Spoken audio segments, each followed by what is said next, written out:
Come on in, guys. I know it's going to probably take a while. This is a quick live spur of the moment. I'm going to start promoting my lives.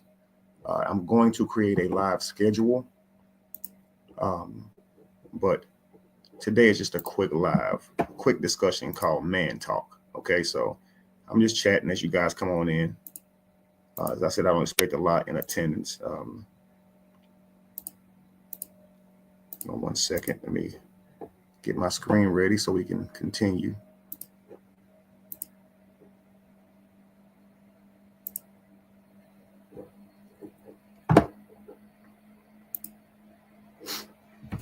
Come on in, family. Come on in. Come on in, family. Man talk deciphered. There are things that if you could sit in a barbershop and hear a man say and hear men say, it would trigger many women just based on what men say and how they talk. Okay, we don't have a lot of softness. We don't have to beat around the bush. We can just say how we feel. We can just say how we think, really, not feel. And so these thoughts are absent feelings, and so they come out kind of harsh to a lot of people. And I can see how these conversations can come off rough to a lot of women. And I believe that this is where a lot of men can work on this when we actually dialoguing with a woman. There should be some type of um, you know, filter, right? And what we're saying to her, so she can receive it. You understand? Welcome, man, Terry Dow. Thank you so much, brother. I joke about how much you look out, but man, you always do, bro. And I want to meet you one day. I truly do, brother. You are a great supporter, bro. He says copyright disclaimer under Section 107 of the Copyright Act 1976. Allowance is made for fair use for purposes such as criticism, commenting, news reporting, teaching, scholarship, and research. Fair use is a use permitted by copyright statutes that might otherwise be infringing. Nonprofit, educational, for personal use, tips the balance in favor of fair use. Thank you so much, Terry Dow, for that. Guys, what I'm going to be doing today is I'm going to be allowing this conversation that me and these men had, okay? This is Marquette Burton. If you don't know him, this is the saint in the center. I feel like this brother is a genius, okay? The first time I heard him, I instantly knew it. Okay, I've seen this brother now for a few years. Brilliant brother in terms of his mind is sharp. We don't necessarily agree on everything, and those things we could sit and have a talk. I'm sure we'd have a little bit different perspectives on life and how it looks. I think that's what makes life so unique.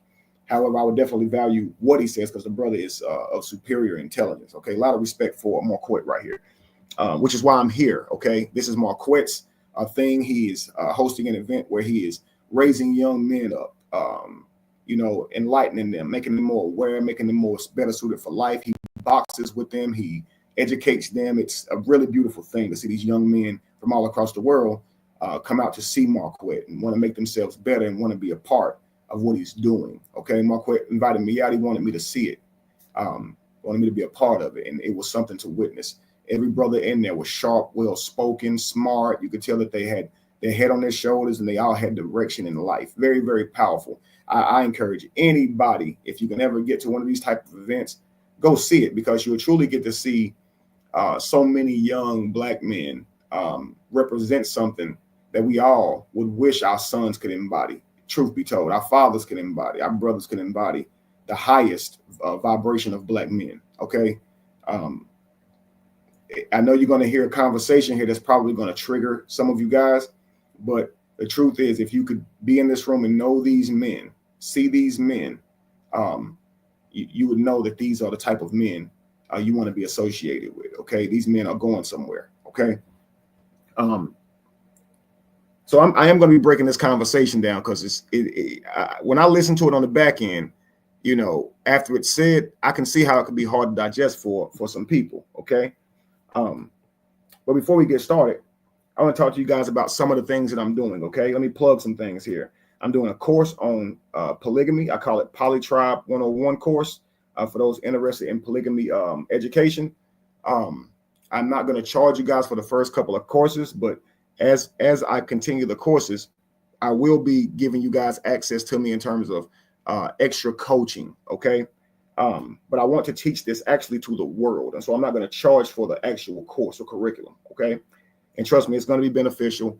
You're not just going to learn about polygamy. You're going to learn how families are supposed to work and tribes are supposed to work, whether or not you're polygamous. You're going to see why there has been an attack on polygamy for hundreds of thousands of years. Okay. Why colonizers, that's the first thing they try to disrupt, is the way that we create, the way we procreate, and they try to change us to monogamous. And you're going to find that out during this course. Okay. It's not a course that's trying to make you polygamous. Okay. It's to let you know more about it. Okay. A lot of people have a lot of misconceptions about it. And so who better to teach than me, right? But first up, if you've ever been curious about polygamy, what it is, how it works, and how it compares to modern relationships, I've created the Polytribe 101 course really just for you. The course is going to break down the history, structure, the real life dynamics of polygamy, so you can get real knowledge, not just opinions, whether you're considering it for yourself or you just want to understand it better. But this course is going to be a game changer. Okay. Just stay tuned for that. You're going to see that being launched within the week. I have books for sale. Obviously, I have Polytribe 101, which will give you guys a lot of insight to what I'm going to be talking about in this course. Okay. I have Emotional Terrorizer that is for sale on Amazon right now. That's for those of you who want to master discipline and help protect themselves from manipulation in your personal relationships. Okay. You need to check out my book, The Emotional Terrorizer. If you've ever been in a situation where someone played mind games, gaslit you, or had you questioning your own reality inside of your relationship, okay, this book is your guide to recognizing and overcoming emotional manipulation. It shows you how to spot the red flags. It shows you how to know if you are, in fact, the emotional terrorizer, okay? And it actually has coaching in there to get you to healing, okay, to help you deal with the fact that you have these triggers, okay? So make sure you guys are following the content of our family show that's going to be coming out. I don't know if you guys know, but we are in the middle of shooting a reality family show. For those of you who love real, unfiltered conversations and you want to see more of how we live, make sure that you're following the content. We've got our Rise Family episodes where you're going to see our family living our lifestyle in real time, our family challenges, and of course, these deep discussions that will make you think. If you appreciate the work I'm doing, family, make sure you like, share, and comment, because these conversations do matter. I do absolutely need your support. I appreciate all of your support. Y'all already know I do this for the people, for the culture, and for the elevation of our minds and real relationships.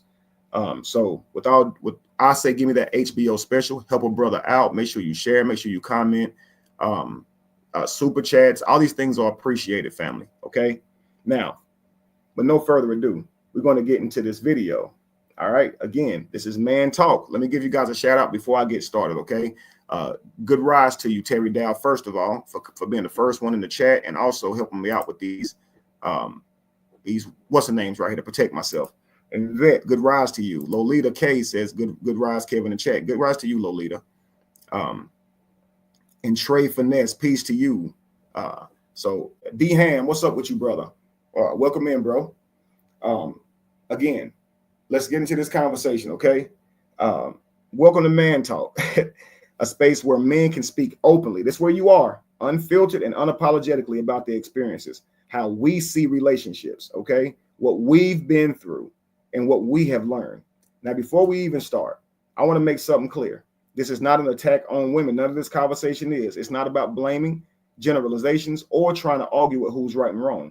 This is about understanding, okay? Fellas, we don't often get a space to express ourselves without being dismissed, judged, or told how we should feel. And ladies, I know what some of you are about to hear might challenge your perspective. It might even trigger you. But I want to ask you something. Before you interact, just listen, okay? Too often, when men express their experiences, the response is defensiveness. Well, not to all women, okay? But when men do express themselves, a lot of times we're met with defense instead of trying to understand what we're saying, okay? So try to understand that you guys have counterparts as females who have given us experiences, and we're not lying to you. Try and hear us out. Too often this happens. So because we can't even have the conversation, because we can't have the conversation, it's really hard to grow, okay? Peace to you, Marvin Ozan. Welcome in. Welcome in, brother. The truth is, Men and women experience love, relationships, and even pain differently.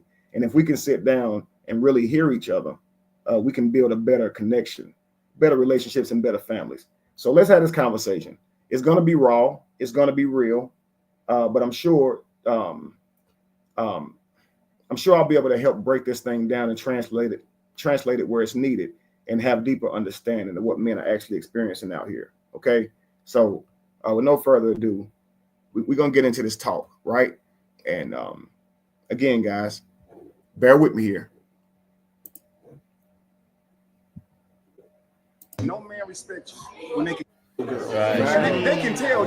I can have a conversation. I'm having a conversation with Mark, right? Mm-hmm. If he got a weak woman with him, mm-hmm. she's staring me in the face. Yeah, mm-hmm. It's embarrassing. I'm trying to act like I don't see her. Right. And I'm talking to him. And if he's my boy, I'm gonna tell him later. You can't trust her. Yeah. He's going to listen to me and dump ass. Right. Yeah. That's crazy. Mm-hmm. That's how I can't stand that. I'm talking to my homie and she's looking at me like reckless eyeballing. Her like we got something she reckless eyeballing. I know what she's doing. You see what I'm saying? Yeah. Evil. Yeah, stirring up evil. Stirring up evil. She just met you and she's doing. Yeah, stirring up evil. So I'm a celebrity. Now, see, even right there, okay, I'm obviously talking about how the guy who I'm talking with, his friend, his girlfriend will be staring at me, how uncomfortable that makes me, how I'm going to tell him this. What you should hear from this is that men actually value loyalty. 40%, if you guys didn't know, close to 50%. Of all DNA tests come back negative. Okay, this is a scary truth for men. So we're trying to protect ourselves. So any sign that our woman will go or that she will cheat is something that's going to be a red flag to us. And so our senses are extra heightened. Just like you might say a man has wandering eyes. This is our way of saying, well, so do some of you. And if we catch you doing this, we're not going to have the same value in you. We're not going to put forth the same effort into you because we don't trust that you will be loyal to us. And you might wonder why your man switched up after some event. You didn't do anything wrong, but if you're not watching your eyes and watch how you look at men and things like that in the rooms full of men, it can really throw him off and change how he treats you in the foreseeable future. I don't know if that makes sense. D-Ham, you heard that conversation so far. Have this ever happened to you? Have you ever been in a public place and you got your guy, he's got his girl, and you can tell his girl is eyeballing you, right? You could tell that if you wanted her, you could have her. And that actually makes him lose value as a man because you're like, bro, you really out here like with a woman who will do you like this. You don't see her, right? And it devalues her because it shows that she'll go. And, a man with a woman who is righteous, this is the status upgrade. But a man with a woman who is not righteous, who will cheat on him, this is a status degrade, a downgrade. It's almost like a woman getting with a man who can't do anything for her. That's a status downgrade. But if she gets with a man who can do things for her, who can provide for her, that's seen as an upgrade in status, right? Because women would denigrate her for that. How you with a man who you got to take care of? How you with a man that you have to do all these things for? Girl, he's supposed to be taking care of you. And women are not going to look up to you in that regard. They're going to look at this fellow woman, her peer, as she's dumb, she's stupid. And so with men, we'll be like, yeah, this nigga corny. Like he's sitting here letting this happen. You see what I'm saying? So let's be real, fellas. We men get together. We can tell what kind of woman that you have. We don't even have to ask. If a man's woman is staring at me while I'm talking to him, it's uncomfortable, it's embarrassing, and I'm not even trying to acknowledge it. But it's there. And if he's my boy, I'm going to tell him later, you cannot trust her, which is what I was saying in this video. Why is this, guys? Because loyalty matters to men. And you might say, ladies, well, y'all always cheating. Let me make something clear to y'all. Loyalty matters to men. Now, y'all might say loyalty matters to me, and it may. And I'm not disagreeing that it does. I believe loyalty does matter to women. But I'm telling you, regardless of whether men cheat or not, they value loyalty. Why? Why do men value loyalty? Okay, we're gonna find out. Okay, ladies, understand this. Okay, just like women don't respect a man who's too thirsty for attention, men don't respect a woman who can't get control of where her eyes go. So think about this. Nearly 50% of all DNA tests come back negative, meaning almost half of men who suspect they're being lied to about paternity are right, y'all. Right. Nearly half of men who expect they're not being lied to about paternity are wrong. That's what this is saying, guys. That's a devastating reality. And that's why men are naturally on high alert for signs of disloyalty. Do you understand? We'll know it. We'll notice it, guys. And you're going to call that insecurity. He's insecure. He's not secure with you, right? Because if you were loyal, he would feel secure that you wouldn't cheat on him. He's not insecure as in he looks in the mirror and he doubts himself. He's not confident. The way you guys use mind games to not understand the person sometimes is mind-boggling to men. And we'll disengage for that too. We'll actually start treating you worse because of that. Now, this is the horrible thing that men do. We don't just discard women when we realize that they're not of value. We keep them around and we treat them accordingly, which means that we don't have standards ourselves. Our moral compass as men, I believe sometimes is real low. You understand? Real low. Because we'll still deal with the woman that we know is of low value. We'll just treat her poorly, showing that we have low value. If you have high value, you'll disregard women who are of low value, period. You wouldn't even say she's just a jump off. She's just somebody to sleep with because she's never somebody for a relationship. But if you're sleeping with her, you risking giving her your seed. You risking all the other things that come with a low value woman, being lied on, having other men weaponized against you, your reputation being dragged through the mud for even associating with this girl. Why would you even deal with low vibrational women? Now, and this is men. This is women that do this too. This man is a low vibrational man. She knows he don't want a relationship. She knows he just wants sex, and she'll give it to him because she ain't expecting a relationship from him. So the man that she values, right? She'll make him wait because she wants to present herself as worthy, right? Not fast, not loose. And she'll do all these things because she wants him to see her as valuable. But the guy that she doesn't want all this from, okay? She's not interested in being with him long term. He doesn't have the resources or whatever. He just might have looks or swag or whatever the case may be. She'll forsake all of that and do all this stuff with this low vibrational man. Do you understand? So men and women alike seem to have a very low moral compass, as they'll deal with people accordingly instead of just not dealing with them at all. Do you understand? Trey Finesse says that this is also equate to your homeboy girl who watches all of your social media stories. Like she doesn't miss one and is usually the first one to watch your stories. Yes, sir. So you got a home. So you post something in your story, right, Trey? And you see her eyes, the first one there every time. Or she always got something to say, hey, big head. That's your homeboy's girl. So if you saw your girl doing that, would you automatically be triggered as a man? Would you say, nah, she want him? And you would instantly start treating her differently. All this inspiration you had to give her the world is now kind of gonna fall out because, and it's not even your own doing. You would do this happily for a woman who you know loved you and got your back and would not do you dirty. But when you find out this person don't seem like she really all that for you and she seemed like she'd go, it just kill your drive. You don't want to do that, but you still might keep her around, which is really crazy. It shows low men frame. It shows we have really low men frame, that we are not really able to make decisions that's best for our life. However, we want women to.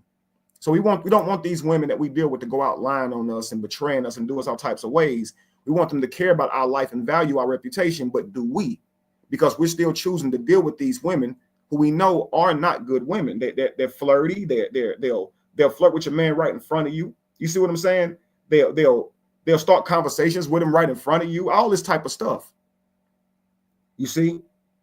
So I know some women might think, well, men have wandering eyes too, and that's fair. But understand that trust is currency in a relationship. If a man gets the sense that his woman might be trying to step out, it changes how he sees her and it changes how he moves. He should just leave her alone though. But because we don't, what you ladies are going to get is a different man. He changed. He was like this and like that. And that is a sign of weakness too, because he should have just left your ass alone. He was too weak to leave you alone though.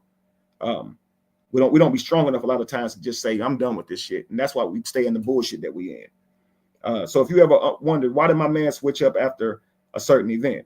Why did his energy change? Sometimes it's because he saw something you didn't think was a big deal. And maybe you didn't act on it. Maybe you didn't act on anything, but your energy was off. Your eyes were moving too much and he clocked it. In a room full of men where respect and trust is everything, how a woman carries herself speaks volumes. And if you move like a liability, don't be surprised when he stops treating you like an asset. I'm going to say that again. If you move like a liability, don't be surprised when he stops treating you like an asset. Okay, does that make sense? Seems one-sided to me. Although I don't do this, but to say women do this, men don't. I'm not saying men don't, Rosanette. Okay, so I really want you guys to hear man talk. This ain't about how men treat women, okay? Because this is why you guys are not able to hear men. We get that there are terrible men out there who treat women badly. We get that. What these men are talking about is their own personal experience from women, though. So just imagine as women, ladies, you guys are saying what y'all go through as men. I mean, as women, y'all saying men play us. They tell us they got money. They tell us that they have all these things going for themselves. And then they be lying the whole time, right? Now, this is a true fact for y'all. Y'all trying to tell us this, right? And now you're speaking to why you don't trust men. And instead of understanding that men are lying to y'all, and that's wrong, what we say is, well, y'all lie too. I mean, half of y'all don't look like you even come out the house looking. I mean, so you're lying because we grade women based on beauty, right? But all of y'all, all of y'all are able to go out here and pretty y'all face up. That's not fair. It's not fair that we have to measure you guys on beauty and you get to actually go put wigs on, girdles, get work done, and all of this, but I can't lie about my income. No, that's not right. I'm accepting that you lie because I know you don't look like how you present your damn self. Okay, so I'll tell the truth about my income if you go wash your face. Can we do that? That would seem so foul because we can't disregard your reality by giving you ours, because we're not ever going to be able to hear you. Whether ladies wear makeup or not, whether they beautify themselves or not, they get lied to, yo, and they don't like that. So quit lying. You know she has makeup on. She doesn't know you're lying. So those epithets, they only disregard. Okay, let's continue.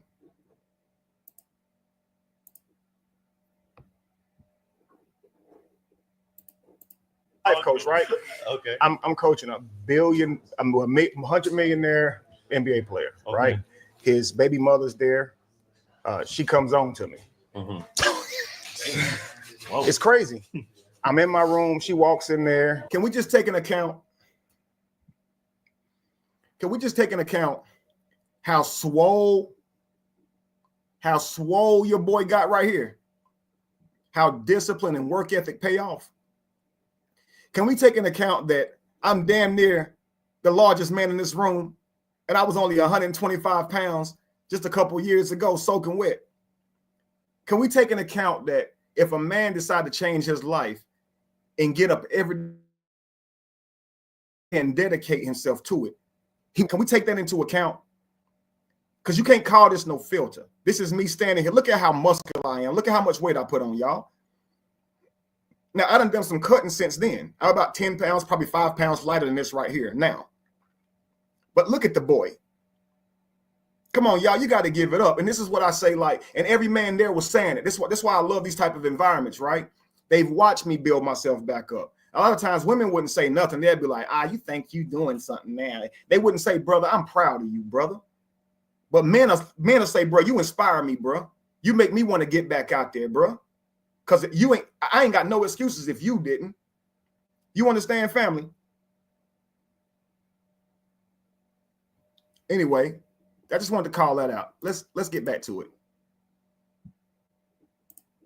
And just hops on me, bro. And I'm thinking, shit, wow. She's trying to mess the bag up. You're really like reckless, bro. We're at his house. Wow. 30,000 square foot house. Killed. What is you wanting with me? Mm-hmm. They're not with those guys because they actually like them. Right. They're with them because what they can do for them. And then you come over there, you don't have nothing compared to this person, and they still want you. What's that about? Right. That proves, I don't care how bad she is, if you go and get her and you're paying for her, she'll fuck your homeboy, the bellhop, somebody who cannot do any of that for her. Don't do that. It's like you're paying a woman just to be with you. That's ridiculous. A woman should love you and serve you for you to do all of that. Now, right there, what am I saying? A woman should love you and serve you for you to do all of that. They should be worth that to you. They should like you too. They should be doing kind things to you too if you're going to give her the world, guys. It shouldn't be you just trying to buy her love and affection. You're upside down in that if you do that because she doesn't actually like you, right? And so They tell men to amass wealth, and then they can have all the women that they want. But inadvertently, what they're telling men is that you're invaluable, even when you have all that money, because it takes that money for her to want you. She's not even with you for you. And so now you start to see, I see this reality as I'm life coaching, right? As I was telling you, the brother's wife tried to come on to. Many of you guys already know that, as a matter of fact. But that taught me a lesson that even these guys who seem to have it all, and you think that they got life laid out because they got all these women around them, guys, those women don't even want those guys half the time. They're only there for the benefit. And this is not saying all women, guys, even if it feels like it, but it's saying this is a harsh reality that men face. So you have to think about this. You have to think about this, guys. There is a huge issue with what we call, there's a huge issue with the philosophy of the red pill community, as it tells you to amass as much wealth as you can, and then you'll have access to, more women. But if those women are only coming into your existence because you have money, you're still in a situation where you're not truly finding someone who loves you. And that's going to have you in a relationship upside down again.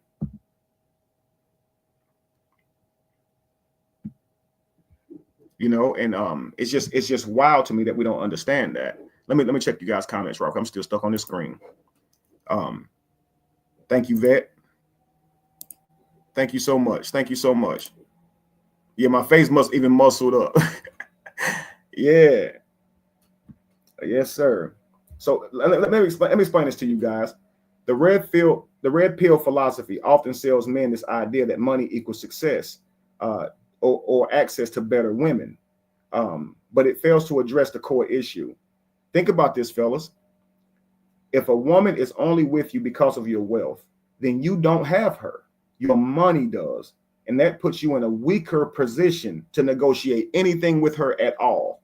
Okay? If you didn't have money at all, you have a better chance of negotiating with this woman. So you have now made yourself less valuable. Yo, do you understand what I'm saying to you?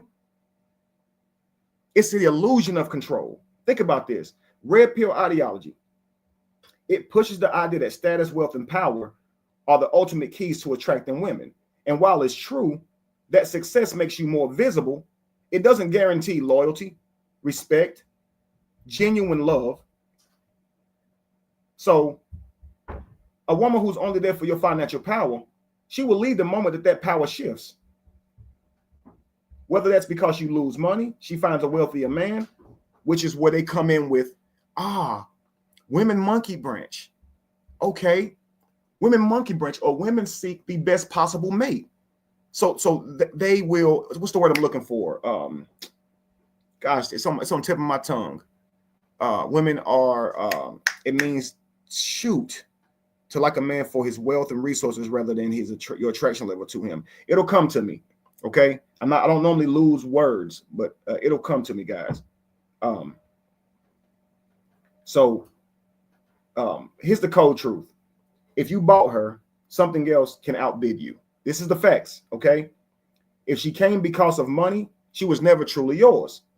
When you go feed the ducks, fellas, when you go feed the ducks and you take bread out there, those ducks run up to you, right?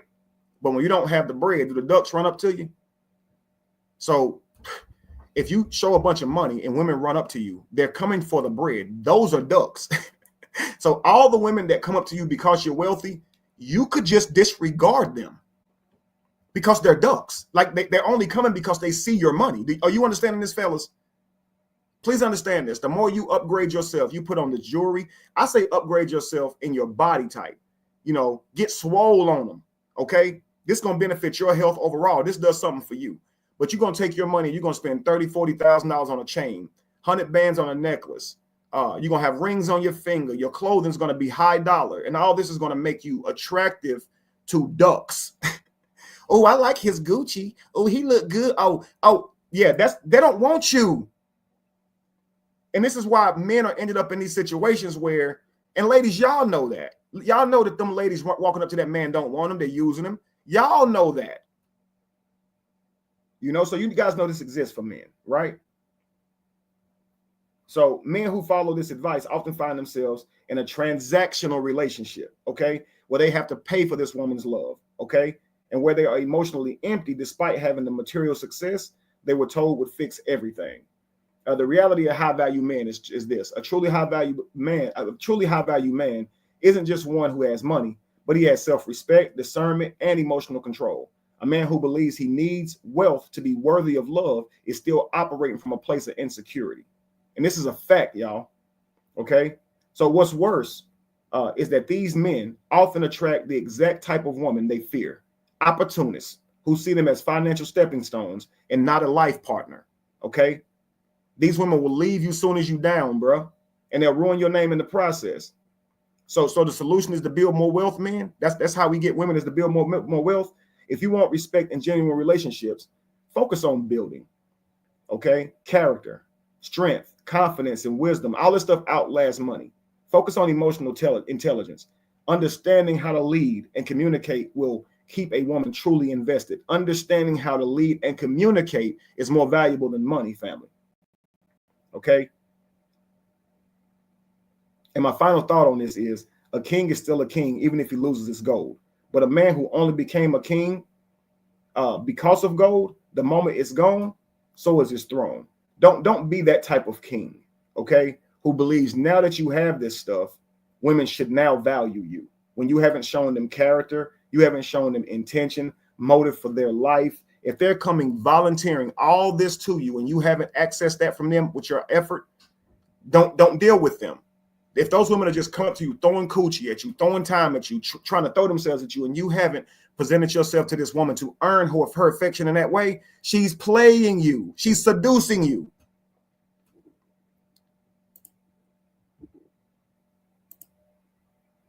Please understand this.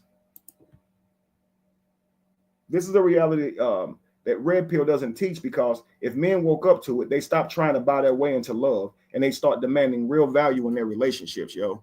They would. Money opens doors that community, and your money opens doors to that community to make his peers pray. Absolutely, because of a woman, because as women, we are trained to find a provider. So money is important, but that should not be the only thing that's needed. Well, see, we get hyper focused on just what the man has and not his actual qualities or character vet. That's when we get upside down into it. Okay. And I still can't think of that word. What they say women are is when they seek money. Okay. I just can't think of the word that the Red Pill community uses. They say women are, and it means that they seek men with money. It'll come to me. It'll come to me, guys. Goodness. Hypergamous, forgive me. Okay. Hypergamy. And this is when a woman will leave you for a man of more wealth, right? If they find a man who can do more for them, they'll leave you alone, right? Where all these men with money, though, Lolita, you're right. They're very rare. It's not a lot of people who make a lot of money. These men who make, Lolita says, where are all these men with money, though? They are rare. Let me give you guys the statistics on men who make $100,000 a year. Let me give you that guy's statistics. Let me look it up. Hang on.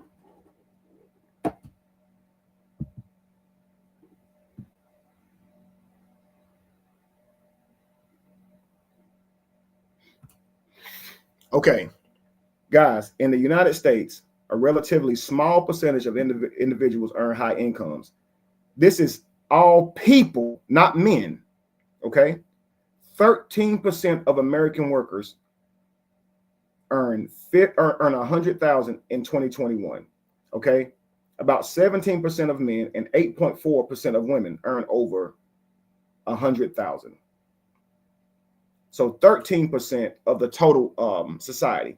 But if you just take men, only 17% of men earn 100,000. So women, if you guys are seeking a man that makes 100 bands, this is only 17%. So let's just say there's 100 men out there, right? And the moment you go, he got to make 100,000 a year. Imagine if 87 of those men had to walk out the damn room. No, 83. Just imagine that. 17 men are now available. and you know that one you really liked had to leave too, because he ain't gonna make that. So now you got a bunch of boneheads that you don't like what they look like. You're not actually attracted to them, but they make 100,000. That's why you're choosing him. So you don't like what he looks like. So you're going to recreate his DNA. You're not attracted to him, but you're going to recreate his DNA. He don't have physical bone structure, anything that you want to pass on to your offspring. He just makes 100,000 a year, and that's who you're choosing, right? So what kind of legacy will you have? You'll have children who are malnourished, who are not very strong, who probably not going to have the discipline to go after things like that because their father doesn't. He's actually small and riddled down. He's an IT. And ain't nothing wrong with that, but this man don't work out, and he's displaying that, okay? But you're going to choose him because he's making money. And this is a problem with the manufactured society. Back in the day, men were disciplined. They had to hunt, so they had to be strong, physically strong. And this means they live longer because they were strong. Now to get money, you don't have to be a hunter at all, right? You just got to know how to get money, okay? And so that means you don't have to be actually in shape. You just have to know how to get money. And so now you can have one thing completely taken care of, all the finances you need, but your body be in its most worst condition because this is a fake world. It's the only place you can come to where you can focus on parts of your character and completely neglect the other ones. See, in the real world, you can't even go after food without getting in shape. The very act of getting food forces you to have to do a sacrifice to Mother God to earn it. You got to chase this gazelle. You got to hunt this animal. You got to go fish this fish. You got to do work to get it. So you're going to be in shape just from dealing with life. Not this life. You can go to the supermarket, buy your food. You don't got to go to the supermarket, y'all. You can make a phone call. You ain't got a phone call. You can just put some buttons on your phone. Touch screen. That food's at your doorstep. Guys, we're becoming less capable because of access to so many different things via technology, via paper money. And the money's fake, and therefore it makes us fake because we believe that it's real. So we're not using any real criteria to gauge a suitable partner. We're talking about how much money he got. So these statistics highlight that the high earners are a minority, making the pursuit of wealth as a sole strategy for your relationship success both challenging and potentially misguided, if you ask me. Okay. And here's some pitfalls of wealth-based attraction. Okay. Relying solely on financial means to attract partners can lead to relationships lacking genuine connection. Okay. If your partner is primarily interested in your wealth, the relationship may be transactional rather than based on mutual respect and affection. Well, why is she with you? Talking about, well, it's because what you can do for me. Then why the hell you care if I'm loyal? Because you're not even with me for actually me. I think you beautiful. You don't got a dime and I would be with you. And I want you to myself. How you trying to govern how I live my life and you ain't even with me for no genuine reason? True fulfillment in relationships comes from shared values, aligning on core beliefs and life goals, true emotional support, being there for each other in times of need, and mutual respect, valuing each other's opinions and individuality and their contributions. Often when a woman is with this man for money, she does not value his future. She values hers. So she'll spend his money, which is his future, for her present, which is all that matters to her, because she'll let this man go broke catering to her. Men, if you're trying to get with a woman and she'll let you spend an arm and a leg on her, I'm talking buy you gifts, buy her gifts out the wazoo. I'm talking about break the bank. She'll allow you to do this knowing that she hasn't earned it. That's showing that she's not the woman for you, bro. She doesn't value you. A good woman would say, no, I don't want you spending all that on me yet. I want you to have a budget. She wouldn't want a weak man who just go around giving his money away. That's just like, guys, if it's a girl who's throwing her body at you, throwing her coochie at you, and you know you've done nothing to earn that from her, this is not a good woman. Do you understand? It's not. She's going about it all wrong. You should know that she's giving you far more than you deserve as a man. And this is what we do. We sleep with those women. Why? Why? Yo, at least let me say something. Let me say something.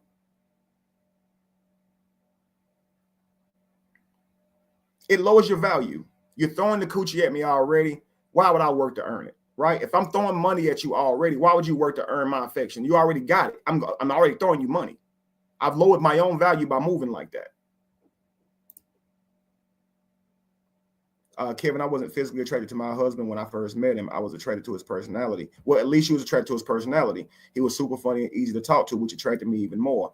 Lolita, see, some people are sapiosexual. I'm sapiosexual. While I do love outer beauty, I love the mind more, a beautiful mind more. You understand? So I'll come down on some beautiful mind. I'll take a average woman who's brilliant in mind than a beautiful woman who's Hillary Banks. You understand? That's just how I think. That's who I am. I ain't gonna sit around and look at your face all day. I can benefit from your brilliant mind, though. You see what it's like, truly benefit from it. While I value a beautiful woman just like the next man, a woman that I'm gonna be with long term, she's gonna have to have a conversation. She's gonna have to be intelligent, because if she's not very intelligent, we're gonna have a lot of arguments. We're gonna have a lot of misunderstandings, because imagine everybody in the world can understand what you're saying except for your partner. At work, they understand you. Your friends understand you. You go into the supermarket, they understand you. But when you at home using those same damn English words with your spouse, that shit go over heads, right? That's a horrible existence, family. But let's continue. Let's get back to this video. Story that you said where the rich man's wife messed with the pool boy, but the broke man's, I was like, that's a similar thing. And as you on your player journey, but we've all spent enough game where it's like, it's like you got your rating piece. And then it's like when you're with, I think I heard that story you hear like in the old days where women maybe. Hey guys, is it just me, guys, or does this brother look like Tay Diggs? I mean, his it's not exactly on point, right? He's not exactly like Tay Diggs, but some of his features, he could be his cousin or brother. The way he moves his mouth, the way he talks, actually, Tay Diggs barely moves his mouth when he talks, right? He almost seems like he could be from some other country. His tone is, he sounds like Tay Diggs, like they could be from the same tribe. If they were to do DNA tests, biological DNA tests of their tribe, they're probably from the same tribe, okay? He's, again, same in stature, build. They kind of look alike, but it's really his mouth, the shape of his mouth, and the way he talks is, to me, identical to Tay Diggs. Let's continue, though. We were more traditional, it didn't work as much, and you stepped out or whatever. They say, oh, he stepped out, but they stayed with them. And that woman's like, oh, where are you going? You're like, I'm going home to my wife. What do you mean? Like, I gotta go home. I got somewhere to be. Someone's expecting me. But no, that's the reality in terms of like, she may, be a 4 or whatever you deem her to be, but it's like, I know where everybody's in position. So most of the time, the dime piece is only a dime piece because she got makeup on anyway. I'm just being honest with you. So, like, if I used to say this in school, right? The one I like never likes me back, right? I'm the sad person. A lot of girls like me, but I want the baddest girl at the school. Right. She don't like me back. Right. So my actual speed was the girls that was liking me. Yeah. You see what I'm saying? So the girl at the school, right? I'm trying to get with her for the whole 4 years. We date my senior year. It took me 3 years to get with her. That wasn't my speed, because I had to work up to earn the girl. You see what I'm saying? So she didn't view you as valuable as those girls. Nah, she thinks she's doing me a favor. Exactly. Wow, that's not gonna work out. Yeah. You don't want to. So now I'm gonna break this down for you guys, okay? For men, what I just said was the girls who like you are your speed. The women who actually approach you, who send you choosing signals, who greet you pleasantly, who treat you with respect, the women who value your presence, your time, just being around you. That's actually your speed, fellas. When you look over those women who actually be treating you kindly, who actually admire you, they see something in you. When you overlook those women and you chase the woman just because of her beauty, and then you start wilding out just to get her, you're moving incorrectly, okay?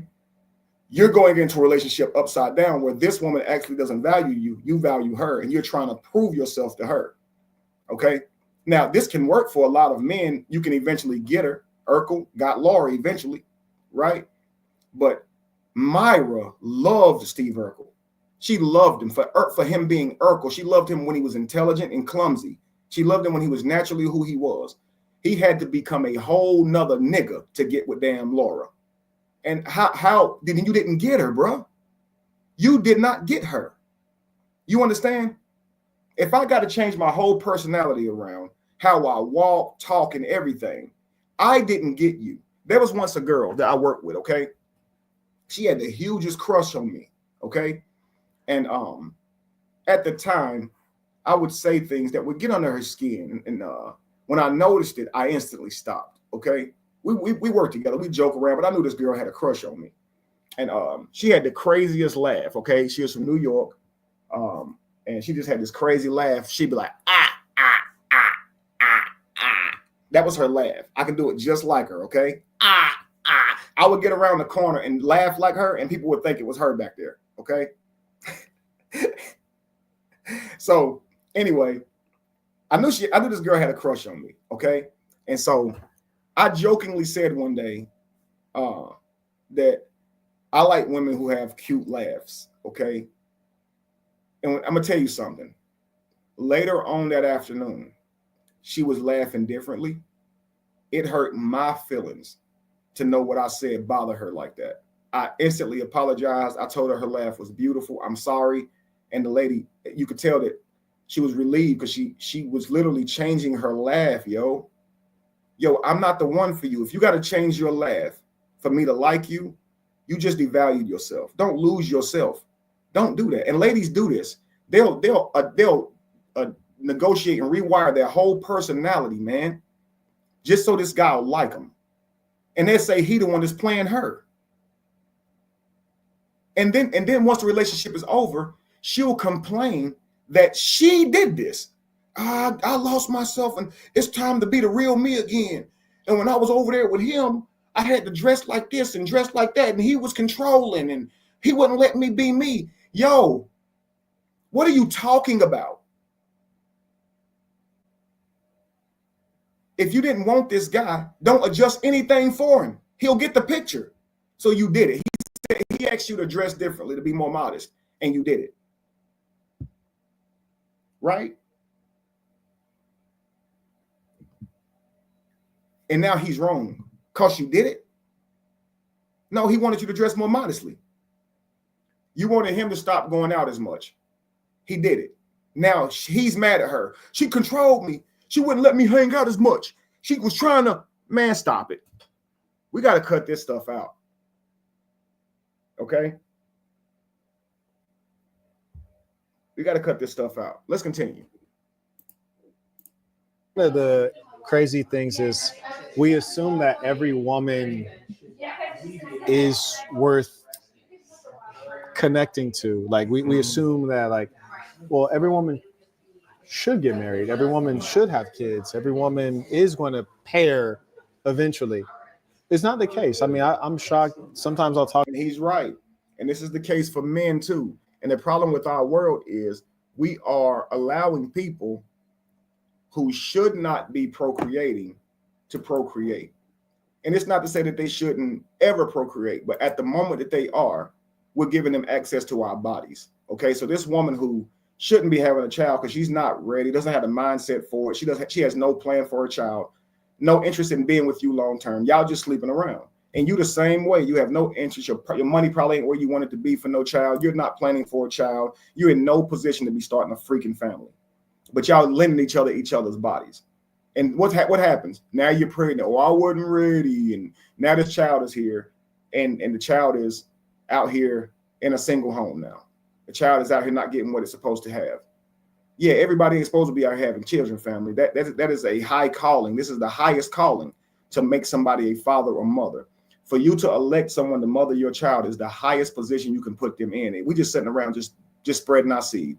For you to elect someone to father your child as a woman is the highest position you could ever give a man. Not a husband. Fathering your child is the highest position you can give any man. That is access to your legacy. You are merging with him and creating a being. You're becoming one with this person. We become one with people who we don't even value. That is crazy. That is crazy. This is why you're supposed to have children with your husband. The person you choose to live your life with should be the person that you have your babies by. You shouldn't have babies by people you're not choosing to live your life with, guys. So you shouldn't be sleeping with them. And I'm not judging you because we all do this. This is our poly world that we don't want to be accountable to. We be sleeping around out here knowing that, you know, how it can end up. We know what sex does. Let's continue. Talk to women, and you guys may have heard this, especially the guys who are a little older. A chick will say, you know, well, I'd rather be alone. I'd rather be alone than do fill in the blank. And they're serious, and there's a good number of women that will be alone. Yeah. And some of them actually will knowingly, if you guys saw recently when I talked to that older black lady, and I said, now, guys, think about this. If a woman is telling you, okay, now, women, I want you to understand this. This statement is standing up for you and your rights, okay? If a woman is telling you, I'd rather be alone than submit to a man and work with a man, then she's telling you she is not suitable for that, at least that type of marriage or relationship. She's telling you that. And this goes into a place where you say, not all women are wives. That's why they say he who finds a wife finds a good thing, because not every woman is a wife. So when a woman tells you, I don't like the word submission, I ain't listening to no man, ain't no man telling me what to do, I wish a nigga would. Why are you mad? Don't judge her. That's who she is. She's telling you that's not me. I don't get down like that, you know? It's not necessarily a bad thing unless you start a relationship with her. That's you only have to argue with it if you date her. So when she tells you that she's the type of woman, just say, okay, that's not my type of woman, right? It's not necessarily being mad at the woman, because that's kind of pointless to get mad at women who you're not dating anyway. I don't care what your philosophy is. I just know you're not the one for me. So if a woman says, I'm not the type to submit, I'm not the type to let my husband truly lead the family, I'm not the type to submit to the fact that I elected him to lead and protect my family, and therefore I'm going to let his decisions be predominant, because he is the responsible person here. If all fails, he gonna be the one that have to get us out the mud. And with all due respect for that, he gonna get the last say. If a woman doesn't understand that the man has the last say, not because of his penis, it's because of his responsibility, then that's not the woman for me. I need her to know that I am ultimately responsible for this family, and that is why I would get the last say. And if I need to get the last say, if it's my money that's invested, if it's my money, if it's my money I stand to lose, you're not going to be the last say on that. It's going to be me. So the person who's more responsible is the person who deserves the most so-called power or leverage. Do you guys understand? If my woman was the resourcer, she made way more than me, okay? And we're having a conversation about something pertaining to money, I would be glad to give my opinions. But ultimately, I would submit to her her decision, because it's her money that we're playing with ultimately. And if we lose it, she's going to be the one to have to put it back. So I want my opinion to be valued, but I would understand why I don't have the ultimate say so here. You understand? And being that most women would elect their man to provide for them and protect them, I would think that there should be some level of obedience to a man that you literally elected to protect you. If he says, you know, go get in the car, if he says do this or do that, you would think that you could respond to him without questioning him, that you would trust him and that he has your best interest at heart to follow his leadership, you know? And to me, there's nothing worse than an argumentative person, not just a woman. When I was an employer, talking to my employees about their behavior, it becomes very frustrating when they cannot listen. You tell them that they were being disrespectful. They'll say, I wasn't being disrespectful. I was blah, blah, blah, blah, blah. They'll just tell you that they wasn't. And you're trying to get them to understand that what you're perceiving from their behavior was disrespectful, okay?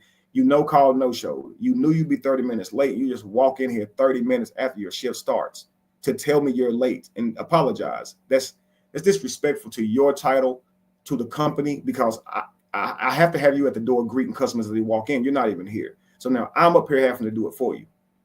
I didn't even know you wouldn't be here. You didn't call me. Well, I'm not disrespecting you. I just got stuck in traffic. No, you are definitely being disrespectful by not calling me. Do you understand? I don't want to have to keep having that conversation. So it's simple as this. Here's what you did. Here's the write-up. I don't want to have to argue back and forth, because I have a ship to sail. I have a business to run. And that's the same with all relationships, guys. You have a future that you need to get into. And if both of y'all's goal is on legacy, you'll try to spend less time arguing.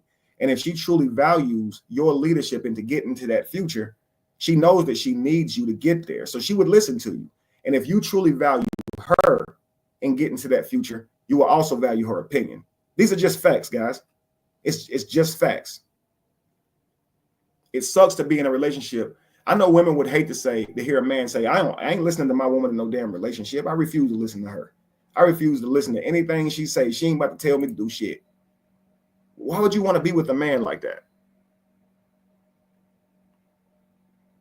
I mean, really, Kevin, full transparency, would you submit to your spouse regarding money if she makes more, or would you advise how to spend it because a man's supposed to lead? No, I would submit to the fact that she makes more money.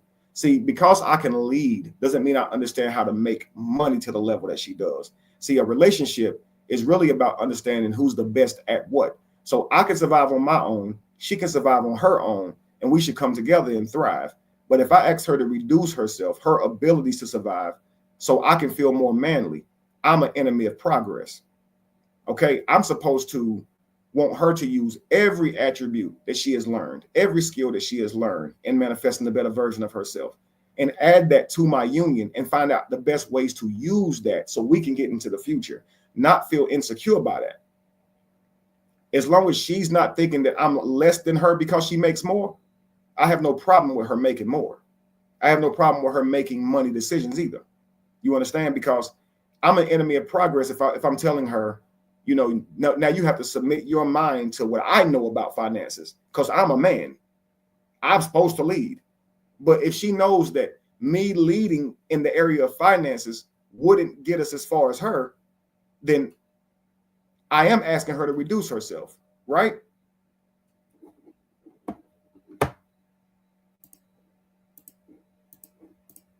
Dropping a link for you, D-Ham.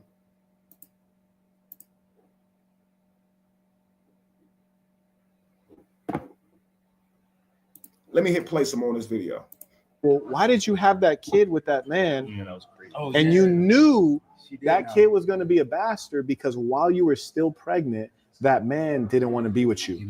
But you didn't even have 9 months with that man. That wall was coming. Because she knew that biologically she wasn't going to have time to find another guy. Mm-hmm. And obviously something's wrong with her that she didn't encounter anyone else that wanted to stick with her. And she's also disagreeable enough that she wasn't going to change. And there's a lot of women like that. And they're really only. This is a great soundbite. So I'm going to pause it and go back and let him get his thought off from start to finish. Okay. And then I'll bring D-Ham up here right now. Connect. All right, hang on. I didn't drop the link. I did. Okay, where you at, D-Ham?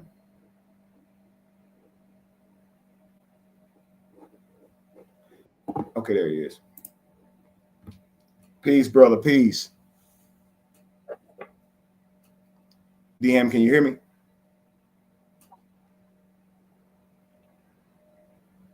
Can you hear me, D-Ham?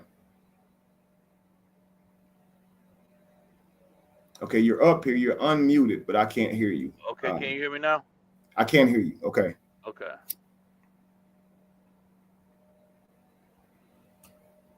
Now I can't hear you again unless you got quiet. No. I'm just listen. I'm listening. Something's You playing the going video? on. I think you're breaking up. Try to do a complete sentence. Okay. It may be my service. So I'm gonna drop down and try to come back in a little bit. Okay, I'm gonna let this this clip play right here of Marquette talking, and then I'll bring you back up. Okay.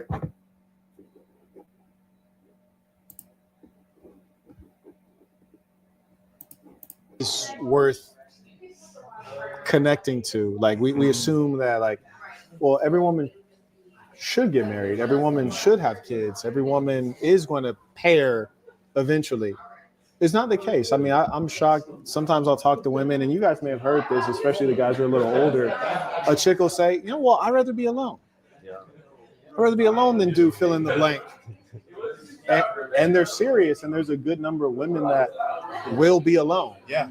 And some of them actually will knowingly, if you guys saw recently when I talked to that older black lady, and I said, well, why did you have that kid with that man? Yeah, that was great. Oh, And yeah. you knew She did that know. kid was going to be a bastard because while you were still pregnant, that man didn't want to be with you. Like you didn't even have 9 months with that man. Because that wall was coming. Because she knew that biologically she wasn't going to have time to find another guy. Mm. And obviously something's wrong with her that she didn't encounter anyone else that wanted to stick with her. And she's also disagreeable enough that she wasn't going to change. And there's a lot of women like that. And they're really only good for giving the old 1-2. Some of them are ugly. Some of them are good looking. Yes, exactly. Yeah. But one thing I can emphasize, and unless your ass is in Russia, you can really stomp down on her neck. But you better stomp down on her mother neck and keep your boot on her head. And hope, though, that you have been the one to stomp down the most. Because if some other dude stomped down on her neck harder than you, he's embedded. Like, I'll ask a chick, and a lot of chicks have their ass kicked by a dude. I always ask them, like, okay, did you call the police? Like, meaning, did you turn him in? Did you bring him to justice? Because if they didn't, he's favored. He's not viewed as a bad guy. He's not viewed as an enemy. He's favored. And I she's know put up with more from him than she'll probably ever put up with from you. Yes. And I know it's an evil world because I got chicks right now that got men, babies, marriages, the whole nine. Send me $400. Okay, but let me figure. I'm gonna ask my friend to send it. She has to send it to you because I can't have my husband see it come out of my bank account. So I'm gonna send it to her, and then she's gonna forward it to you. It's like there's certain things that you connect with on a woman for whatever reason. It will never be unbroken. And that's why I always tell you guys, the younger, the better. And you'll hear nerds saying like, oh, that girl's too young. Like, no, you're mad because you are getting an inferior product, one that's up in age, one that's expiring. Motherfuckers don't want to see you in the Rolls Royce when they in the Toyota. Facts. So they make up bullshit. Oh, she's too young. For who? Nigga, she right here. She right You know what's so here. crazy, bro? Like, it's like, I don't understand it, man. Because it's like, because what Kevin and you was talking about, and everybody. Now that's definitely going to require some deciphering, okay? That's definitely going to take some deciphering, okay? I'd like for D-Ham to come back up so we could decipher this together, because I know that one would be a hard swallow, pause, for a lot of you ladies to take on the things that he was just saying. But I want you to understand what is actually being said here, okay? So we'll start with that I'd rather be alone mentality, okay? And many women say I'd rather be alone than fill in the blank, all right? And some of them mean it, is what he said, okay? Many women say I'd rather be alone than fill in the blank, and some of them mean it, is what he said. So what that means is some women genuinely prefer their independence over settling for a man they don't respect. That's what that means. Because if she's saying that she's not going to listen to you, she doesn't respect you. Because I can tell you this, the moment she meets a man that she actually does admire and respect, this will come natural.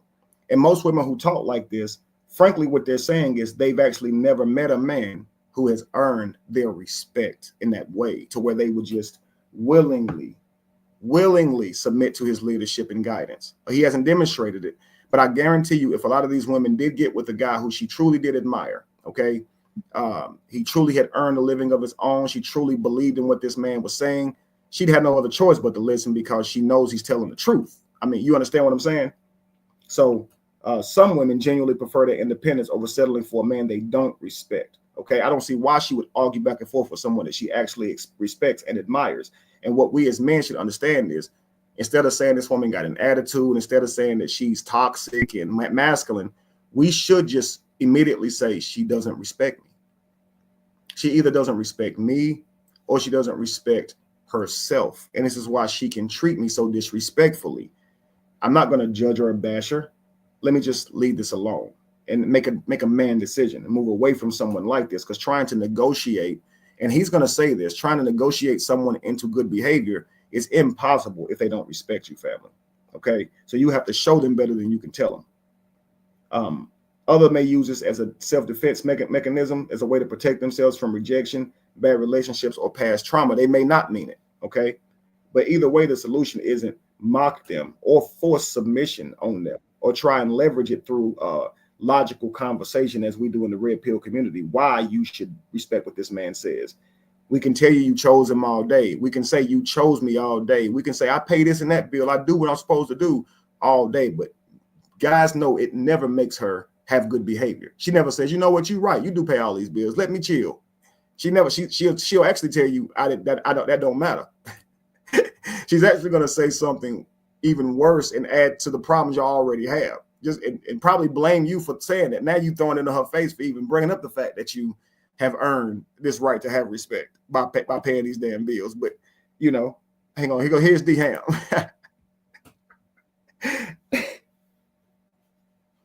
Brother, you there?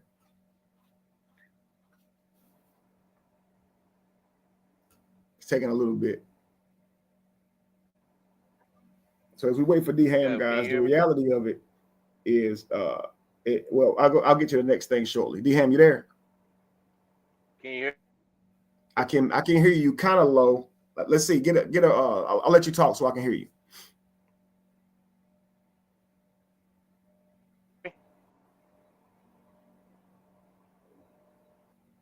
Yeah, there's nothing, brother. I heard a little blip and that was it. Let me know if you can hear me. I can hear you now. Yeah.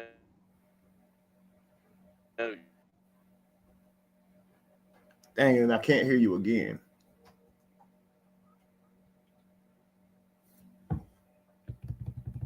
You guys can hear? Yeah, I'm in a bad today because I'm not going to be going nowhere no time soon. You sound a little bit better. I might just have you call my phone. I'll put you on speaker.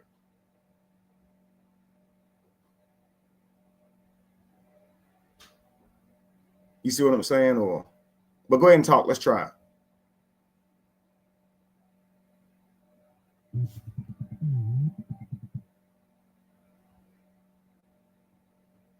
Peace, King. Hey, peace, man. Peace. Can you hear me now? Yeah, I can. You guys can hear D Ham, right? Yeah, my service is bad where I'm at. Yeah, there's a slight echo. Oh wow. Well, especially when I talk, but you just go ahead. No, I'm just saying you was pretty much on point, man, and how you explain it. The way that men are appreciated. Brother, it's too bad. Okay, but we'll try it another. We'll try it when I get in a better area. Okay, brother. Okay. Dang, I hate that. I know D Ham about to drop some jewels, yo. That echo was too bad. Don't want to ruin the quality of the show. Dang, I hate that. I dropped the wrong thing now. Goodness.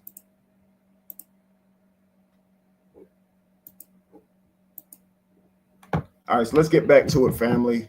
D Ham, get them comments though if you can. I don't know if you're on the road moving or what, but if you sitting down, if you are still, get in the comments.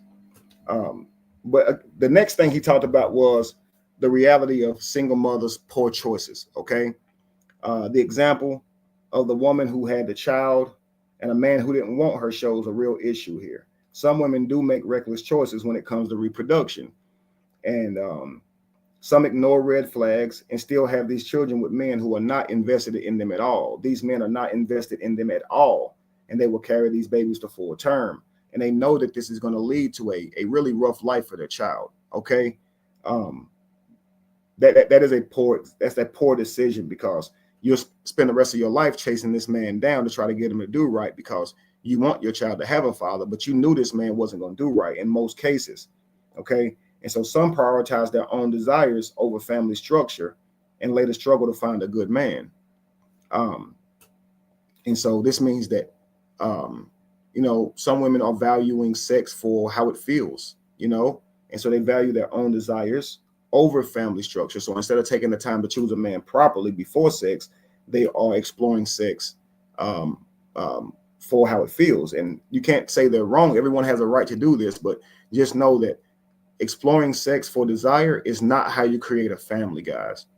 And so when you're creating families, when you're doing that, you're creating a broken home because you didn't create the home first. Do you understand? But the solution to this isn't to dehumanize women for this, okay, or act like they deserve to be discarded. If men truly want to lead and build, they have to start thinking bigger than revenge or dominance. We have to think larger than that. We have to use our strength for protection and uplifting as well. The dangerous keep your boot on their neck mentality. Now, I understand this.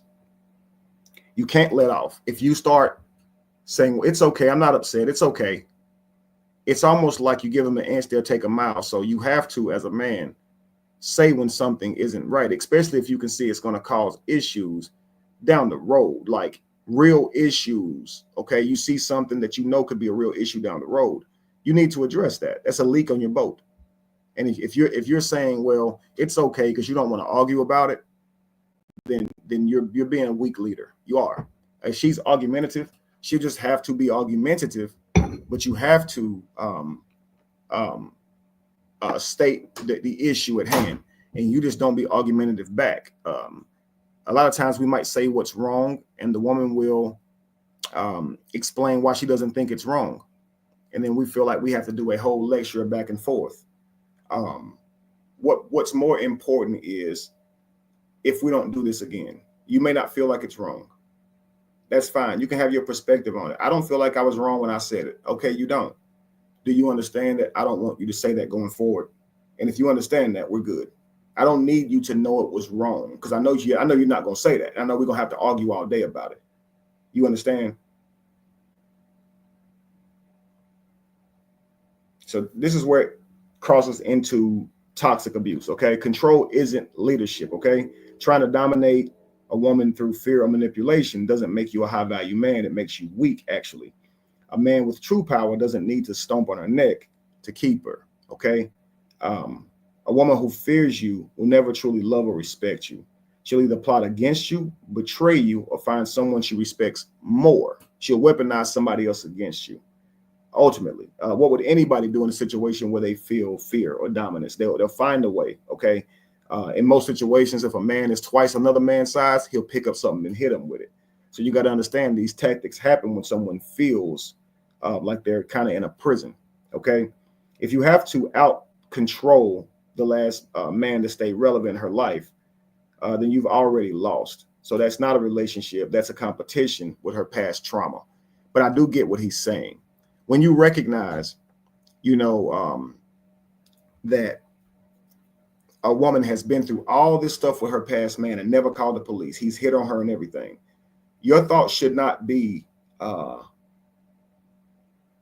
going to have to be even meaner to him if I want her respect, because she's going to think I'm a bitch because, I won't do what he do. No, it's don't date her. If she dated this man and let him beat her up and she never called the police, and when you asked her, did you ever call the police on this guy? If she says no, she wasn't protecting herself very well. You understand? And she was subjecting herself to this for years. This should tell you something, okay? It just should. It shouldn't mean that you have to be more aggressive than him, because, ladies, imagine men thought like this. If you told him your trauma and he felt like he had to outdo that trauma, you're setting yourself up for failure and a world of hurt, because the next man will only outdo the next or feel like there's no reason for you to respect him. And I know this is not what Marquette is suggesting, but this is what a lot of men do. They'll find themselves in a position where, they will treat a woman worse because of what she's allowed someone else to do. It's just a fact.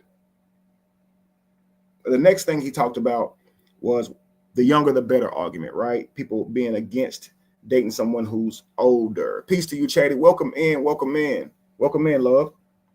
You could definitely be a part of this conversation, as I know it's probably going to be really triggering to you. I think most women it would be, but this is man talk. I don't know if you've seen this video yet. was a conversation I was a part of when we really don't disagree with each other. We just hear each other's perspectives. So I'm just attempting to kind of decipher some of what you might hear in a barbershop that would drive a woman up a wall. But it's just true man experiences that they're giving you here. Okay. All right. So the younger the better. This one is most misguided and damaging because because these ideas are coming off as, let me just say this. This argument is based on some people say this argument is based on control, right? Younger women are better because they are less experienced, easy to manipulate, haven't been ruined by past relationships. The part for me that's true, and that is they haven't been ruined by past relationships. With every broken heart, you guys put up more defense mechanisms. And I'm going to show you in a moment when I play you a clip from Kendra G, that the more you guys go through, the more defense mechanisms you guys have. You're not triggered. This is good stuff. Okay, Lolita, that's dope. But see, you have a husband. This is thing. Women who have husbands, they can hear this type of conversation and not be offended. These men have wives who are in this room, and they're cool with it. It's women who are not in relationships and frankly aren't fit for them. Most of the time, that will be highly triggered by these type of conversations. You understand? But I know you probably get a lot of what they're saying. But that's dope.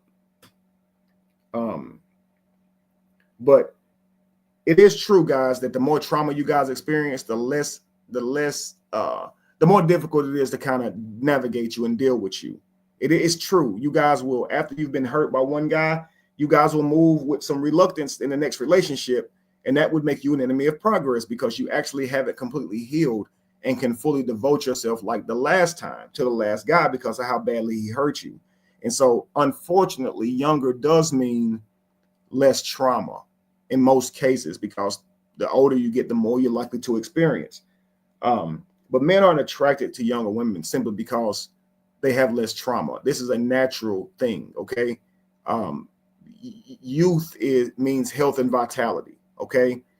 Ladies, when you were once young, you knew you had suitors of different age groups, and you guys weren't complaining. Most of you guys actually dated older men.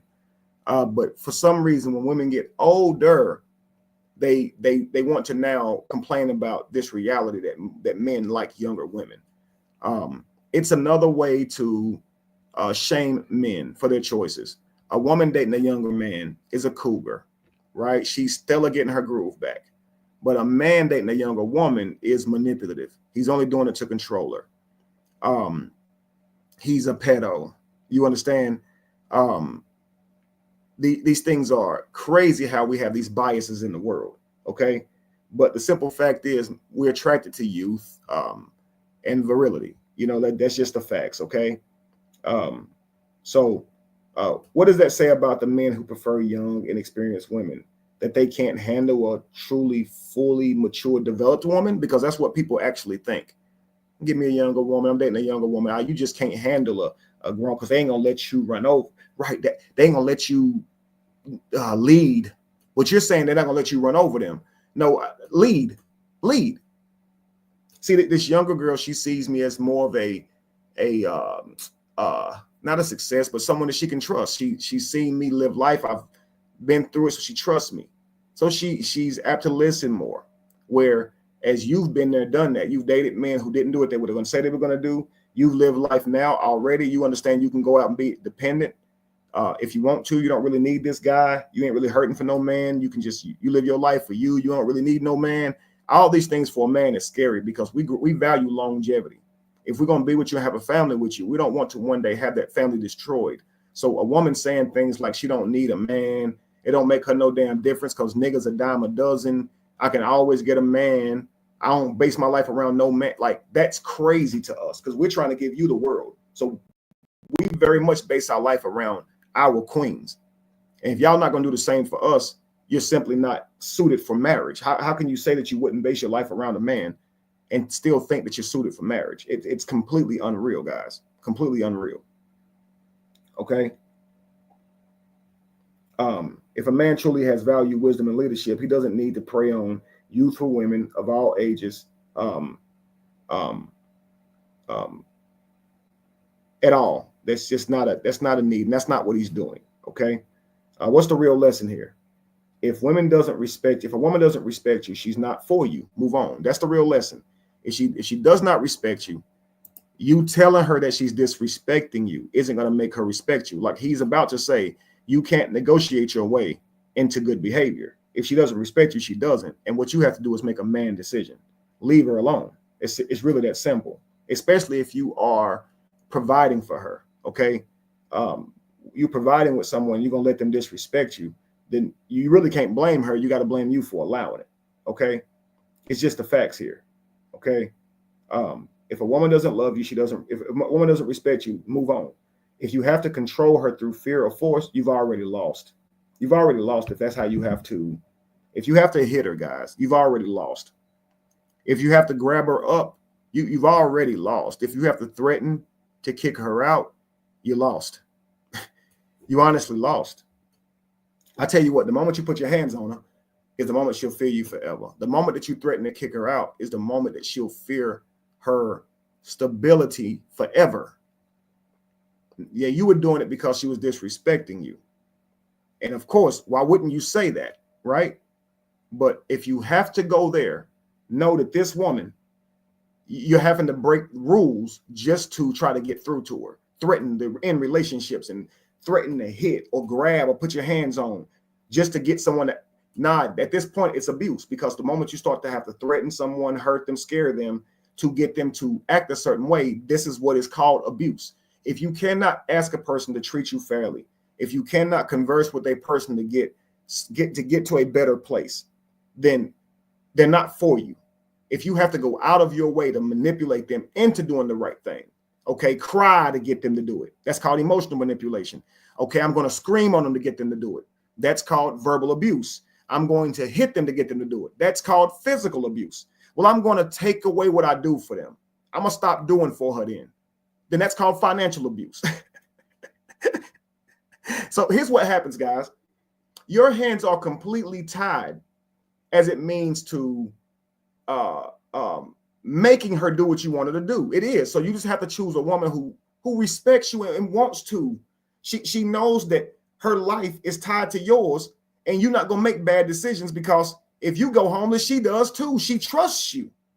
Yo, if that ain't who you're dealing with, take your value elsewhere. She don't see it. And it's not her problem. It's not yours. It's just you're trying to build something that's not going to work.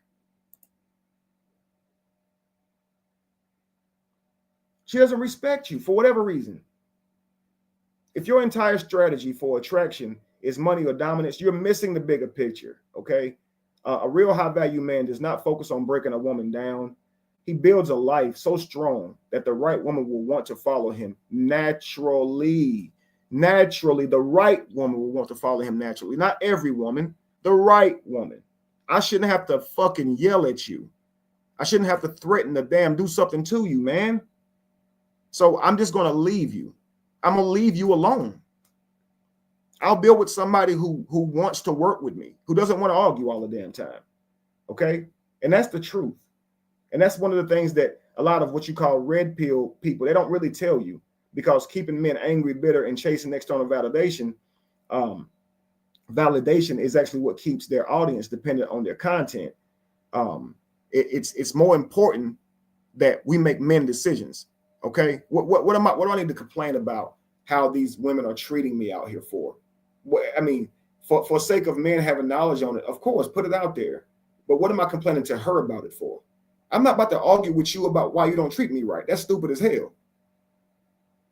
If I have to do that inside of my personal relationship, that's a hellhole. Let's continue.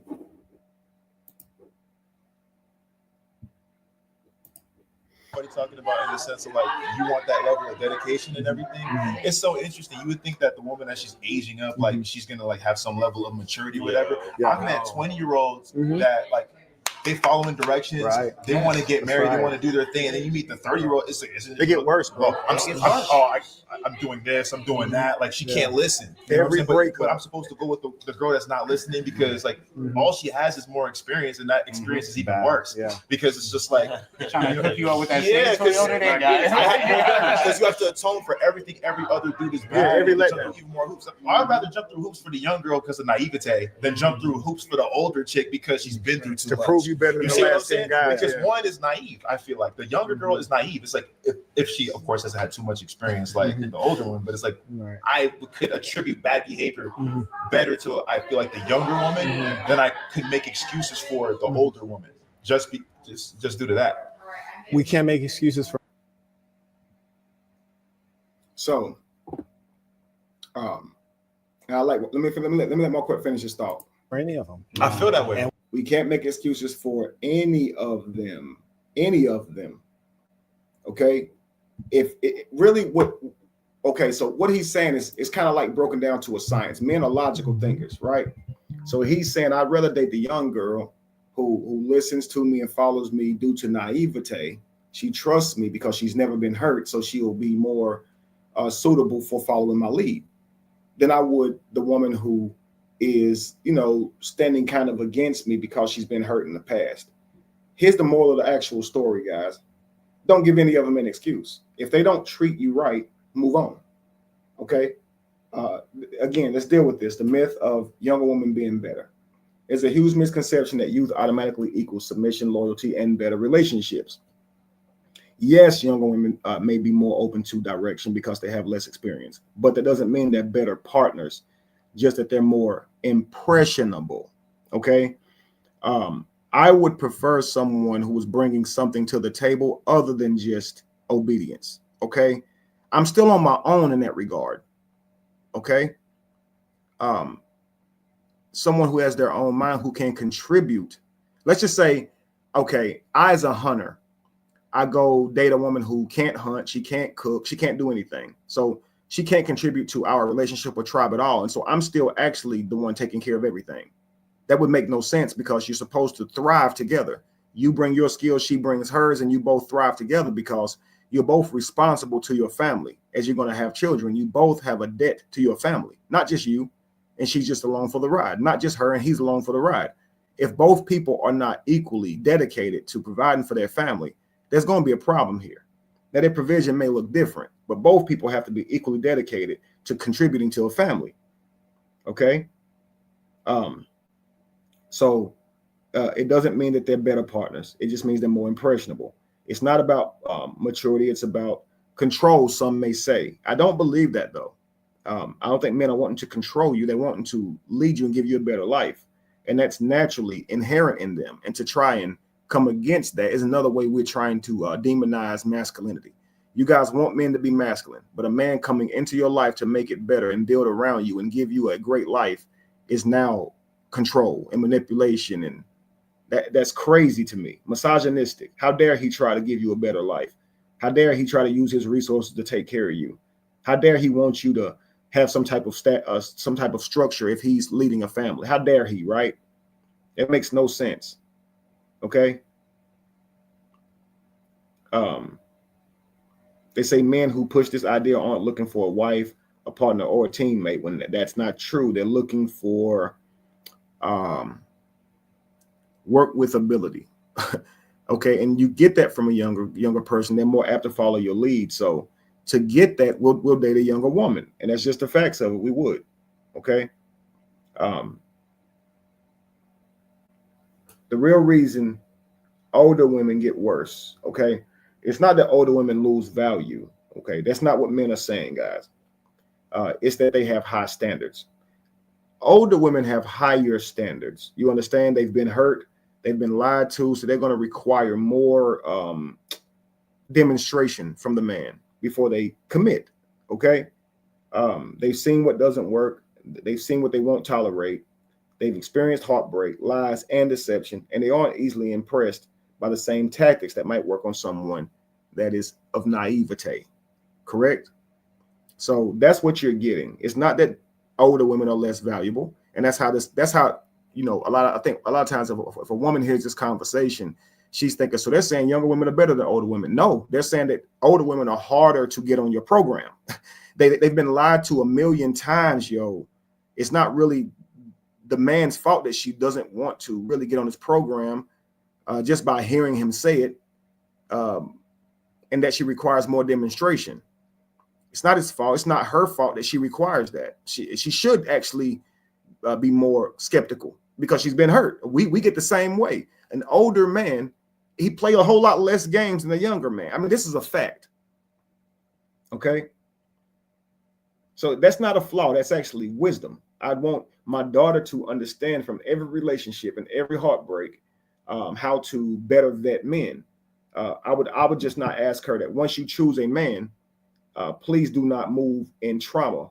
Once you choose a man, you have to be free and totally dedicated. You cannot use the past against the man that you chose. And to a man, you cannot use the past against the woman that you chose to be in your life. You have to be fully devoted and give them your all. You can't be limited and make excuses for it due to your past because you've now chosen to be in a relationship with a person. Okay?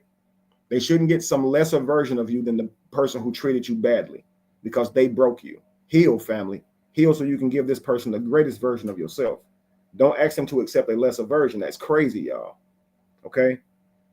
A woman in her 30s isn't harder to deal with because she's damaged. She's harder to manipulate. She's harder to sell, and for lack of a better word, on your plan and vision. You just telling her what you're trying to do ain't so convincing because she's heard men say this and not make good on it at all. She's heard men say what their life projection was and not make good on it at all. So now you're one of the many people who's sitting here saying that you projected to go somewhere high in the next few years, that you got a business and that you're doing well. She want to see it now. And now you're thinking that this woman right here, boy, she's difficult. No. And that should make you value that because she's not moving so gullible. That's actually a flaw to be young and gullible. He said he was a DJ. Turned out he worked at the gas station. Why'd you go for that? Because you're young and naive, right? He had a gold chain on him, but wasn't in gold. Or was his friend's chain? Okay. She's not blindly following a man's lead. She's vetting who she follows. And men don't truly have relationship skills if they struggle with this. Instead of stepping up, they blame the woman for being too difficult. If the moment that she shows you that she requires to see more, not that she's disruptive or hard to deal with, this is a moment that you as a man should now show and prove. You said what type of man you are, and she's saying, many say that they got their own business. Like, is it actually a legitimate company? Like, don't see it as like, oh, she's trying to chop me down. No, she's asking because you just said you are an entrepreneur and had your own business, bro. Oh, what great. What's the name of your business? How long has it been operating? Like, she should be able to ask these questions because all of this shows discipline to her. It shows work ethic. It shows integrity. And this is a high selling point as for a high value man. What you want her to say? How much money you make? And just leave it at that? That's that naive shit. You see what I'm saying? The naivety trap. So youth over wisdom purely because he wants someone who is easier to control. That's not what he's saying. Clearly not. Clearly not. But based on what we've experienced, in a lot of cases for men, this is kind of where they are. Okay. Wouldn't a real leader be able to earn the respect and of an experienced woman just as easily as a naive woman? If a man has true value, why does he need to avoid women who have lived and learned? Right? Good questions. This is where the red pill community thinking actually contradicts itself. It tells men to become powerful, dominant, and high value, but then encourages them to seek the most inexperienced women possible because those women won't challenge them. That's not leadership. Okay. This is the idea that's based out of insecurity and lack. Okay. You fear that she will turn on you. You fear that she will lose value for you. You fear that she won't see the value in you. You fear that she is in trauma. And these things lead to, honestly, let's be real, a high potential that the relationship won't last long term, or that it'll be a struggling relationship. And this is a lot of times why men are making this decision. It's not misguided. It's not mean. But this is where men kind of start losing their masculinity when it comes to decision making. Okay, we're seeing this challenge as something that's bad when really it's good. Just like you as a man, us as men, we become less tolerable, or we tolerate less from women as the older we get, because we've seen it all. You know when a woman's trying to play you for money. You know when she's trying to get you to spend more on her. You know when she's not truly interested in you. So you don't really go for that anymore. But if you go back to when you were younger, you gave her money because you thought that it might get you somewhere, right? You took her out because you thought it might get you somewhere, and you end up, after all these dates and money spent, it didn't get you anywhere. And you're learning that you just got played here. You're learning here that women can emotionally manipulate as well. And this is just a fact. And so now you don't go for all of the bullshit that you used to. It's just a fact. And what women who see that say, he lame because he don't spend money. Ain't this what they say to us fellas? You broke because you won't just buy me stuff. The younger me would have done that shit. I've seen a video where a girl got a boyfriend, or a guy took his girlfriend to a restaurant for dinner, and she invited all her friends. After they ate, his actual girlfriend wanted him to pay for everybody's food. Now, y'all are here to celebrate y'all's friend. I'm here to celebrate my girlfriend. We're having fun doing that. Why on earth do y'all think I should be paying for y'all? Why? Why do y'all even think I have the funds to pay for all y'all food? Food is expensive, especially in restaurants.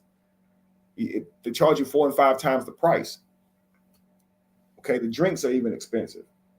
Why on earth would I have to pay for everybody? And I've seen these women say, no, you're supposed to pay for my friends. That would tell me she doesn't value my future, because that's my money and our money that we would be giving to her friends when they could just pay their own damn bill. Do you guys understand? Now, the younger version of me have done some shit like that. Yeah, I got it with my dumb ass. Yeah, I got it, which makes us simps, y'all. So we learn. They learn too. So here's the truth about a woman's experience, okay? The real truth about women and experience, okay? A woman's past doesn't make her worse. It makes her more aware. Let's just be real. If it's your daughter who's doing this, you wouldn't say the same thing. She's not impossible to lead. She just won't follow a man who hasn't demonstrated that he should be followed. If a man's only strategy is to find someone young before she figures out how the game works, he's not truly a high value man anyway. And that's if a man is saying, I'm gonna get a young woman just because she won't challenge me. What? That's crazy. If you bounce your ideas off a millionaire's head, you're probably gonna get more pushback than you would bouncing it off someone's head who don't know shit. And you should value that pushback. Okay? Not necessarily value an argument from her, but value her concern or questions, because she's aware, man. I would just love that. I don't understand the problem with that. Jamie's older than me. Lacey's just a few years younger than me. I couldn't see myself, honestly, with some 20-year-old woman. I just couldn't see it. What the hell are we even talking about, yo? What are we talking about? I don't care probably about nothing that she's discussing. She's going to have to be from another planet in a 20-year-old's body, yo, because how would she even understand how my mind works? I would bore the shit out that lady. You understand? And I know some men say, I'm not interested in having a conversation with her. And I am. I believe in genuine connection. And if they don't truly have the mindset to understand where I'm coming from, but they have to mother my children, that's a huge ass problem. That's a huge ass problem. And we need to see how we're setting ourselves up for failure. If we're thinking that I don't care about hell getting along with my woman, shit, I just need you to damn listen. I don't care about laughing with you and sitting around having a good time. Yeah, I do. I care about shit like that. I don't want to spend my life with you, and I can't even sit in the same room with you. That is crazy. See, I value connection as well. It takes more than just us both having the mindset to create children. I'm going to value that we have a vibe as well. A real man isn't afraid of a woman with experience. He's capable of handling her because, and I hate to use the word handling of her, I'll say dealing with her because his leadership is real. It's not forced. The bottom line, a great woman, young or old, will follow the right man. But if a man can only get respect from someone who doesn't know any better, he's not the leader that he thinks he is. Okay? Please understand that. Please understand that. All right? Let's continue. And we got to keep that motherfucking foot on all of their necks. Sure. And it might sound like, God, this nigga hard on the hoes. Nah. But really, They there's a motherfucking Russia right now. right now. Get his hot meal.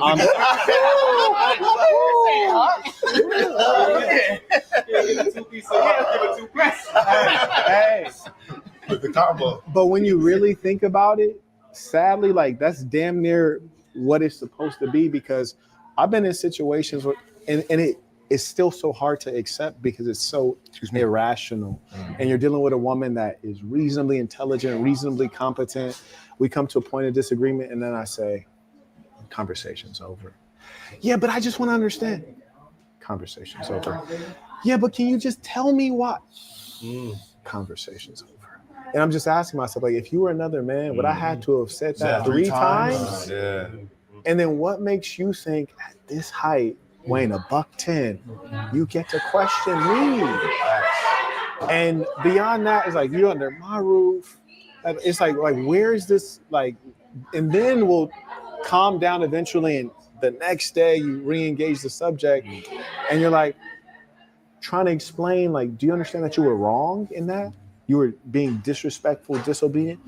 Oh, well, it's not disobedient. It's just trying to, and you will never, there are some things you will never come together with. You. There's no level of explanation. Correct. And so what you understand is that if you'll never come together on logic and understanding, so if there's not a view of utter respect and hierarchy, I and, see what you're saying, you know, because you're not going to explain her into good behavior. And here you can't gorilla pimp her into good behavior. It got to come down to, how much do you want me? Keep talking like that, you won't have me. And then she says, no matter, I might implode, but I'm gonna hold it in and I'm going to comply, because now it's not about right and wrong. It's not about logic and illogical. It's not about emotional and rational, which is how we try to get them to understand things. It's about everything I want will disappear. Question to you then. And before this guy goes there, you see how Marquette, this brother is absolutely brilliant, guys. You see how he said it would come to the point to where you're basically saying, if you give me these problems, you won't have me. If you're going to treat me this way, you won't have me. But still, that is still an element of control. You're saying to her, I'm going to leave you if you don't act right. This is not her understanding and valuing your leadership and complying. This is not that. So again, what you should do is just leave her. This just shows how much we as men will value this woman, that we'll go to the point of threatening to end the relationship because we want her to act right, when we should leave her because she's not acting right. Okay, the moment he said she's over and over continuing to try to talk about this thing, and I keep saying, I'm done talking, I'm finished with it. In a man's world, guys, this is where we become violent. If we say we're done talking about it, if we say keep our name out your mouth, if we say leave us alone and you don't, and it's a fellow man, it's now past words. So you're telling men who are structured to be violent, that they are built this way, to now subject that because they're dealing with a woman that's doing that to them. And this is why you got a screaming man. That's a powerless man. That's why he's yelling. That's why he's acting so irate, because he can't get you to act right, and he can't demand his respect like he could with another man. With another man, he could put hands and feet on him. There's no need for another man to be screaming at another man.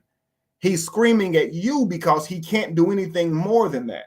And what I wish ladies would understand this, when this man is sitting here wilding out and screaming, this man is in panic mode. He's the weakest he'll ever be in that moment. And between two men, he would be all over him. You understand? Like white on rice and a glass of milk in a paper plate in a snowstorm. Okay, that's what it would be. But he's dealing with a woman, so now he has to leash himself. He has to subject himself, and all of his all of what comes inherent in him, because it's a woman. So now allow yourself to be mistreated. You said you want me to leave you alone, but now because I'm a woman, I can tell you why I'm not going to leave you alone, because you can't hit me, because you would be a beater. You'll be a woman beater if you hit me. So I'm going to, the fact that she's doing all that to you shows that she's so disrespectful. So she doesn't want you abusing her, but she's literally abusing you. She's not respecting you, simply saying, leave me alone. I don't want to talk about it anymore. Look, I've already said I don't want to talk about it anymore. Yo, why are you still bothering me? Just give me some space. The fact you have to request this over and over, and you are the stronger of the two, is already unnatural, because that don't even happen in the natural world. Why am I asking you to leave me alone and I'm clearly stronger than you? So you're abusing me if you're using the fact that you're smaller than me and the fact that you're a woman to keep on mistreating me. So why would I try to threaten you within the relationship just to get you to act right? You've already showed me your value right there, that you're willing to do me like that. Guys, we got to learn to just leave them alone. Don't even give them a chance, because what he just said is ultimately she may end up imploding one day, and all of it's going to come out that she was doing all these things just to be with you, and it's going to come out in resentment and anger for you because she wanted to be with you. So she let you do these things. She let you have the last say. She let you do this because she didn't want to lose you. When she finally gets the strength to leave you, she going to blame you for all that. So you just leave her. Leave her ass alone, because she's not treating you right. And I want to call that mastering man frame. Knowing when to make a decision that's best for your life and acting on that decision, regardless of how much you are in love with that person, no matter how much you want that person to be around you. I don't care how fine she is. To stay in a situation like that, it's your own fault, man. I always say women are the gateway to sex. They are the gateway to sex. Okay? They are. But men are the gateway to relationships. So if she lets you hit it as a man, okay, and you lied to her, you got to say, lady, you should have vetted better. You open your legs to this man. You actually supposed to wait to marriage. Okay, and you let this man smash like, well, he told me he worked here. You gave it to him because he said he worked there. You got to go check your own morals, yo. But relationships, men are the gateway to relationships. So if you're in a relationship with with a girl, and she don't treat you right, and you complaining about it instead of acting on it, you the problem, sir. Ladies, you're the gateway to sex. If you're with this guy and he's trying to get sex from you and you don't want to sleep with him, you have every right not to. You're the gateway. So at any moment, after the first date, second date, 10th date, the moment you deem this man is not worthy of you opening your legs, you can just tell him. And his time is just wasted. It is what it is, because you don't have to feel obligated to giving him shit, right? Right. So if I'm in a relationship with you, I don't care what I promised you. I want to be with you forever. I want to marry you, girl. If you don't treat me right, I'm not obligated to continue a relationship with you.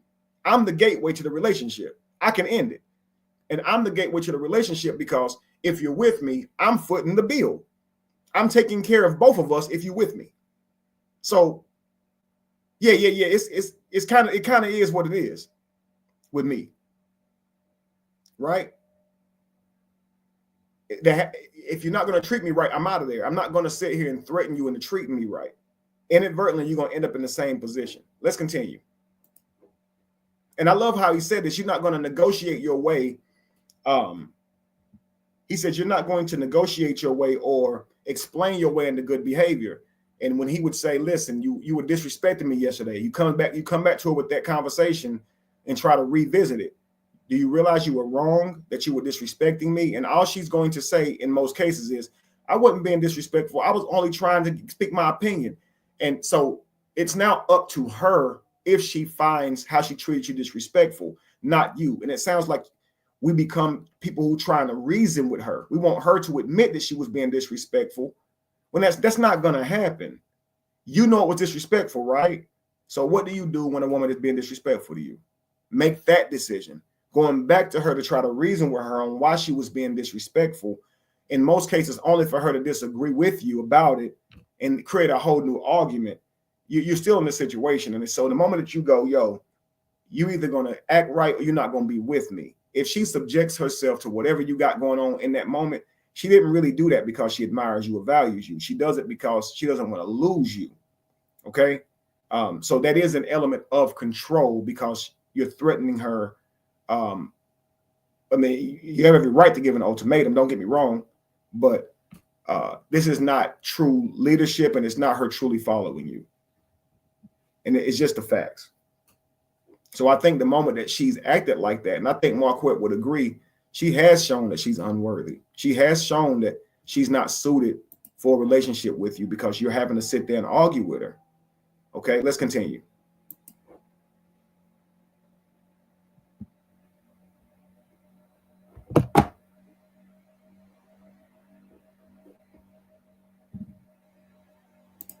Because I feel that, because that's like that walking away. It's like, hey man, I'm ready to walk. This is my walking papers. But man, how?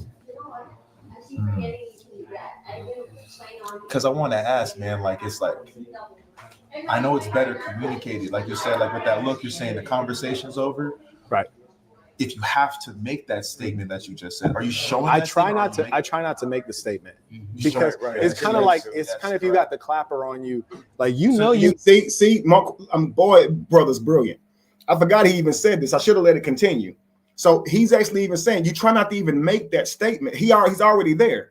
If you have to say it, you've lost. If you have to threaten, if you have to hit, you have lost. This is no longer leadership; it's control, and it is abuse. You cannot make a person do what you want them to do, even by emotionally manipulating them. You cannot. It's called abuse. Abuse is the misuse of a person. But let's continue.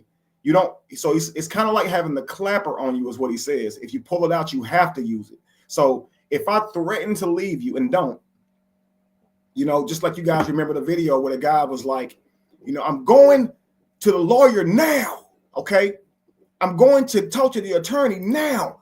I'm going to tell him everything you was doing. This is the powerless man. He's now trying to threaten with a divorce. He tried to yell. Seeing an angry man should make most women chill because they should value their own health. But she don't care about this man at all. She don't fear him. He can't even yell and make her stop. She don't give a shit. So now he's threatening to go to the lawyers. Like what? You're powerless with this particular woman. It's not that you don't have value. It's that this particular woman is not going to comply, and she's going to be an enemy of progress. When you can be having peace and working on your future and building a life together, you're actually going to be sweating, arguing, going through mental fog, depression over day and week-long arguments in where you guys are punishing each other by being very ill and mean towards each other. It's the most horrible dynamic you can think of in a relationship. And this is why you should walk away from people who treat you badly and not try and make them treat you good. Don't try and do that. Okay? The way they treat you is how they freaking see you. Okay? Respect is not given. It's not going to be given through a debate. It's earned through presence. Let's make this clear. He just said it's like having the clapper on you. Okay? Let me let him finish his thought. You got no. I'm not gonna say that. Yeah, exactly. I'm not gonna say that. Correct. I'm not gonna say that. But if I got it on me, you know that when I reach, it's not to reach, it's to pull it out and take you out. For sure. So like you can't keep pump faking on them. For sure, exactly. They have to know that you're a very serious person. Correct. And believe that you will do what you say, and also already know what the red lines are and know when they're getting close. Mm-hmm. You don't have to give any warning shots, Oh, for sure. Yeah. If you pump fake, you lose ground. Exactly. Yeah, exactly. So if you pump fake, you lose ground, you lose power, you lose respect. So what is respect, man? Is respect money? Or is respect in your decision making? In your man frame? Your ability to walk away and not talk about the shit and argue about it. That's what makes you powerful.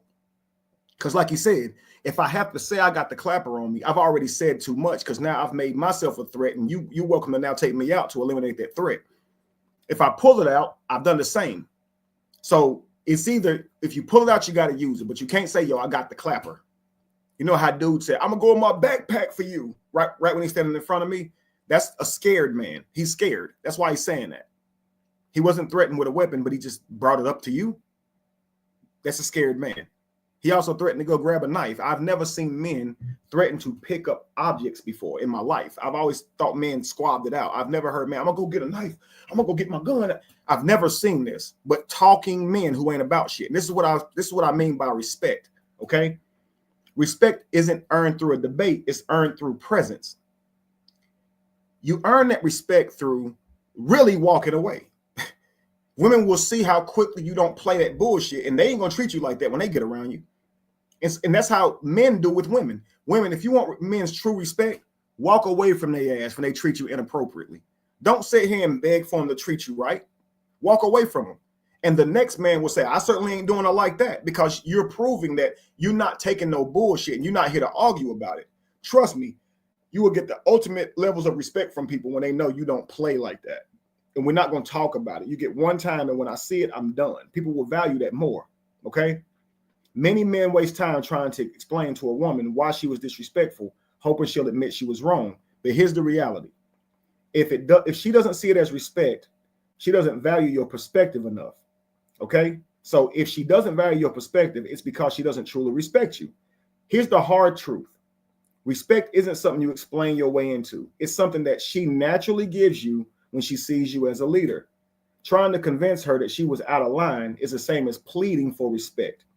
And respect that has to be begged for is already lost. Okay? Now, the futility of arguing over this disrespect. Okay, here's why it's futile. Okay? Pointless. A pointless endeavor. When a woman is already in a place where she feels entitled to challenge your authority, she will reframe her behavior to avoid accountability. So it's up to her, right? You know, if your parent tells you were late, you don't get to say, no, I wouldn't. No, you grounded or you're not, because it's their authority. You understand? But if she doesn't value your opinion, it's going to be whatever she says it is, because if she says that she didn't do it, you don't have a right to be upset about it or behave a way about it. I wasn't being disrespectful. I was just speaking my mind. Oh, so if I was trying to stop you from speaking your mind, I'm trying to control you. And so I told you were being disrespectful. But so if you told me my tone was bad and I go, well, I'm just speaking my mind, that ain't gonna work, is it? You want me to actually listen? But that's how they do you. Instead of hearing what you say, they'll find something wrong with what you said. They don't respect you then. They don't respect you, yo. Okay? I didn't mean it like that. You're overreacting. See? Another way to disregard you. You're too sensitive. So, okay, I got you. I'm too sensitive. All right, leave him alone. That's it. You're overreacting. Okay. Forget I said anything. And never pick her ass up again when you take her home. It's just that simple. At this point, you've lost the frame of the conversation. She's not addressing her action. She's putting you on the defensive. Now you have to prove to her she was being disrespectful. You have to give her allegories and motherfucking Bible scriptures and all this different shit. You got to put together a damn a Pythagorean theorem just so she can understand how she was being disrespectful. Hell nah. If you don't get that, if you don't have enough emotional intelligence to understand what I mean when I say you were disrespecting me, you don't have to feel that way. You don't have to think that you were. This is my perspective of it. The same way you might tell me my tone made you feel a way. It's for me to understand that you felt a way by my tone, because I certainly didn't. If I can do enough to understand you, but you ain't willing to do it for me, yo, get your ass out. And it's really that simple. Okay, and instead of addressing her behavior, you will defend your right to feel disrespected, and that's a losing battle. Okay, leadership through action, not threats. Okay, the red pill community often corrects by teaching men to control women through ultimatums. But as I said, that's not leadership. Okay, if you say act right or I'm leaving, and she changes, it's not because she admires you. It's because she doesn't want to lose the benefits of being with you. That's simply all. It's the same reason why you showed up to work on time, because you done pointed out. now you dying and you still got to go to work, because if you lay out, you getting fired, right? You done took so many damn days because you didn't care. I'm gonna take the day. I don't feel like going in, and now you're really sick, and now you at work with Ebola because you pointed out. And if you stay out of work, you're in the unemployment line with Ebola. That's just worse, right? It's just worse. And so that's why she's with you, because she's pointed out and she don't want to lose the benefits. It's not really because she respects you. Who wants that? Who really wants that? If you have to threaten to leave her for her to behave properly, she's not truly following you. Okay. The real influence over a woman comes from how she feels about you, not just what you say. If she respects you, You don't have to tell her to act right. She'll already be considering your perspective. If she doesn't respect you, no amount of words or reasoning or ultimatums will change that in the long term. It just won't. Okay. The real solution, though, is setting standards and moving accordingly. That's the real solution. So what's the move when a woman disrespects you and refuses to acknowledge it? What's the move? You don't argue, you act. If she doesn't respect you, you let her go. If she challenges you at every turn, you don't debate, you withdraw your energy. If she doesn't value your leadership, you stop leading her. Really simple, okay? And here's the secret. A woman who truly wants to be with you will correct herself, not because you force her to, but because she feels your absence and values your presence. She'll notice that you got distant. She'll notice that something went wrong there. She'll notice it in your energy, yo, and she'll instantly go, is everything okay? She won't pretend she didn't see it. And whenever you tell her about it, she act like she didn't know it. She acts aloof. This is crazy. How could someone hurt you, and then when you try to tell them, they act like they didn't even know they did it, when they even noticed that they did it? Women have really high awareness. They know when they've done some shit. They know they done some shit. They really do. They can sense it in your energy. So a woman who really cares about you will be like, are you okay? Your energy shifted a little bit when I said that. Did I hit a spot? I'm sorry. She would care because she knows she gets the best possible man when she's doing that. Okay? She's the one who hurts if she overlooks it. It's you who gets the worst man. It's you who loses every time you mistreat this guy. I'm telling you. And man, it's you who loses every time you mistreat her. She's not going to treat you the same anymore after you treat her like that. I mean, it's you who's losing. The moment that you do her like that, you lie to her, you disrespect her, you with someone and don't say that you are, you're cheating on her. You're actually cheating yourself is what you're doing, because she's never going to perform the same for you ever again. So even if she stays, it's your loss, because you actually will never truly get to experience her. You've already lost. You're never going to be with that woman truly. You're going to be with the broken version of her, the version that has to deal with trust issues. That's what you're going to deal with. You're never going to win mistreating a person. I keep trying to tell you this stuff. You invite a person into your life. If you mistreat them, you can't win either. It's impossible. It's impossible. This is what most men don't realize. Real leadership is not about controlling a woman. It's about being the type of man that she wants to follow. If she doesn't see you that way, you don't argue.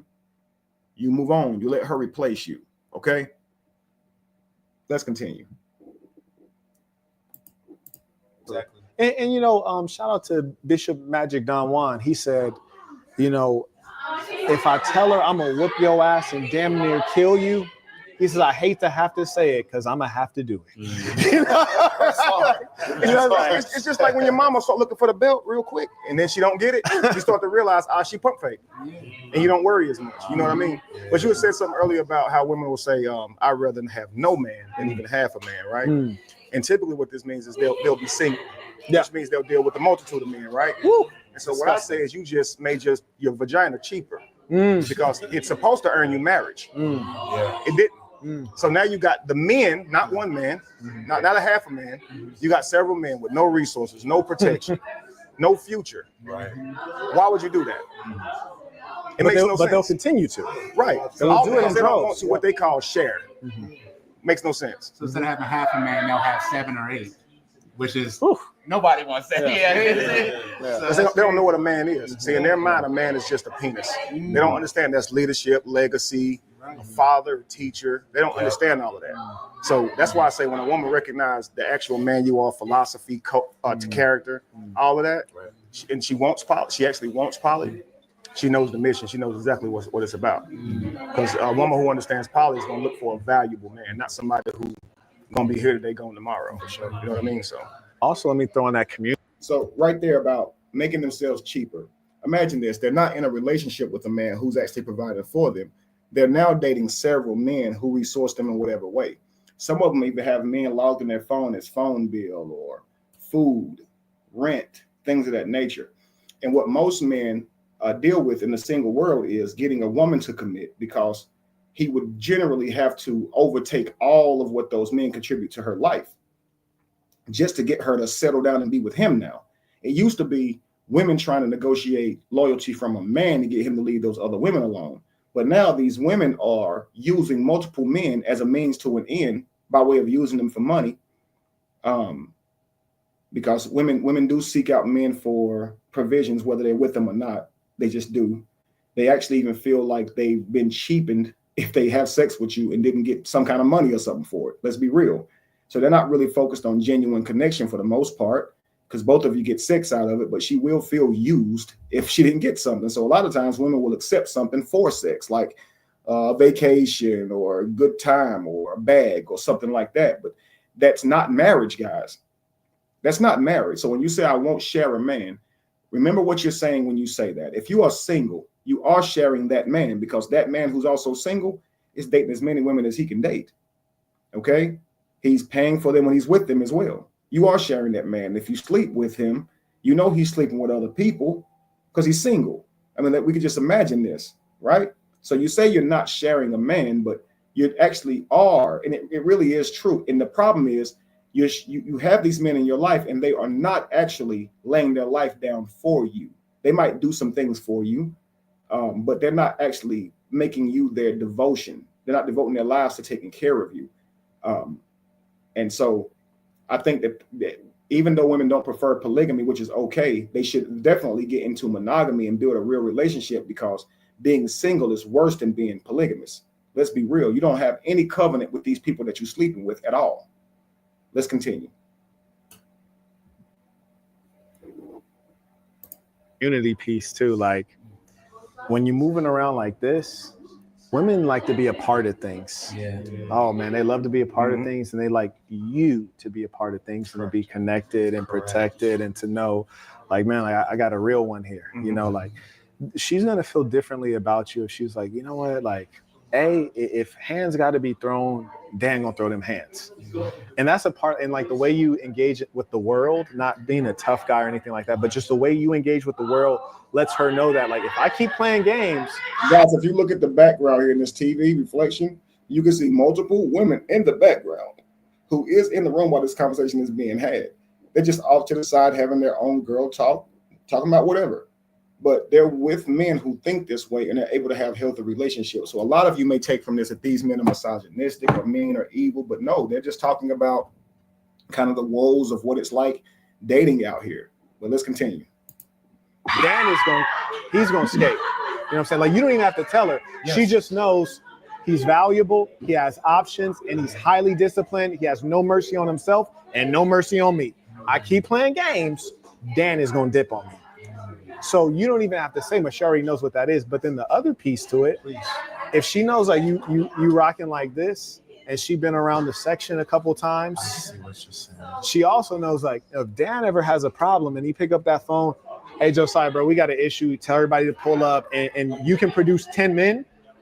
Then that's a power she wants to be associated with. You know, like, that's your team. You're a football star with a team. And people so often talk about empire, but they often speak of empire in terms of money. Oh, I'm gonna build an empire. When really empire is about people, high number of people. So when you're a part of an actual empire and actual culture, and you bring her into that culture, and then she finds like, oh, damn, like there's a way that they do things, you know, like that's gonna be the biggest thing to keep you safe and, you know, included. And also the beautiful thing, and as I said, we're gonna have a lot more women. You know, if a woman shows up here, she got values. For sure. You know, she got values. You know, she also has tolerance, and she understands what a man is, how men talk, how men think. You know, and I have a lot of respect for the guys whose old ladies are here, because I ain't shake one hand, ain't no woman said a word to me, you heard me? And that's how it should be. Yeah. You know, that's how it should be among us.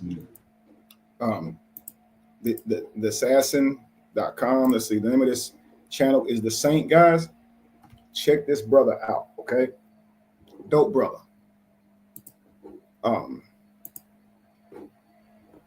Great conversation, dope. You see, Maroon's she's probably at a different part. It's why you must keep your foot on a woman's neck. Really, the name of the video is pretty triggering, right? But the conversation in and of itself, I wanted to bring some light to that and what was actually being said in this conversation. It's man talk, and why you must keep your foot on her neck actually means why you can't allow disrespect to continue. why at any sign of disrespect, you got to say something. You got to say something. Either she sees you as a nagging man. If you know it's inappropriate, you know she's mistreating you, you have to say something every time. And if she can't show you respect, you have to leave her alone. You have to leave her alone. Next video, Kendra G. Okay, she goes on a show called Tamron Hall, and she has a bit of a conversation here. We're going to break this down, okay? If you guys didn't know, Tasha K had recently exposed some things about Kendra G's ex, that he was pretty much not who he said he was, okay? And so I think after finding out, because it was made a public issue, she ended up breaking up with the guy, okay? And this is now after she's now single again. So she had a public boyfriend who Tasha K had kind of warned her about before, and Kendra G didn't take it well. And actually some things came out about him, and now Tasha K is now saying, she sees why Kendra G was so defensive now, right? But listen to this conversation from Kendra G, and I'll take you back a bit to what happened with Tasha K too. But let's listen to this conversation.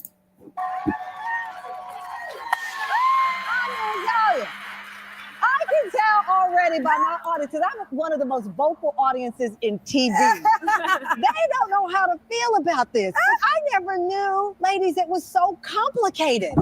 Child. Dating is a war. You had it right. It's a battlefield out there. It is. Yes. What makes it, Kendra, a battlefield? I think now because of social media, it's the gift and the curse, because now we're all connected.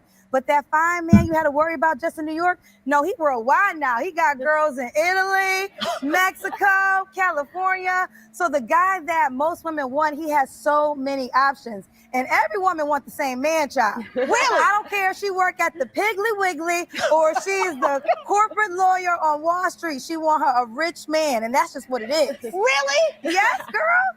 Hide your man, Tamara. Hide him. Hide him. Don't let him go outside. Don't let him go outside, child. Don't let him go. Okay, I'm locking my door. Steven, don't you leave that house. Ilana, why?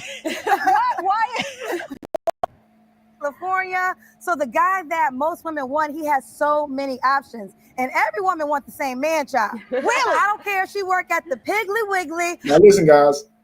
What she is actually reiterating is Kevin Samuels' logic, and she used to hate Kevin Samuels. Okay? But this is what Kevin Samuels was saying. This guy that you guys are wanting, all of you guys want him. And so why would he choose you? And so these women would call in, well, I'm this and I'm that, and he'd say, he ain't gonna want you. You're a 5, you're a 6, and he'd say all these things, right? And so many women, of course, didn't like his delivery. I didn't like his delivery, okay? But the brother got facts. He got some facts as to what men face. A lot of women don't realize how disrespectful to men, the average man, that they are when they just speaking on their preferences. When they go, he can't be short. To men, it's like, damn, I can't really help my height. Okay, you got to make 100,000. Like, damn, that's only 17% of men. His penis got to be big. They start hitting you with all this stuff, right? And so men start to feel like a little bit of objects as well. So what Kevin Samuels would do is kind of reverse that. You're calling into this show to say you deserve one of these men, right? Why would they want you? What's your looks on a scale from 1 to 10? And he would show them that basically the way they see themselves is not how that man does. So while to them all women are 10s, all men ain't rich.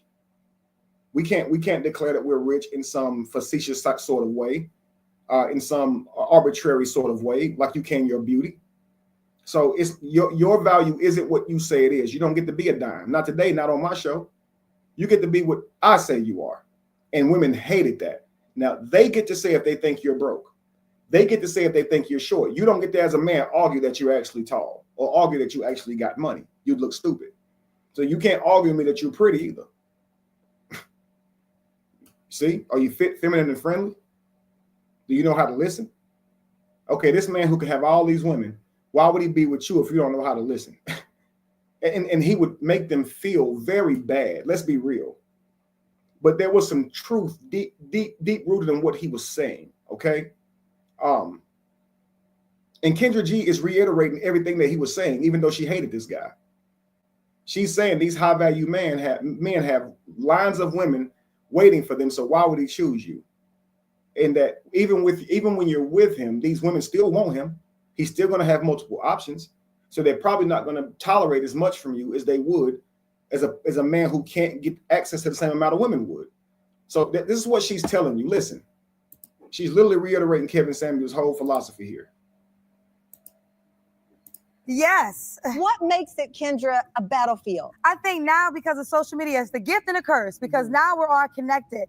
But that fine man you had to worry about just in New York, no, he worldwide now. He got girls in Italy, Mexico, California. So the guy that most women want, he has so many options. And every woman wants the same man child. Really? I don't care if she work at the Piggly Wiggly or she's the corporate lawyer on Wall Street. She want her a rich man, and that's just what it is. Really? Yes, girl. Hide your man, Tamara. Hide him. Hide him. Now she's talking to a married woman, okay? She's talking to a married woman here. So of course she doesn't understand that dynamic. Like, damn, so you got to be rich to get a woman. So when all women want rich men, because marriage is not actually like that. They're not like that. Why the fuck you want a rich man? Why you don't want somebody to love you? We thought women wanted love, y'all. And this is what upsets men, because our whole life we thought that women wanted love and affection and someone to care about them and connect with them. The women who are given a platform on social media are saying this shit. They're not saying a man who truly see them and love them. And like, we thought y'all were creatures of love. Y'all sound like y'all only into us for what we can do. And like y'all really make it sound like that. So why should we be coming to you with love, devotion, respect, loyalty if you only fucking with us because we rich? So it's like that woman who will say, I only want you if you rich, will now say, only be with me and don't mistreat me and don't cheat on me and don't, lady, you ain't even with me for me. Lady, if I wasn't rich, you wouldn't even be with me. What are we talking about? You want a rich man, that's why you're with me. You don't want Kevin, you're not in love with me. You want a rich man. That's the only reason I'm with you, lady. You gonna get what you gonna get and shut up. No, you treating me wrong and you're treating me wrong. I'm not an object. And this is what's wrong with the world. So y'all get with that guy and he mistreats you. Why is he mistreating you? Because he don't value you. Because he know you don't value him. You only value his money. Do you actually know how he thinks of you? Do you know what he thinks of you? Kendra G is ruining it for herself.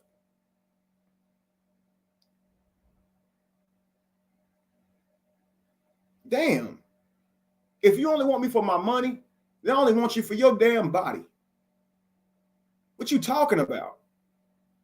And you don't like that though. This is so backwards, y'all. Let's continue.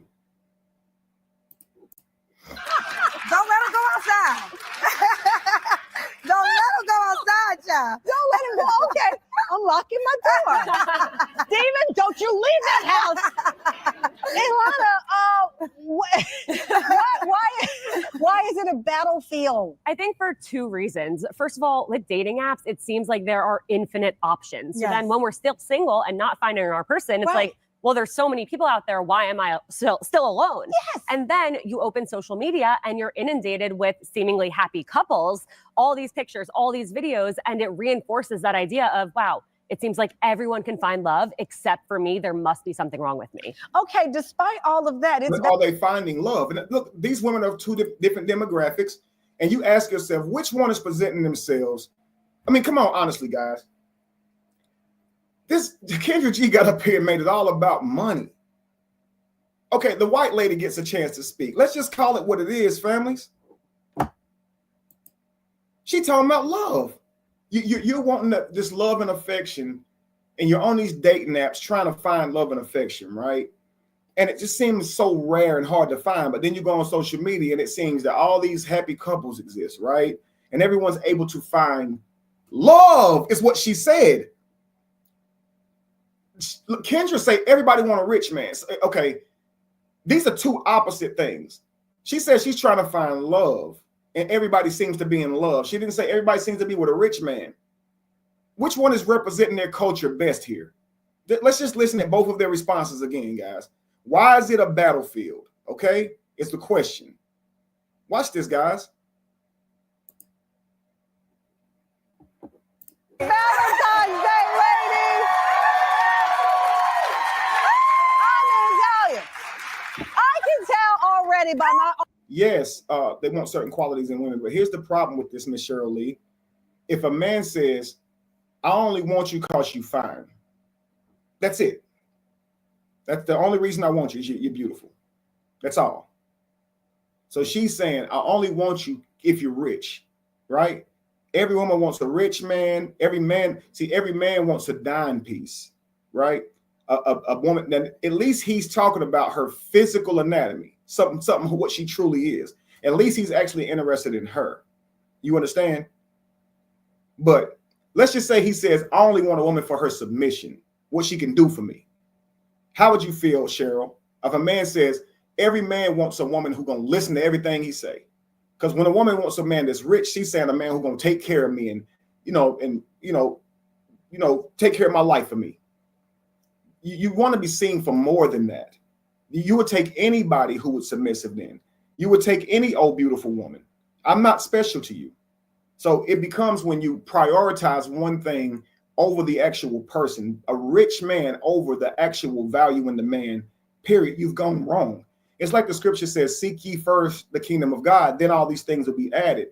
These women are seeking a rich man, not a man who's high in value and character, which is why he became rich. These are two different things, because every rich man ain't high in actual character and value. So what if rich was actually character? Then you couldn't go wrong.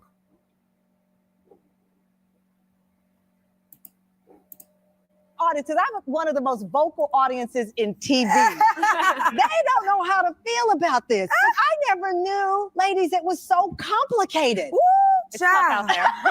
Dating is a war. You had it right. It's a battlefield out there. It is. Yes. What makes it, Kendra, a battlefield? What makes it, Kendra, a battlefield? This is the black woman's take, guys. Now listen at this. Listen at what Kendra says.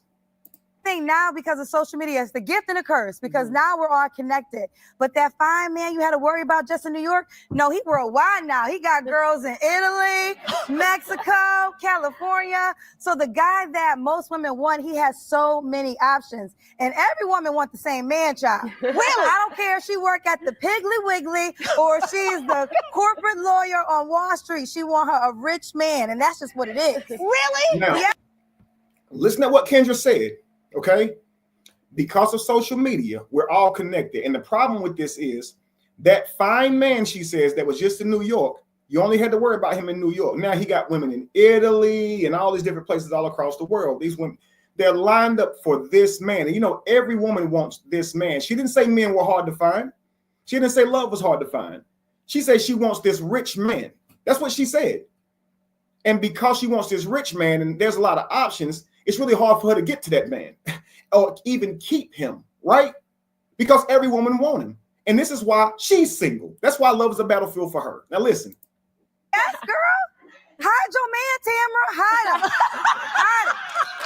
Don't let him go outside. So you can't trust men. You got to hide them. Listen at this, guys. Okay? Every woman wants a rich man. And when you get him, you got to hide him because there's options. You got to just keep this man at home because you can't even trust him. That's why love is a battlefield. So there's no trust in herself or the man. Let's let the white lady explain now why it's a battlefield. Let's continue. I don't go outside, child. Don't let him go. Okay, I'm locking my door. Steven, don't you leave that house. Why is it a battlefield? I think for two reasons. First of all, with dating apps, it seems like there are infinite options. So then when we're still single and not finding our person, it's like, well, there's so many people out there. Why am I still alone? Yes. And then you open social media and you're inundated with seemingly happy couples, all these pictures, all these videos, and it reinforces that idea of, wow, it seems like everyone can find love except for me. There must be something wrong with me. Okay, despite Now, right there, let's go back to this part right here. As I explain her breakdown.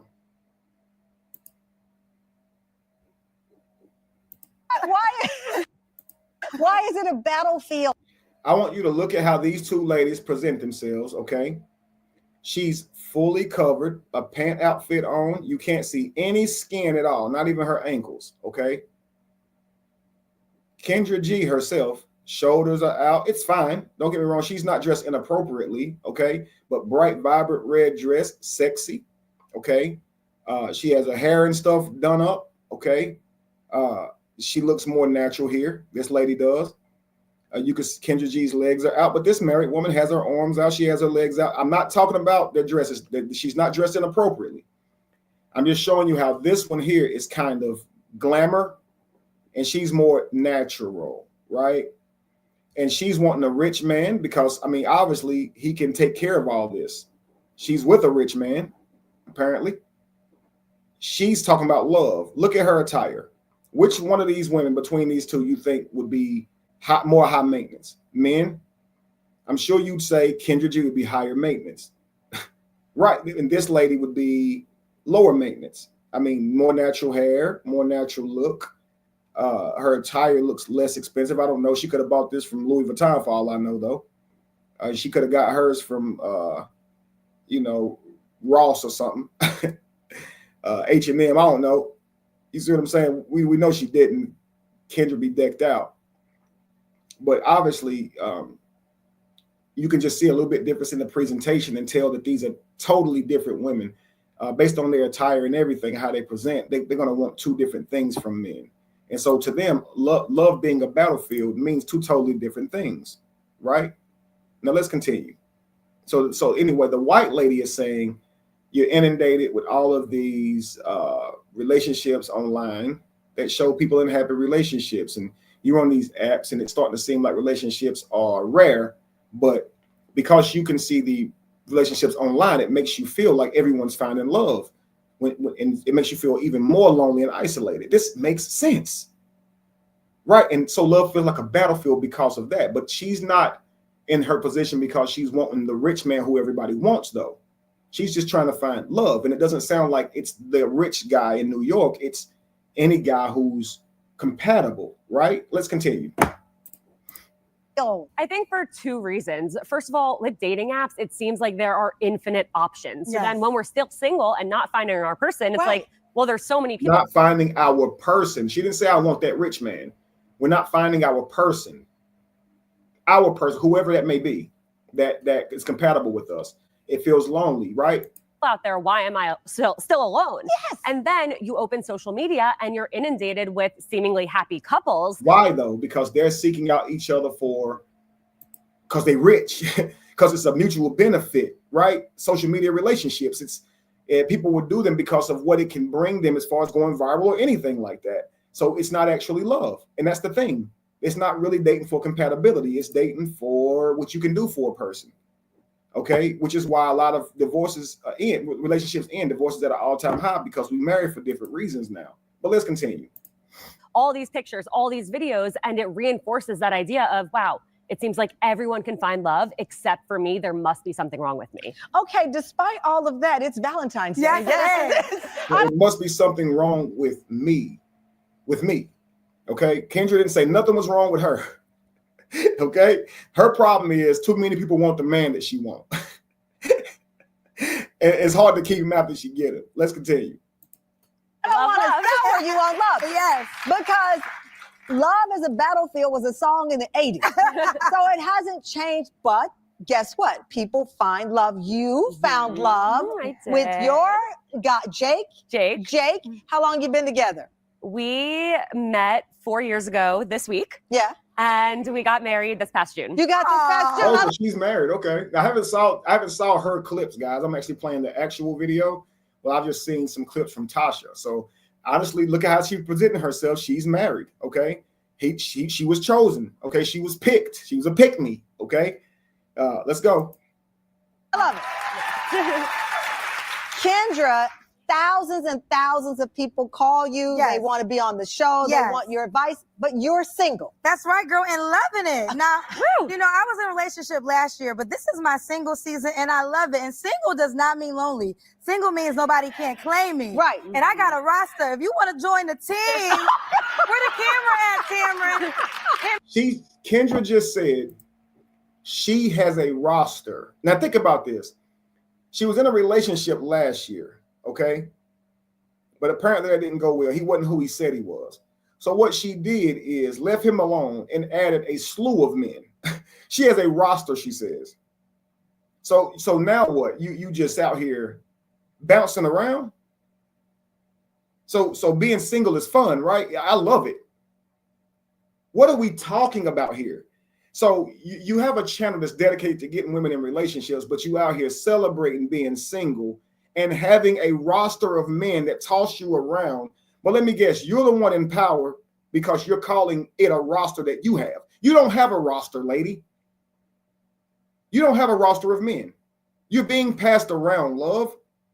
Please understand this, guys. Ladies, please understand this. Men will never see you as having a roster. If that's your take on it and that makes you feel better, that's fine. But we will never see you as having a roster. We'll only see you as being loose and being passed around because we enter into you. You're not effing me. I'm effing you. I don't know why you think you got a roster. You really just are being passed around. Why do you think you have a roster? What are you talking about?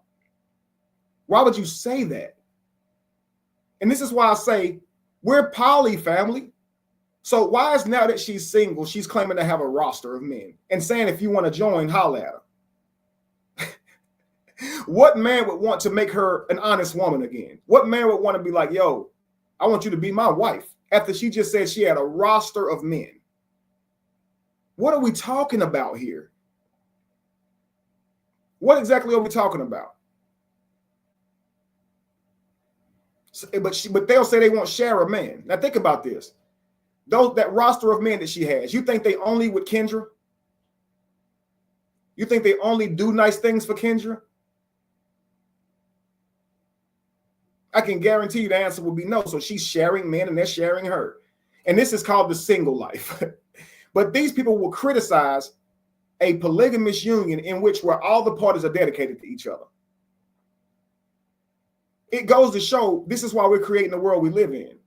We'll live these lifestyles and they're perfectly fine because we'll find a way for them to bring us power and pride and some however we frame it, it's not as bad, right? But what does this create in our communities? Broken homes, single mothers, single fathers. The list goes on. Let's run this back. This lady's married. She's single and proud because she has a roster of men. Whose hootenanny is cheaper? Hers got her marriage. Hers got her a marriage. Hers got her a roster of men. And she's proud. Claim me. Right. And I got a roster. If you want it, and I love it. And the show, yes. They want your advice, but you're single. That's right, girl, and loving it. Now, you know, I was in a relationship last year, but this is my single season, and I love it. And single does not mean lonely. Single means nobody can't claim me. Right. And I got a roster. If you want to join the team, where the camera at, Cameron? So this is two women that's married, and you're saying single means nobody can't claim me. So men who claim them, that's bad. So you don't want a man to claim you. I want you to be my woman forever. I want you to be my girl. I love you so much. You don't want to be claimed. You just want men to not claim you. Well, and you're celebrating that. I thought the problem is when they don't claim you. Men just want to not commit and they want to. So relationships are bad because men claim you, and now being single is good because no one can claim you. Right. Right. Austin Powers' voice. Right. Pinky finger up by the mouth. Let's continue. Hit me up on Instagram, Kendra G Media. We got space for one. We got space for more men now, more rosters. So those 7 men ain't fulfilling them. the spot. I mean, did she say 7? Let's see. She just had a roster of men. Yeah, Cameron, hit me up on Instagram, Kendra G Media. We got space for one. We got space Because for I one. love that thing too, but just because you're not in a relationship doesn't mean you're not dating. No. And that can be your season where you're exploring yourself and what's on the landscape. Yes. Okay, so my team found 2025's most. Now, see, this married woman tried to reframe what she just said. What Kendra just said is she had a roster of men who she pretty much, whatever the case may be, whatever negotiations they have, whatever they're doing together, that's what they're doing. They're grown. But she went from being single to having a roster of men, and she loves that. Come on, guys. If she loves that, how could you criticize anybody for being poly? You got to think about this, guys. But you have a show geared to help women find men, but it's also great to have a roster. So women with a bunch of men have a roster. So if men have a bunch of women, he's a dog, right? And this is how they do us. They warp our children's mind by presenting this low level of life as powerful and prideful. You see this now existing even in movies now. They have a woman who is actually a harlot and she sleeps around, but they will frame her as powerful for doing so. And what this does is it lowers the value of our young girls and the value that they place on their own body and sex. You understand? Your body, ladies, is not for you to leverage it to control men, get things out of men or anything like that. It's supposed to be holy. It's supposed to be for relationship. You understand? She said, I do understand your point, but most women who want a partner who make love to their mind, hang on.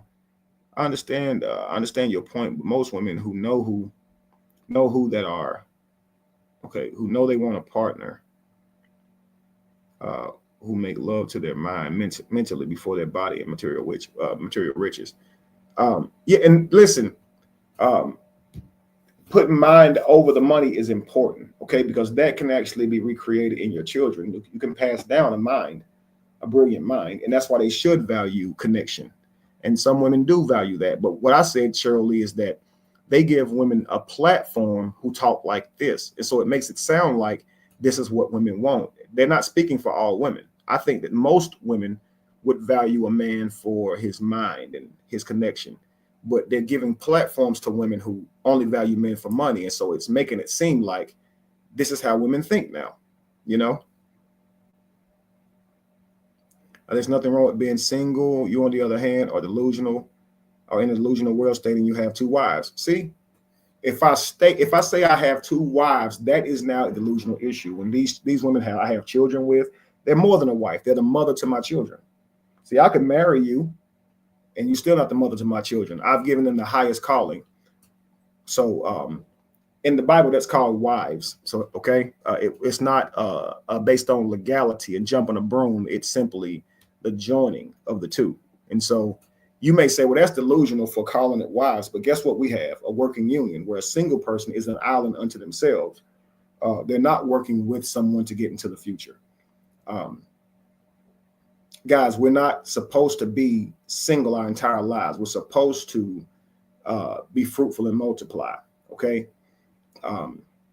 Again, what Kendra G is stating here is that she made herself cheaper. She now is giving herself to several men as she has a roster, and she's still recruiting, guys. Okay. And this is why it's difficult to get women like this to commit. Number one, you got to make more than them, and she's pretty successful. So it's going to be very difficult to make more than her. Okay. But you also have to be able to provide more than what this roster of men is providing. Enough for her to even want to give that up. You understand? I'm not comparing the 2. I'm just showing you how we judge one while we're completely being the same. So people judge polygamy while she has several partners. Do you understand? So I'm going to judge polygamy in which where you actually structure having multiple partners, but I'm going to praise being single where you have no structure with having multiple partners. What? Being accountable to the lifestyle that you're living is actually the most important of the 2. Because if I have children with the women that I'm with, I'm going to father those children. I'm going to be there for them because we actually have a commitment. But if I was just messing around with 2 or 3 girls at the same time, and they tell me they're pregnant, that's going to be a nightmare to me. So how is that better than polygamy? So I'm not comparing them, but I'm saying in one standpoint, you have a roster of men that you deal with, but you're criticizing someone who has multiple relationships, but who's committed to those relationships. Now you're dealing with multiple people and you're not committed to them at all. They're not devoted to giving you, providing resources and protection for you. You're not devoted to providing them nurturing and support. Y'all just essentially having sex with no structure. This is crazy talk. I would say they both would be speaking from their experiences. Her experience, the white girl's experience is, trying to find a partner and not able to do so, especially when you measure that against how often it seems like women are finding partners. What Kendra G's experience is basically what she's focused her energy on, getting a rich man. And then she's learned by trying to get this rich man that he's harder to get than she thought, because a lot of women want him and he has values too. And, he don't play like that because like you don't need him because you got bread. He don't really need you either. And it's hard to keep him because all these women are around her. So she's understanding her plight is how she's went about relationships. And that's truly what her problem with it. Why is love a battlefield? It's based on how she's went about relationships. If she was trying to find an adequate guy, not a rich guy, she wouldn't be complaining about the rich guy. You understand? So yeah, they're both talking from their own anecdotal experience, and they're very true on both sides, guys. But it shows you the type of woman you're dealing with when they tell you what they've been dealing with, right? Where the camera at, Cameron? Hit me up on Instagram, Kendra G Media. We got space for one. We got space because for I one. love that thing too, but just because you're not in a relationship doesn't mean you're not. You're right. The men don't know each other, which is worse. If you get pregnant by those men, you probably don't know who you're pregnant by. If you do know, he probably don't want it because he don't want you at all. So the man, you celebrate not being claimed, but a man who hasn't claimed you don't see the value to claim you. So you got a roster of men who don't deem you claimable and you're celebrating it. That's crazy to me. You had a man who claimed you last year. Now you have several men in which you're dealing with, and none of them are claiming you. And you're still dealing with them. That's crazy. You shouldn't deal with them if they don't claim you. Why is that? Why you think you're moving the right way? Well, let's continue. Dating. No. And that can be your season where you're exploring yourself and what's on the landscape. Yes. Okay, so my team found 2025's most talked about dating trends and catchphrases. These ladies are going to break it down. I gave you some of them at the beginning of the show. So don't feel badly if you've never heard of them, because I had never heard of them either. And I didn't look them up because I want to know how you define them. Future proofing. Yes. Kendra. Oh, you got to have a job. You have to have an ambition that's going to go somewhere for sure. I want to see W-2 forms. I want to see success records. I want to meet your mama. I want to know where you live. Is it in your name? Isn't it? I need to see the lease, because sometimes Kendra, I'm not good enough to date. This is what Marquette was talking about. Older women. A younger girl wouldn't say this because she hasn't had her heart broken. And what we as men got to understand is Kendra has a point. She dated a guy and he turned out to be lying to her and playing her. I think he bought her a car one time that he didn't put the right name and stuff on it. He was lying. I don't want to put stuff on him that's not true. I'll show you kind of that real quickly. But listen to what she said now. She's speaking from a place of her anecdotal experience. She dated a guy who she learned was a liar. So listen at what she's now learned going forward. I want to meet your mama. I want to know where you live. Is it in future proofing? Yes. Kendra. Oh, you got to have a future proofing. How do we future proof? So this is vetting to make sure this shit don't break down in the future, right? Listen, got to make sure you have a job. You have to have an ambition that's going to go somewhere for sure. I want to see. These are facts. W-2 forms. I want to see success records. I want to meet your mama. I want to know where you live. Is it in your name? Isn't it? Again, okay. Men are saying how many men you've been with, right? What's your body count? That's a deep question, right? So I want to see W-2s. You say you make 100 bands a year. Show me.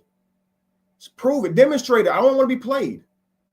What men say? If she tells you she's been with 3 or 4 guys, multiply it by 4 and add 7. It's telling you we're moving with a lot of distrust here. Right now, she can't prove to you how many men she's been with, So you'll probably be like, you ain't seeing my W-2 or my credit score or trying to see if my name on my lease. But she's like, I want to know you're not lying, because why is she saying this? Decisions made from scarcity and lack and trauma, right? Here she is. I want to make sure you ain't doing me like the last guy. So I want to see W-2s. I want to see your lease. I want to see, is that even your real name? Like, and she wouldn't be wrong to say that because she's been through it. To a man, it's like, yeah, you kind of been ran through that because you asking a lot. And that is asking a lot. Yeah, I make 120 a year. Show me your W-2. Lady, are you freaking crazy? Hell nah. That sounds like you only want me for my money. But no, she's trying to protect herself. And this is why you have to try to understand, like, whoa, that's a deep question. Why do you ask me that if you don't mind me asking? Well, the last guy I dated, you know, he seemed to make good money. He told me he was an entrepreneur, but he turned out to be a scammer. He was not earning his money honestly. And I just don't want to end up in a situation like that again. And it's up to you as a man to say, I completely understand that. I want my daughter to make better moves too. She ended up in a situation like that. But let's continue. She's not wrong for saying this. It just shows kind of what trauma does to a person. I need to see the lease, because sometimes Kendra, I'm not good enough to date. If I were, let me tell you, because we're talking about it from the female gaze to the male. I'm just talking in general. If I had gone on a date with someone and they started asking me about my W-2s and my bank account, they would have been seeing the gas come out of the pipes of my car. Yes. Because that's too, I'm intimidated now. Well, because women are tired of wasting their time. I'm talking from the woman's perspective. Yeah. So they're like, I don't want to make you be already made. I don't got clay. I'm not magic. But guys don't want that either. They don't want to make us. Well, true. But the thing with guys, and they don't want a broke lady. Well, no, I don't know though. Some men. Guys, I'm speaking, but I just speaking because I heard you say it. I don't think men want a broke lady, but they also don't want a lady that's going to be too expensive. You know, wigs is $2,000, lashes is $300. Okay, you know, well, she's agreeing with me here. Damn, I didn't listen to this much of the interview. This is crazy. Are you easing into high maintenance? Yes. Well, I think that, yeah, that's real high. And you're owning, so 2025 people are owning the high maintenance? Well, women feel like this is what I do for myself, so a man has to be able to do the same or more. Why can't you keep doing it for yourself? I agree with you, Tamarin, but they're like, why if you here? If a man... See? They only see us for utility when they get to a certain place. They don't value love or connection. Why would I have to buy my own wigs if you here? So imagine him saying, why I gotta buy my own food or fix my own food if you here? Whatever I was doing for myself, you gotta do for me. Yo, that's the hair you like. It's the lashes you like. So I continue to pay for my haircuts. I continue to pay for my wardrobe as a means to maintenance. You can buy me something nice if you want to, but if you want to treat me to getting my hair cut or something one time or something if you want to, but I would never dream of making that my woman's responsibility. And this is why I say two people coming together are supposed to thrive. If me and you coming together mean I'm supposed to inherit your damn bullshit, you can keep your ass over there. That's crazy. Especially if you're going to argue with me. $2,000 wig. You crazy as hell. Anybody wear a $2,000 wig, it's going to be me. I'm the one that's bald headed out this motherfucker. You got hair. You better work. You better work that shit. I'm actually bald headed. If anybody going to get a damn wig, it's going to be me. If I got to deal with my insecurities, you can at least deal with your damn hair texture. What are we doing here? Now you might say, Kevin, that sounds harsh. Then buy your own wig. Don't ask me to buy it. That's why I'm with women who natural. I don't have to worry about that. Jamie O'Lacey never came to me and asked me to buy no damn $2,000 wig. I love him to death, but hell no. I wouldn't know what to damn do if they said, "Dave, will you buy me this?" If they sent me a damn link to a wig that was $2,000. I'm married to these women. I dedicate my life to taking care of these women and protecting them, y'all. But if they sent me a receipt and said, "I want this $2,000 wig," I'm not responding. They're going to see, like, "Did you see my text?" What text? They're going to know to stop asking me about this. You see what I'm saying? Right. Quill man. If a man flipped it about her cooking and cleaning, she'd say she chastised him. Exactly. If he'd have said, Yo, what I look like fixing my own food if you here? Where I know I can do this myself, but what are you good for if you ain't here? So that's what you think men are for? Are you out of your mind? Why would a man want to be with you? Hearing you talk, just hearing you talk. And this will make a beautiful woman ugly real quick, y'all. Learning that you don't like us makes you ugly really quickly. They're wasting their time. I'm talking from the woman's perspective. Yeah. So they're like, I don't want to make. Would have been seeing the women don't want to waste her time ending up with some guy who could be broke. Right. Because why you only want him for utility. You're not talking about this man's character or nothing, yo. And women don't want a man who they gotta fix and help. See, that sounds like you're waiting at the finish line for a successful man, and then you want to jump on the team, but he's not going to value you if he won the whole race without you. He's going to value the woman that supported him through his dreams, that believed in him even when he wasn't that. And so she don't want that, she's saying. Women don't want a man who they have to nurture. So they don't want to actually be valuable to the damn relationship. They just want a man who's already damn complete. That's crazy as hell. That's crazy. Absolutely. What's important in a relationship is to be loyal to your commitment, whether you're poly or otherwise. You're absolutely right. You're absolutely right, Cheryl. Let's listen to this again. If I had gone on a date with someone and they started asking me about my W-2s and my bank account, they would have been seeing the gas come out of the pipes of my car. Yes. Because that's too, I'm intimidated now. Well, because women are tired of wasting their time. I'm talking from the woman's perspective. Yeah. So they're like, I don't want to make you be already made. I don't want to make you be already made. So I don't want to contribute to your success. Be already successful. Then you'll have no value, love. Do you know that your duty is to nurture, build?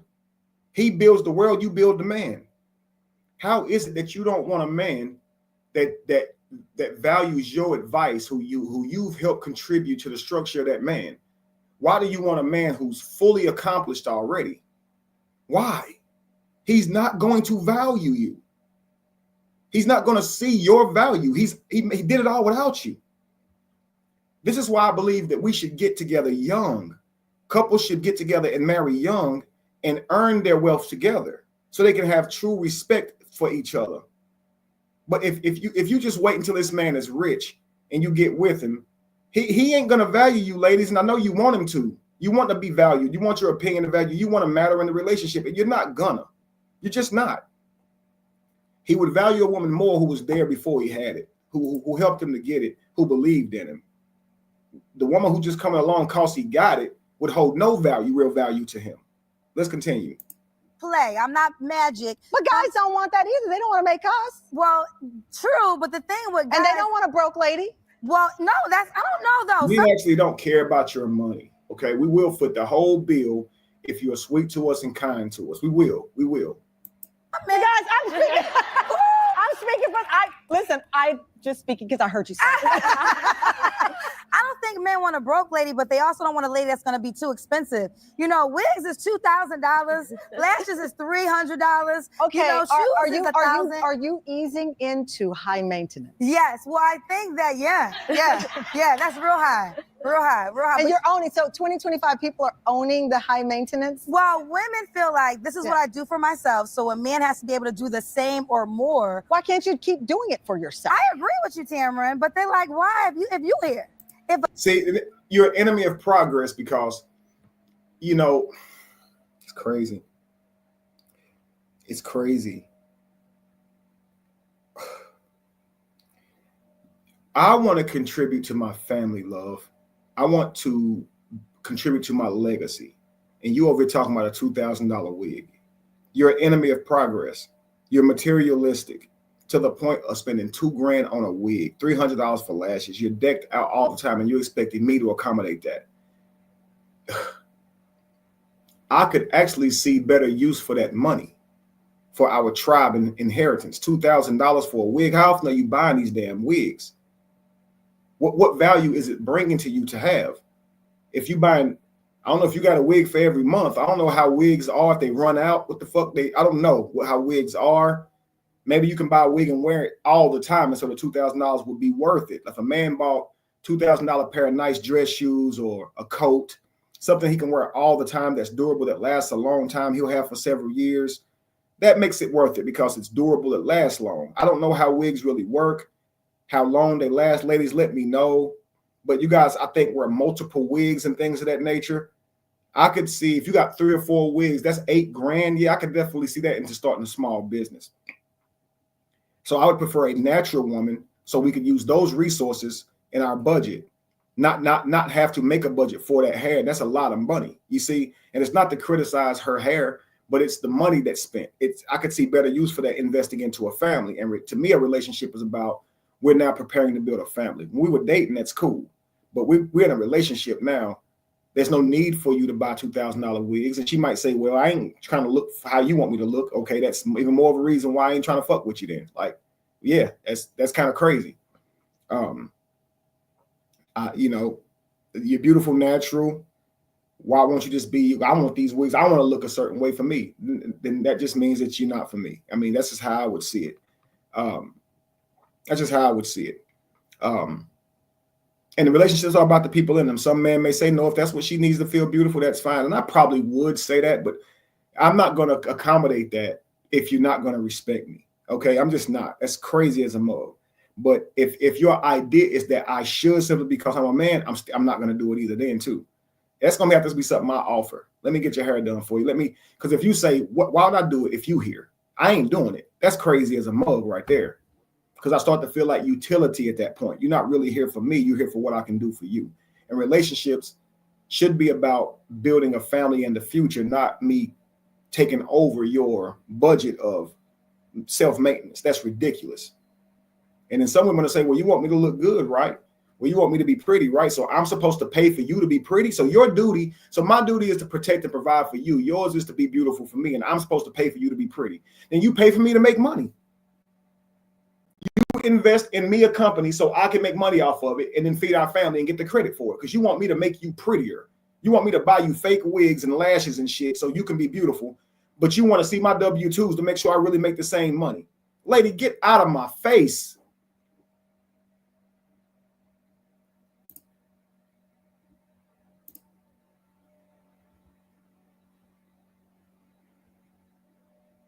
No, she's referring to a roster of men. She said, men, if you want to add it, I got room for one more. I'll go back to it so you can see. Yo, she is bugging. Good job, Steph. And a good husband, that's a good wife. That's what they're going to say.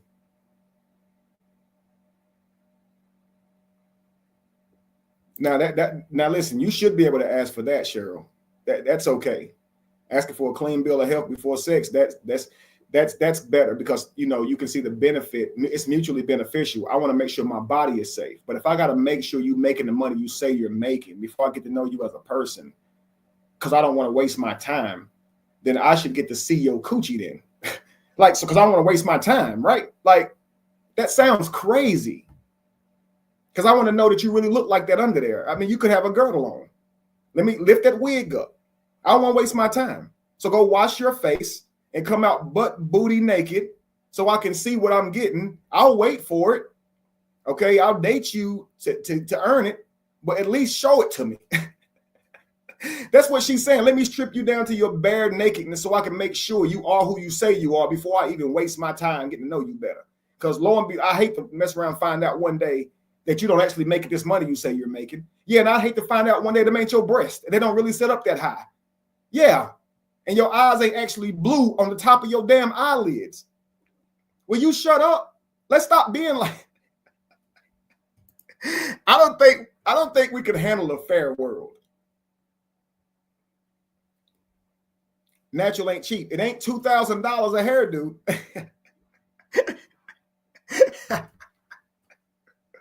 Let's be real. Maintenance taking care of yourself is not cheap. We all got to take care of ourselves, I cut my own hair. That cuts out a barber need for a barber. So these are things I've done to create ways for me to put more into my children and family and legacy. So I want my wife to do the same thing. If I'm doing these things, why wouldn't she? My women do not use salons, y'all. They are beautiful on their own. They know how to do their own hair. They know how to take care of themselves, y'all. Okay, and they're just as beautiful as the next woman. All right, let's continue. If a man is here, why am I? But you're not here for my wigs. But they're feeling like this. Okay, I'm showing up for you. I'm giving you my energy. I am in your presence. So, but he giving you his energy, and he in your presence. And so you think if I'm giving you my energy and my presence, you should buy my wigs. You should pay for this. Now I'm not saying she's saying this out loud on a married woman show, and you hear the women saying, "Oh, like," because that shit only works on this bullshit social media.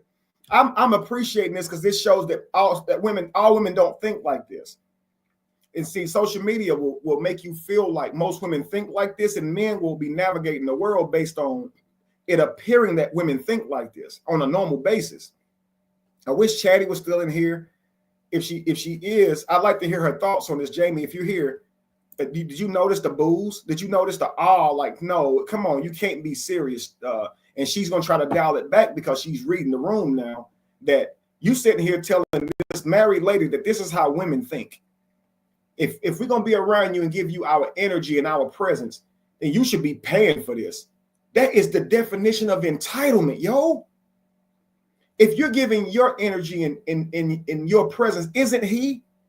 And if you value getting to know him, isn't that transaction mutual? But you think that your company should be paid for. This ain't even the sex. So you are a commodity is what you're saying. This is correct. So this is what you mean by a roster of men. They're paying for your time, even to be around you. And this is why men move like this around women who date multiple people, because they know that those women are accessible to those men that they are dating. You'll go out on a date with them. So we know that we've taken women out on dates, and whether she said that she wasn't going to sleep with us or not, we know in a lot of times we did sometimes get sex from these women. So you're dating 4 or 5 men. You think I don't think you sleeping with some of these men? You think that when I learn that I'm going to still have the same ambition to go after you? No, because I'm going to start seeing you as having low character. Why? Because men most of the time are funding the date. This means don't keep dating him if you don't like him. So if you're dating men that you're not interested in and you're not doing anything with them, I'm going to say, okay, you're using men for dinner dates. Okay. But if you're sleeping with these men, I'm going to say, damn, you cheaper because you let men fuck you for a meal. Yeah, well, I don't want you. I'd rather you wait, because you're telling me all 5 or 6 of these men who's dating you, are they really worthy of your commitment if they was to say, hey, I want to be with you today. I want you to stop it all and just date me. If you would say no to these men, you shouldn't be wasting their time. See how that works? You're wasting their time. It don't cost you nothing to be around him, but he's wasting your time. What are you talking about? He's having to pay to be around you. You actually wasting his. If I got to pay you to sit around me and you ain't going to act how I want you to act, I'm not paying you. So if I got to pay for your wig for you to come over here and chill, you're going to act exactly how I want you to act in that damn wig because I had to pay for it. What do you mean? If I pay a lawyer, he going to represent me how I tell him to. He gonna do it. He going to do what's in my best interest. If I pay a mechanic, he gonna fix what I tell him to fix. So if I pay you to come over here and shake something, shake it in the direction I tell you to shake it. What are we talking about? Let's continue, man. This is wild. Controversial. This is getting spicy in here. You here. If a man is here, why am I? But you're not here for my wigs. But they're feeling like this. Okay, I'm showing up for you. I'm giving you my But they're feeling like this. No, you're feeling like this. Listen. energy. I am in your presence. You should pay for this. Now I'm not saying I'm not saying you saying something. Wait a minute. Controversial. This is getting spicy in here. But I'm with you, Tamara, because I feel like I'm on money. Don't back up now, Kendra. No, don't back up We now. got some groans, we got some applause, we got some moans. Alana's coming back with us. I didn't know the Valentine's Day was going to get this hot. We'll be right back. Man, what was the rest of this interview? I'm now actually officially interested, like truly am, in hearing the rest of this interview. Guys, I'm truly interested in hearing the rest of this interview, guys.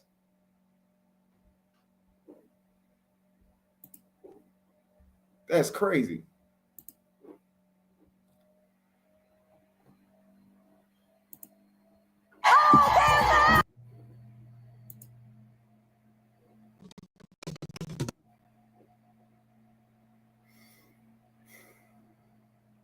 This was Kendra G, episode 3. This is the same video. No, that was 12 hours ago. Hang on. Okay, that's Kendra G. That's the one we just listened to. So where's the total video of this? Is there a... Welcome back. Okay. I'm going to tell you now, this has been one of the most unexpected Valentine's Day episodes in 6 seasons. We are nearly at 1,000 episodes, and I have never discussed dates that involve buying of wigs. This is phenomenal. We're talking today on this Valentine's Day about dating trends in hopes of helping those out there who are looking for love. Alana Dunn, the host of Modern Dating Podcast, Seeing Other People with us, along with Kendra G, the host of YouTube's Kendra G Singles. Another popular dating trend is Date With Me, where singles turn to social media to reveal everything from their date, from the makeup to getting ready, all of it. A recent article in The Cut says dating as a young woman is so bad it's gone viral, and that single people have always griped about trying to meet someone, but lately it seems heterosexual women have reached a breaking point. This is making me sad. Our next guests both went on TikTok to share how they reached a breaking point. This is making, but lately it, and that single people have always griped about trying to meet someone, but lately it seems heterosexual women have reached a breaking point. Now that's shocking because they're the ones screaming they don't need a man, but let's continue. This is making me sad. Our next guests both went on TikTok to share how they really feel about dating, and millions of people have really identified with what they had to say. 29-year-old Ryan Spencer recorded a 3-minute TikTok getting emotional about wanting to find love and feeling left behind. Her post went viral, millions of views. Here's a little taste of it. I genuinely... Guys, let me just point this out, that actual people with established shows are using us for content. I've been used for content on multiple shows of ideas that I've given. It just shows you who's truly having the leverage here. They're having to pull up our videos and our natural thought talks and use them as content to get viewership on their panels, yo, and invite social media icons to their channels like Kendra G. We're taking the fuck over. Shout out to all of us. Shout out to all of us content creators, yo.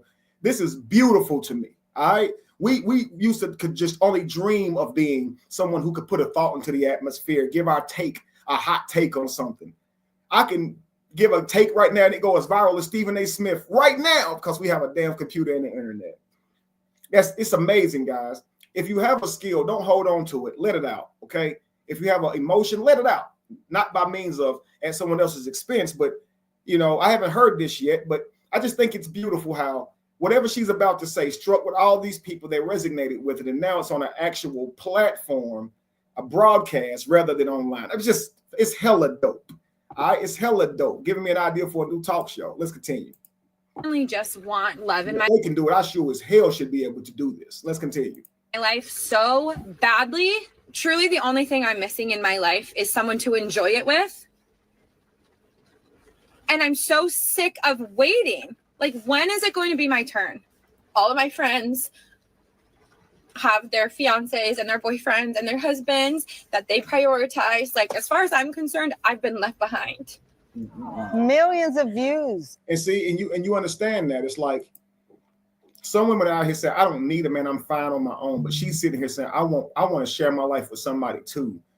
These other women have men that they prioritize. Listen to what this is why she's coming from a place of loneliness, right? She a content creator too. Okay, Lolita. Well, look, shout out to content creators. because I thought this a real broadcast, and I ain't diminishing it because I have a show that works similarly.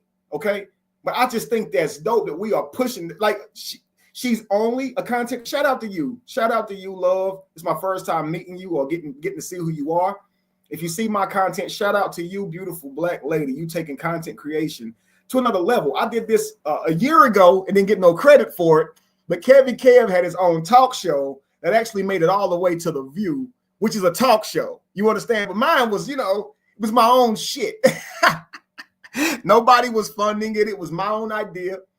And it's just, we out here doing our damn thing. So, I don't know how long her show been in existence, but we out here doing our thing, yo. Shout out. All right, let's continue. But anyway, what I was saying was, she's saying that these women have a man to prioritize, okay, a man to share their life with. Notice she's not saying a millionaire to mooch off of, a man to fund your lifestyle, that rich New York man who can pay for my wigs and lifestyle, right? Who looks good beside me, who's tall, the man who I'm only dating for social aesthetics. Come on now. She's saying someone to share your life with, someone you can prioritize. And she wants her chance, right? These women should get a man. Of that video. Also with us, Mia Chart, a 42-year-old from Utah, went on TikTok last year to talk about the pain of being single. She got 11 million views from this video. Take a peek. I've been single my entire life. I'm going to be turning 42 in August, and I've never had anybody love me or desire me or want to be with me. So I guess I just wanted to say to people who get this feeling that you're not alone, and it's difficult being alone, and it's okay to feel lonely, and it's okay for it to feel hard and scary.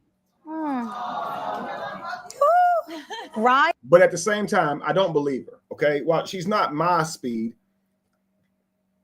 I think all women, and that could be wrong, but I think all women has had men that has tried to talk to them. I just believe that a life for a woman, regardless of how they look, some man will find them attractive, and they have tried to talk to her. And I think a lot of times it's just not the man they like.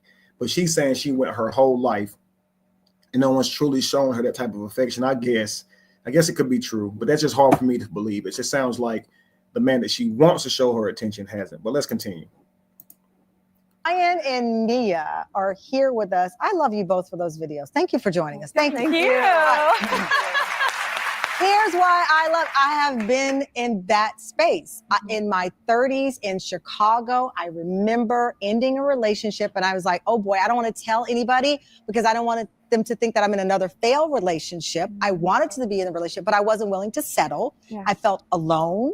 And that's very bold and brave of you. Guys, I'm sure there's content here, but this doesn't have Kendra G talking at all. Do we want to watch this? Yes or no? Put a 1 in the chat if you want to watch this video. It's about 5 minutes left on it. Or if you want to go to the next one, put a 1 in the chat. I don't want to sit through the video and Kendra G doesn't talk anymore. I wanted her to continue kind of. It looks like Tonita, I think that's her name. Tamron, I'm sorry. It seems like Tamron Hall here may have just drew an end to her conversation because she was blowing it. She was saying too much. Pause. And the next one, Lolita, let's do that. Let me see if she talks on this other one. It may be something we can come back to on another day, but I don't want to sit through all that if she's not talking here. Let's see here.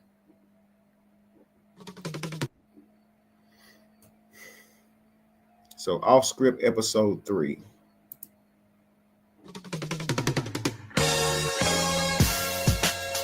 Hi. Okay, so I just told the team that produced this show, this is the most epic Valentine's Day show that we've ever experienced in our lives, or at least me. And I've been on TV 30 years. I've been a fan of yours and enjoyed everything you've done. I don't think I've ever seen you so red hot. This whole dating coaching show thing has got you going. You know what's so interesting? I'm not the same person. I began the show during the pandemic 5 years ago. And I think like most women, I just had my point of view. But now after 15,000 conversations with different single people, my mind is so much more wide. And that's why I know in the show when Dave said what he said, a lot of women did not like Dave. Now, the one I got married, the clip that we just showed. But now what I've learned is women are so vocal. Women will tell you, you better be in shape, you better have a job, you better be 6 feet. I don't want to hear nothing. And as soon as a man gives one preference, oh my God, how could you ever? So I had to learn that that's not right. Like, for instance, I get men that come on with hats and they be like, Kendra, tell him to remove his hats. I'm like, no, because I don't tell you to remove your wig. So if you can have your wig, Kendra, a wig and a hat are two different things. No, they are not. Actually, yeah, they are two different things. The wig makes you more beautiful, and that's literally why you're wearing it. It's fake hair. A hat ain't fake hair. He can't deceive you as to his hair texture. So, like, you still know what you're getting. You might not know what his head looked like, the shape of his head or some shit, but you can see his beard texture and shit, know what you're getting. You guys can cover up. You only have eyebrows. You don't have a beard. We only see your hair. We don't know what we're going to be recreating in our kids by looking at that wig. Stop it.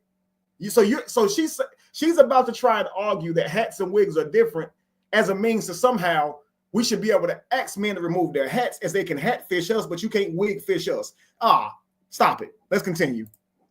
I'm gonna disagree with you, Cameron. I see you popping up. Go. No, but I'm gonna disagree with you because Kendra gonna win this all day because she got that red pill Kevin Samuels rhetoric down packed. Okay, Kendra's not about to lose this argument. She done went through it. She done been through the process. She has been forged in the fire.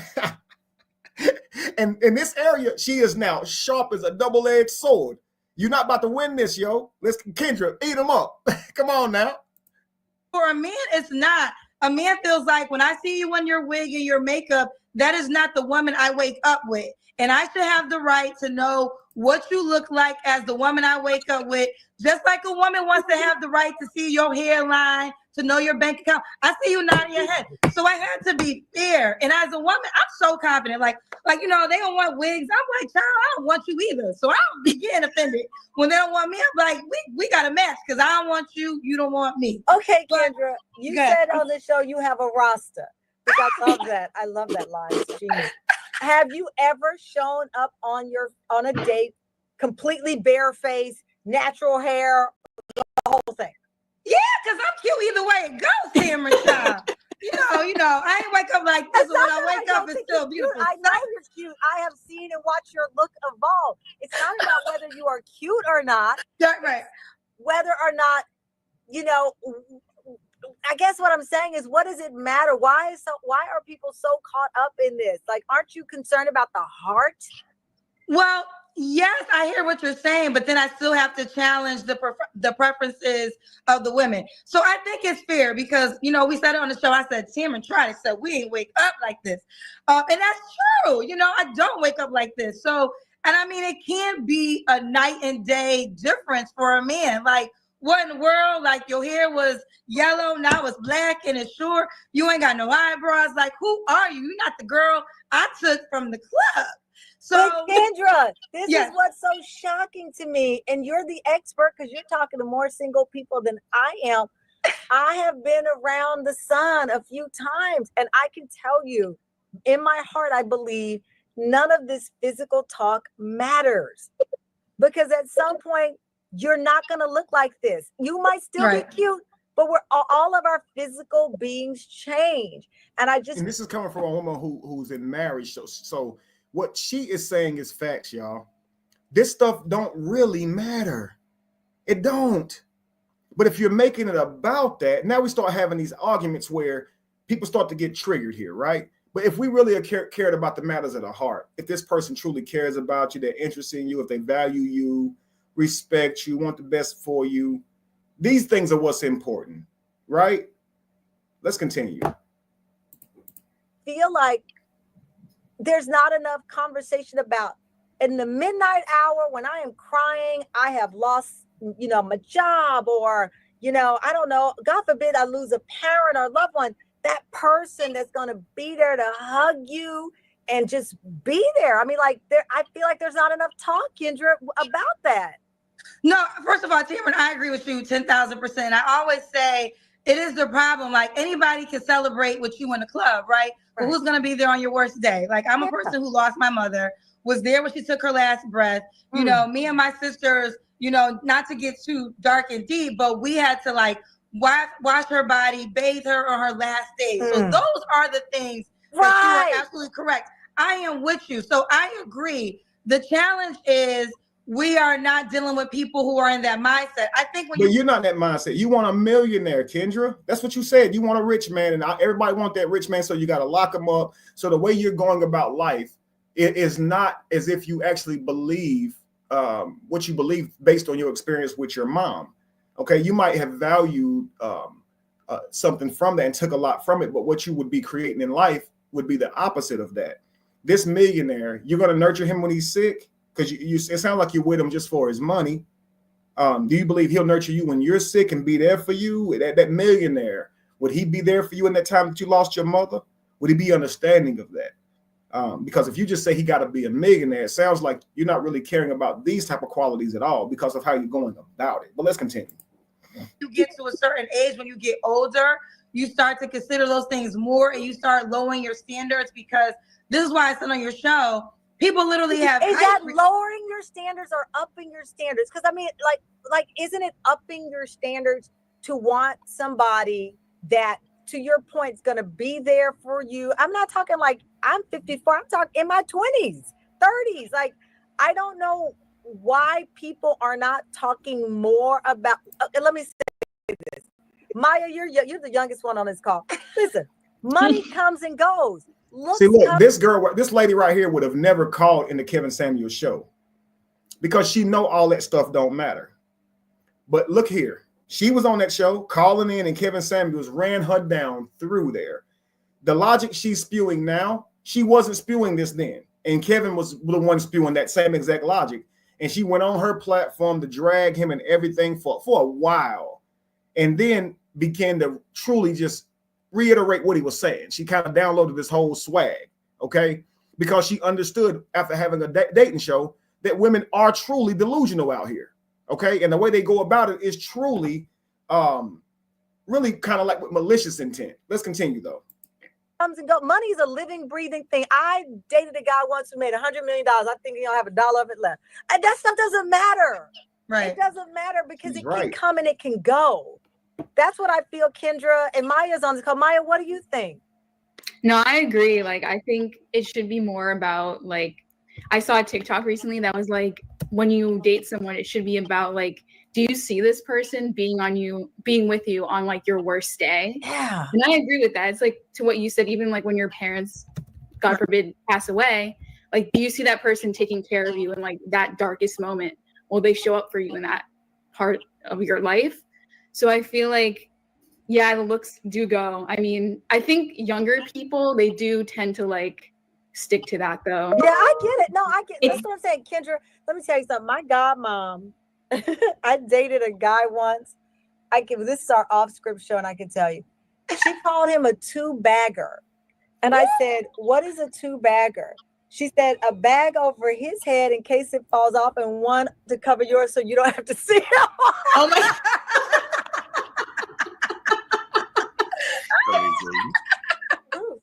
My godmom Ruth told me that. And I could not believe she could. And look, and this is what I say. If you're choosing a man simply because he can take care of you and you absolutely find him unattractive, you are the one who's losing.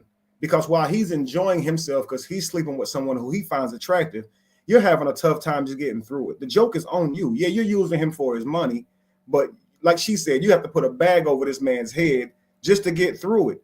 The joke is on you.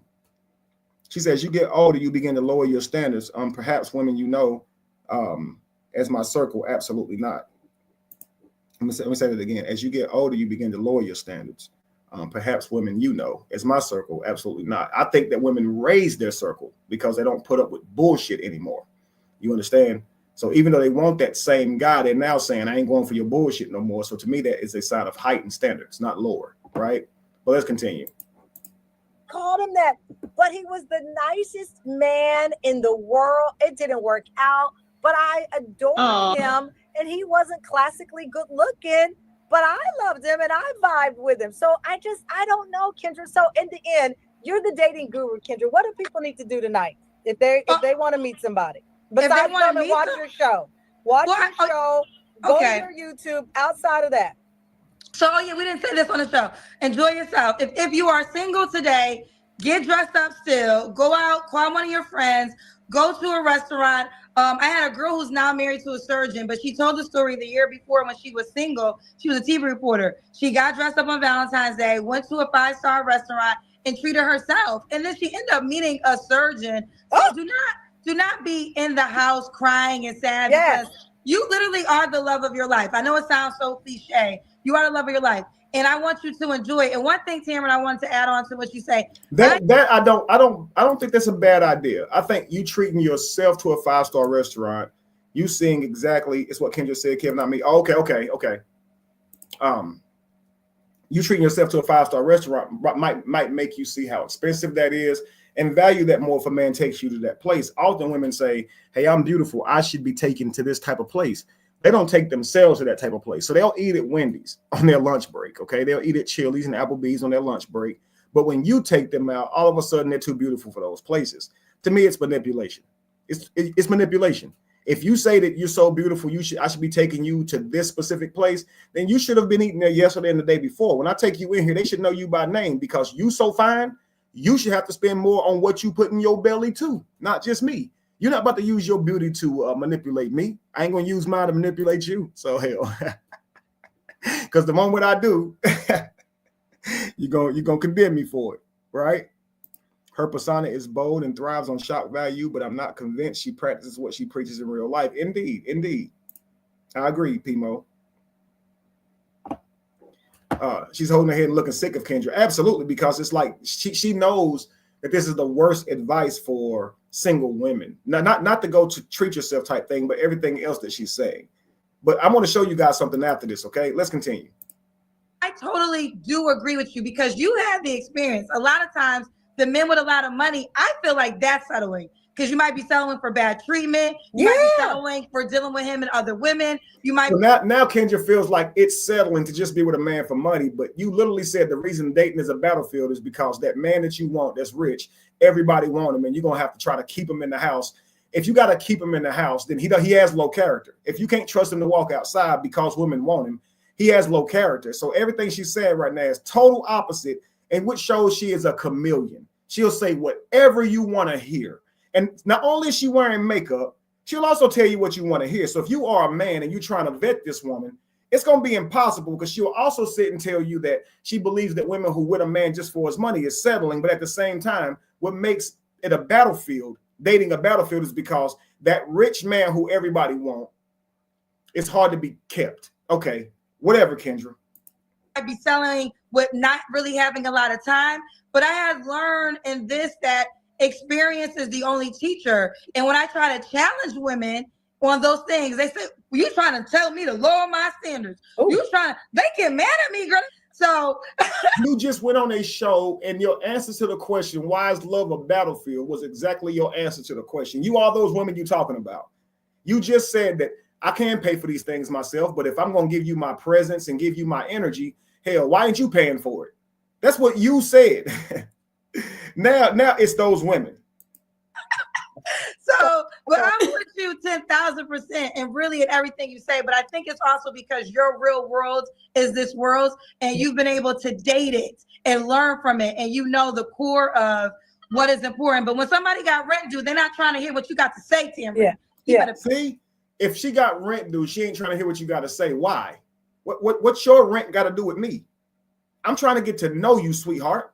And that's what women will say. Well, shit, you ain't trying to get to know me and my rent due. You're going to have to do something. Then take your ass on. And you worry about your own damn rent then. What you talking about?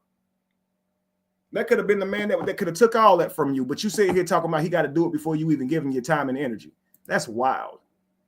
That's like you speaking to a man, hey, how you doing? And he go, yo, you fucking or not? I don't want to hear nothing you talking about. Are you fucking or not? What are we talking about here? Let's continue. Pay that rent money or get out my face. Okay, Kendra. See? Last Pay question. that rent money or get out my face. Yeah, get that coochie up or get out my face. What you talking about? If you're not gonna get that up, don't come over here. You said you have a roster. How many on the roster, Kendra? How many? Well, okay, here's the deal. And you now, would know this this. is the off-script show. This is where people start. Yeah, I know. You said that on national TV because I bet some of those roster members called you. I don't give them. I'm gonna tell you something. I don't give a damn about these men because I know what it is. So I don't care. I don't care nothing about these men because you gotta think. Oh, I found out I was on a roster. So I'm sitting here hearing you on a show say you got a roster. What the hell you talking about? It sounds like you don't really value us men. I don't care what these men talking about because I know what it is. But you will deal with these men. So you will actually deal with these men who you don't care about because you know what it is. What is it, Kendra? That they don't actually care about you? And this is what I'm saying.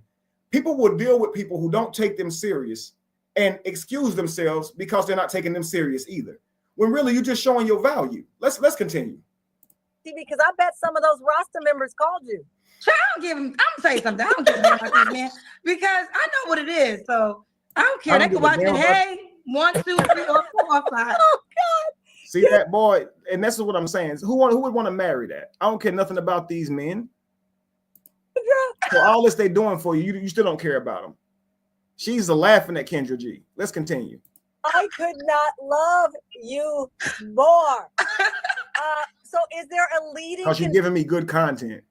Tinder in the roster? Are you close to filling it down with anybody? No, well, I was in a relationship. So I've been single with not like one person for like 3 months. Okay. So you got to take that time. And what I learned though, I got to be honest, what I like about my single season, because even when you're in relationships, you compromise. And that's the thing we don't talk about in relationships. But when you're single, you really can do what you want to do. You don't owe anybody anything. Yeah. So right now, like the leading person is Kendra. And maybe in a few months, I'll let one. That's the worst advice to give to single people, period. When you're single, do what you want to do. You don't owe anybody anything. A man who's single and does what he wants to do and don't owe anybody anything, he's just going to trick out on all the females. He ain't going to be saving his money. He ain't going to be thinking about none of that shit. And so now when he in a relationship with you trying to start one, he don't got his shit together because he's been spending his whole single life being a douchebag. That's her. She gonna fuck everybody. She gonna be with all these men and all this shit while she's single, right? But then whenever you come around really holding her accountable to the shit she did when she was single, she gonna feel like you doing her wrong. You shouldn't care about what she was doing when she was single. Hell, she wasn't with you when she was doing it. What? But you want to see his W-2s. You want to see if he actually still got money in the bank. You want to see if he actually owned his property. So you care about what he was doing when you wasn't there too. Oh my gosh, boy. Get one of them to honor. Maybe one of them to honor in a few months. Ain't no honor in being with you, woman. What honor is that? You done been ran through for the last few months under the guise of being single and doing what you want to do. And you giving me the honor to come in and taking care of you. So I'm the one man that gets to spend my life resourcing you and protecting you with my provisions. But I'm the lucky one. But all those other guys got to just use you up for a cheap thrill. And I'm the lucky one because I get to pay for you. Nah, I'm good on that. I'll be one of them damn roster members. I won't be the one who's stupid enough to say, hey guys, she was with me now.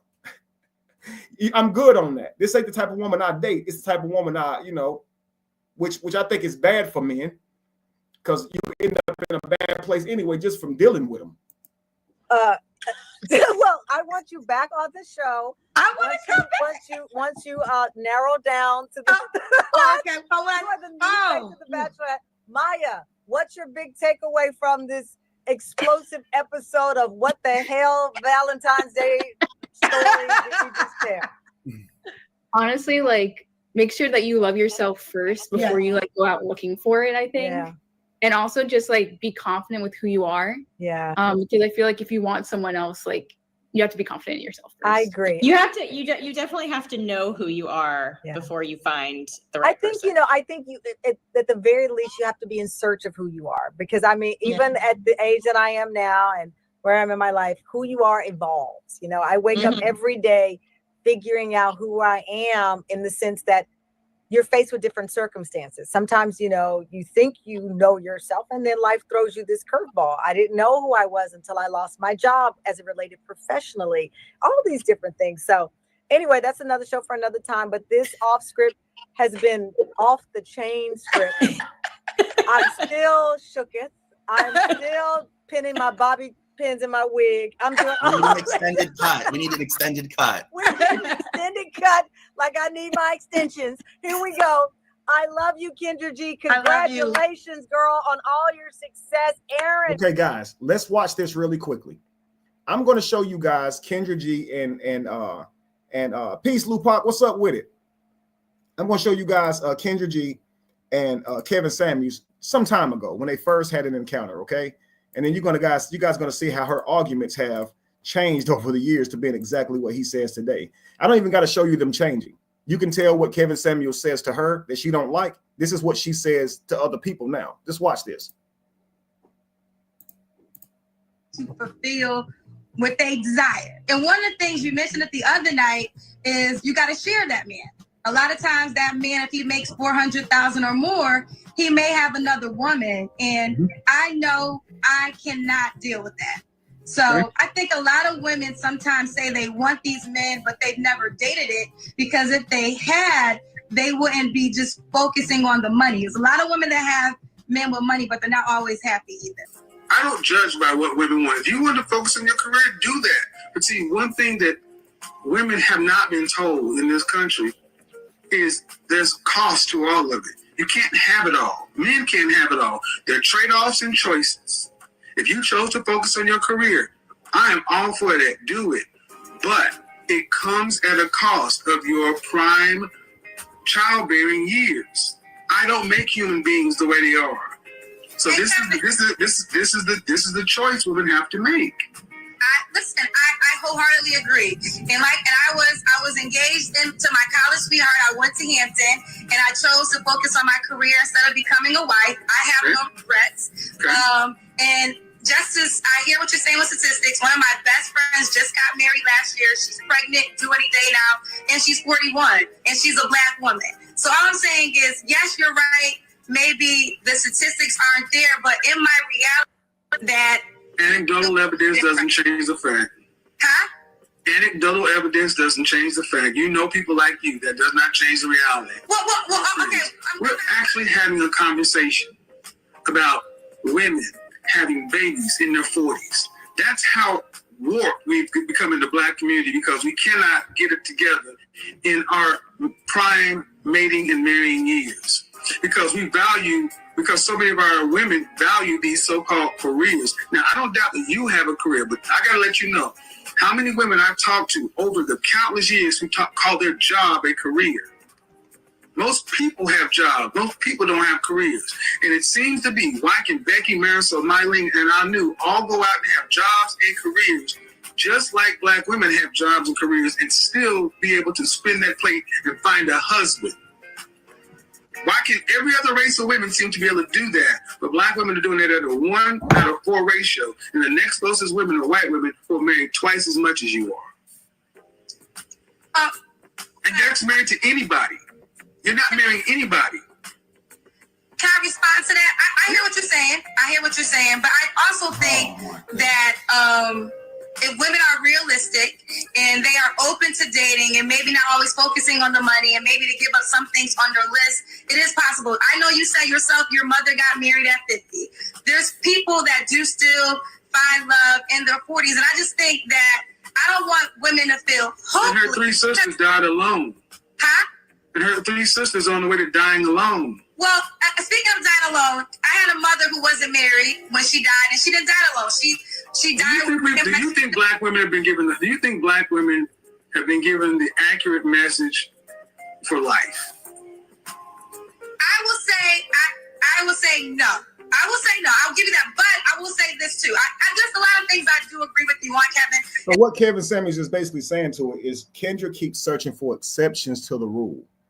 He's saying that it's better to marry young and build. Okay. And she keeps giving these examples of women who did get married older. And what Kevin is saying is because that has happened for women doesn't mean it's the norm. Okay, so when you call in to do these anecdotal exclusions, right? These exemptions, it doesn't negate from the actual facts, guys. You understand? And that's what he was saying. And if a lot of your arguments are to look for the exception, you're not actually changing your situation. I know a woman who got married at 50. So that means now that it's not an issue. That doesn't mean that, right? I swear she does this for views. Yeah, I can see that too. It could be, but hey, some women are actually this toxic. And I know this, Chatty, because I've dated a lot of women, and I know what it feels like to be treated like a wallet, so to speak. You know what I mean? But let's continue. And that's why I came on your platform. But I will say the die alone thing. I don't want to give women. I don't think women should be fear. I do. I think fear. I think it needs some healthy fear. Because here's the thing: when we do this whole coddling, don't act like it is what it is. No, we need to tell you smoking causes cancer. Right. We don't need to tell you smoking causes bait. We don't. Smoking makes you happy. Because I'm looking at our community. Black men are at the bottom. Black women are at the bottom. Black boys are at the bottom. You're the only group of women who stand out proudly saying, "I don't need a man to make it through life." No other group or race of women is so bold to stand outside and say, "Put all the pressure of the world on me because I don't need him." Well, I don't believe that. I believe men are very important. I love the black man. My father. It's our culture. Okay, I agree with that. Let me ask you this, Kevin. Do you think a woman, because I hear you talk about settling, I always wondered your answer to this. Should a woman be with a guy who might be cheating on her, not treating her the best? Do you think it's better to have a man than to not have a man at all? Yeah, see, that's a disingenuous question. See, when you come in setting the table as if is the choice between a negative and a man, I reject that question. Why don't you give it the other way around? Do you think a woman should have a man who actually she can build with and partner with, such and so forth? Why come in assuming bad faith to begin with? No, I'm not. No. Yes, you did. You came in and gave me a negative versus having a man. And that means if he's going to do this, should she choose that? Why don't you give me the other side? Give me the good faith argument. Okay, well, no, there is a good faith argument, but I just heard you say several times, I think sometimes women... No, what I'm saying is, why didn't you come to the door giving the good faith argument? Why do I have to ask you for it? I don't celebrate you. You're supposed to celebrate him. But what I'm asking you, Kevin, is this, and I'm not trying to be combative. I'm just simply asking you a question, and I'm really trying not to be combative here. Is there some women... You shouldn't have to try. Right. There's some women who date men who might not be treating them the best. And I always just wonder, because I know you preach a lot about settling and being with men. And I talk a lot about settling because that's what a lot of women talk about all the time when they really ain't settling. See, what I'm saying is I asked you the question. Okay, I'm sorry. One of the two things wrong in our community is, one, so many of our women come into interaction with black men in bad faith. Yep. You assume the worst, the negative. Ma'am, go rewind this part. You gave me an example. Do you think a woman should settle for a man that's cheating on her, abusing her, such and so forth, in order to just have a man?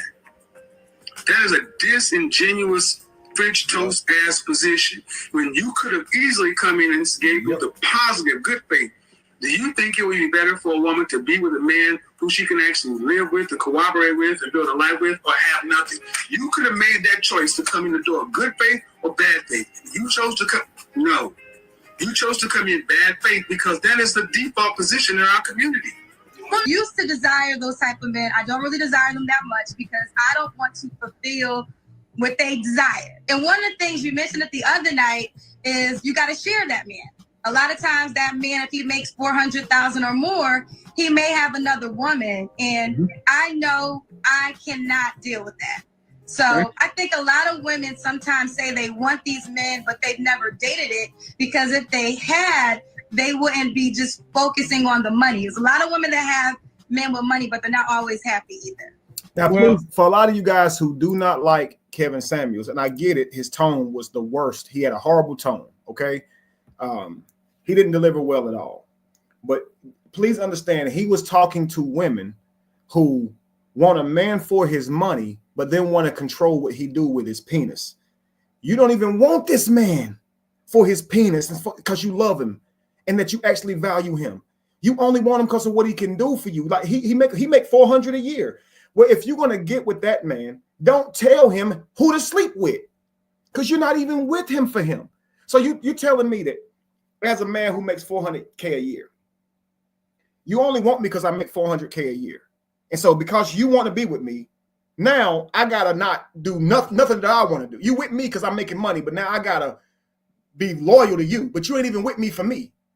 Man, you can go to hell. And that's why Kevin Samuels was saying to these women, then you're going to get cheated on. Then be comfortable with it. Because you don't even love this man. I don't even love you, but I only want you to be with me.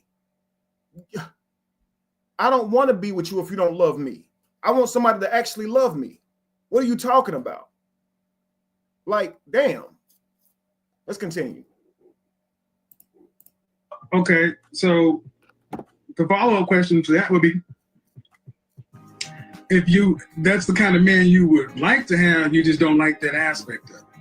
Well, I would say this. I'm 41, right? So when I listen to the women, when I was in the 30s, when I heard the girls from up here, they remind me of myself, because I was like, he got to have a lot of money.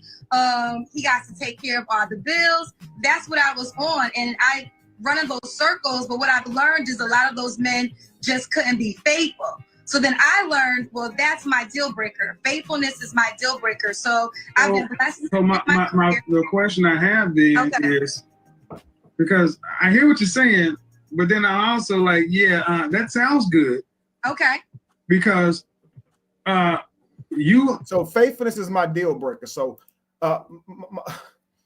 my deal maker is you making $400K a year. Why? Because of your resources. And so you can do all this stuff for me. That's why I'm being with you. But if you cheat on me, I'm not letting you do that stuff for me no more. He ain't losing nothing. Why should he not cheat on you? Really try to understand this. You don't truly value him because you only want to be with him for his money. Women, please hear me. You only want to be with him because he makes $400K or because he makes $100K a year. That's the only reason you want to be with him. If he didn't make that, you wouldn't deal with him, right? So he can do something for you is why you're being with him. But if he cheat on you, you're not giving him the privilege of doing stuff for you anymore, and you expect him to see that as a loss. You don't even love him. You only with me because I'm making bread. It's not a loss if you don't want to be with me no more. I don't have to give you money no more. I'm actually saving money by not dealing with you. You didn't love me anyway. 41 years old, married, any kids? Nope, I froze my eggs though, so I got a safety net just in case. So you're accustomed to a certain standard of life. This is true. And if a man is making the median of what a black man is making, $42,500, he can't afford your standard of life. So is that my problem? No, it's the reality of the world. See, what happens far too often, especially in our community, is black women wait too long to get married. You wait till you're too old. You wait till you have too much experience, and your experience and your income has gone up. And he can't afford your way of life because he only makes $42,000. She could have said, he doesn't have to afford my way of life. I can take care of my way of life. I'm talking about a man I can function with and build with, start a family with. So that's not a prerequisite that he can afford my life. But instead, what she said is that my problem? That's his problem if he only make $42K a year. Basically, I'm not going to adjust nothing about what I want. So yeah, you're going to need a man who make 100 bands a year because you're not willing to come off of that bullshit you own, even though you make enough to take care of a man. But you want him to make more than you. And I promise you, he is not going to treat you right because you're not actually treating him right. I promise you. And people wonder why the universe treats them the way it does, because it's karma. And that is inversely proportional to your sexual marketplace value. Hey, men, how does that sound like a fantasy to you? That sounds like a good life. Be with a woman that wants you for your money and doesn't love you. What that sound like to you? You willing to go through life, amass wealth, accomplish something for yourself, just for someone to come and be with you that don't love you. Oh, Lupop, please re-put it. I don't know why it would have disappeared. I don't think any man would want to do that, right? Go get the wealth and then women will want to be with you, but they're not being with you for you. I don't think any man would want that. Let's continue. So can I speak to that? So let me finish making the example because I hear women come on and say, you know what, that high value thing, I really don't want that because I don't want to have to share him. All right, but then are you going to be able to look at a man making $45,000 a year and respect him to the same level that a high value man would be respected? I would respect a man who's hardworking, and as long as he doesn't try to minimize me in any way. Now that's the biggest thing. If he's okay with me being my full self. You didn't answer whether or not you respect him to the same level you respect the high value man. Now, you guys pay close attention. She never comes outright and answer any damn question. She gives a monologue. That shit is so annoying, ladies. Just answer the freaking question. Yes or no. Well, let me tell you this. I'm going to say yes, only because I'm going to tell you this. I've dated high value men. I've dated the men with the Rolls Royces and all the cars and all the glitz and glamour. And they always thought because they had the cars and the glitz and glamour that you got to bow down to them. And I get it, but I'm talking about the man who's working at the post office. So that's what I'm saying. If you want the man that got all the stuff, but when he got it, you're not going to bow down to him. Okay, this is crazy. Men, listen to what she's saying, okay? They only want to be with you for your money. And even when they're with you for your money, they're still not going to bow down to you. So you're going to have to argue with them. It's crazy, yo.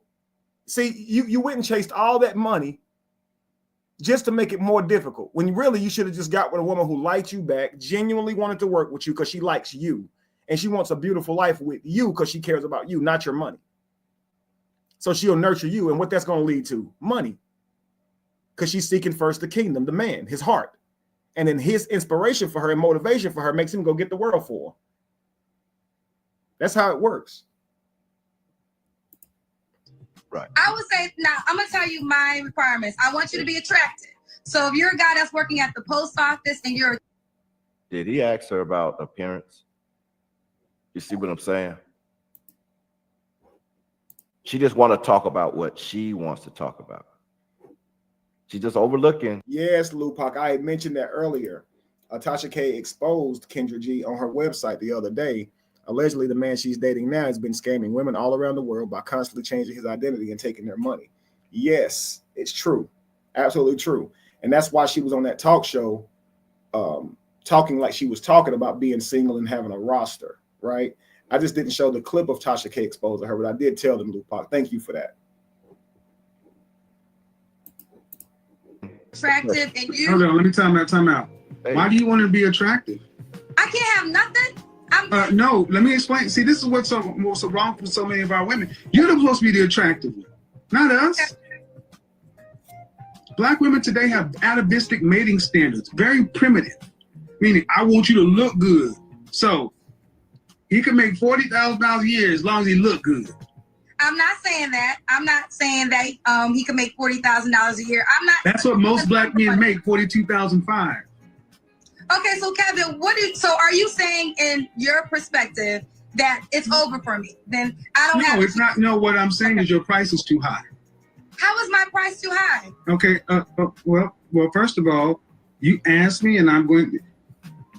You're 41 and unmarried. Right. By choice.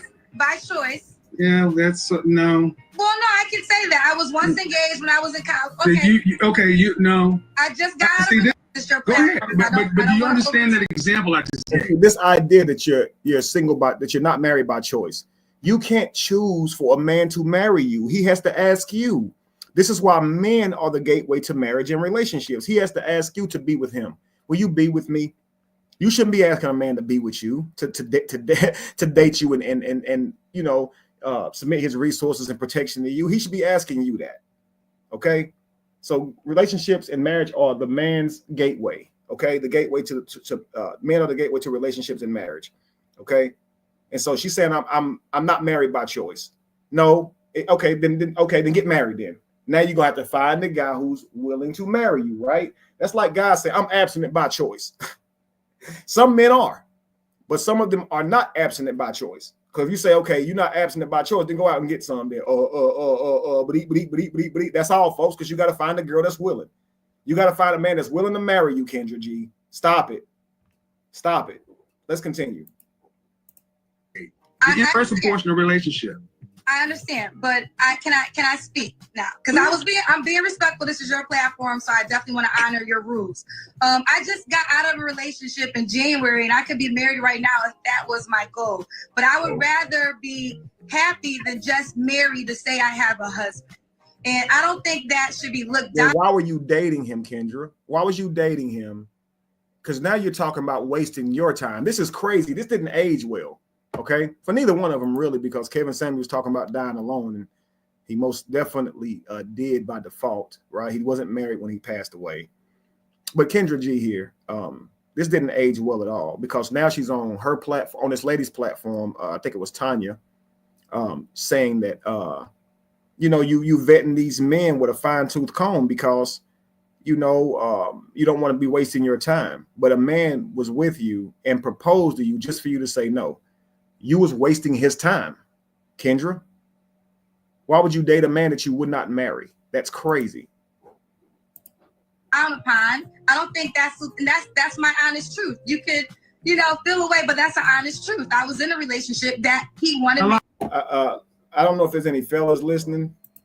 Would you stay with the woman that you proposed to that told you no? Would you still date her if she was willing to still be in a relationship with you? Would you still date her? I most certainly wouldn't. Especially if I'm funding the relationship, which is going to be happening if you're in a relationship with me.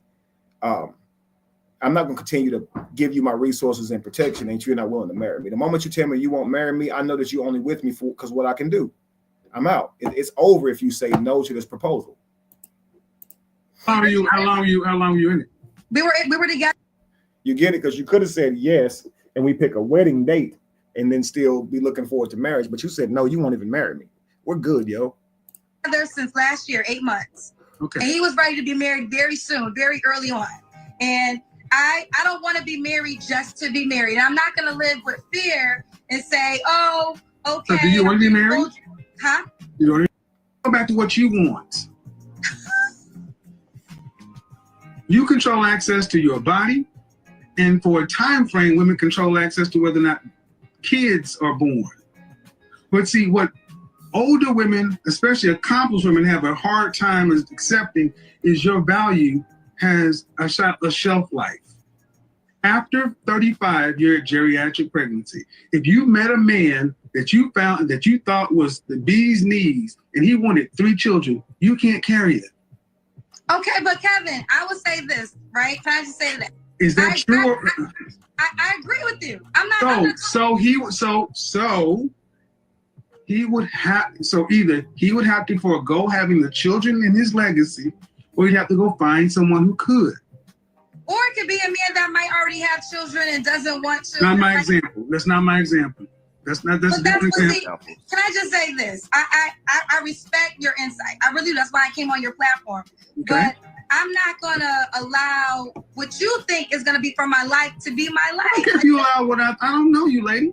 Right, is that well, my name is Kendra. You said my name earlier. Lady, Kendra, ma'am. I don't know you. Okay. So the thing is, I'm not going to allow you to start getting upset because I'm not, Kevin. I'm not upset. I'm not upset. You came to my platform and asked me my opinion. Okay, so to tell me what you're not going to allow me to do, that's not necessary. I wasn't trying to be rude. I was just ultimately. But what would you call it? What would you call it? I'm not going to allow what you say to do what? Because I mean, listen, I hear you, but I don't. There's plenty of women that I know that have had babies in their 40s, that have gotten married in their 40s. See, she doesn't realize she's being rude, and he's trying to tell her, and she's still trying to argue with it. He asked her a simple question.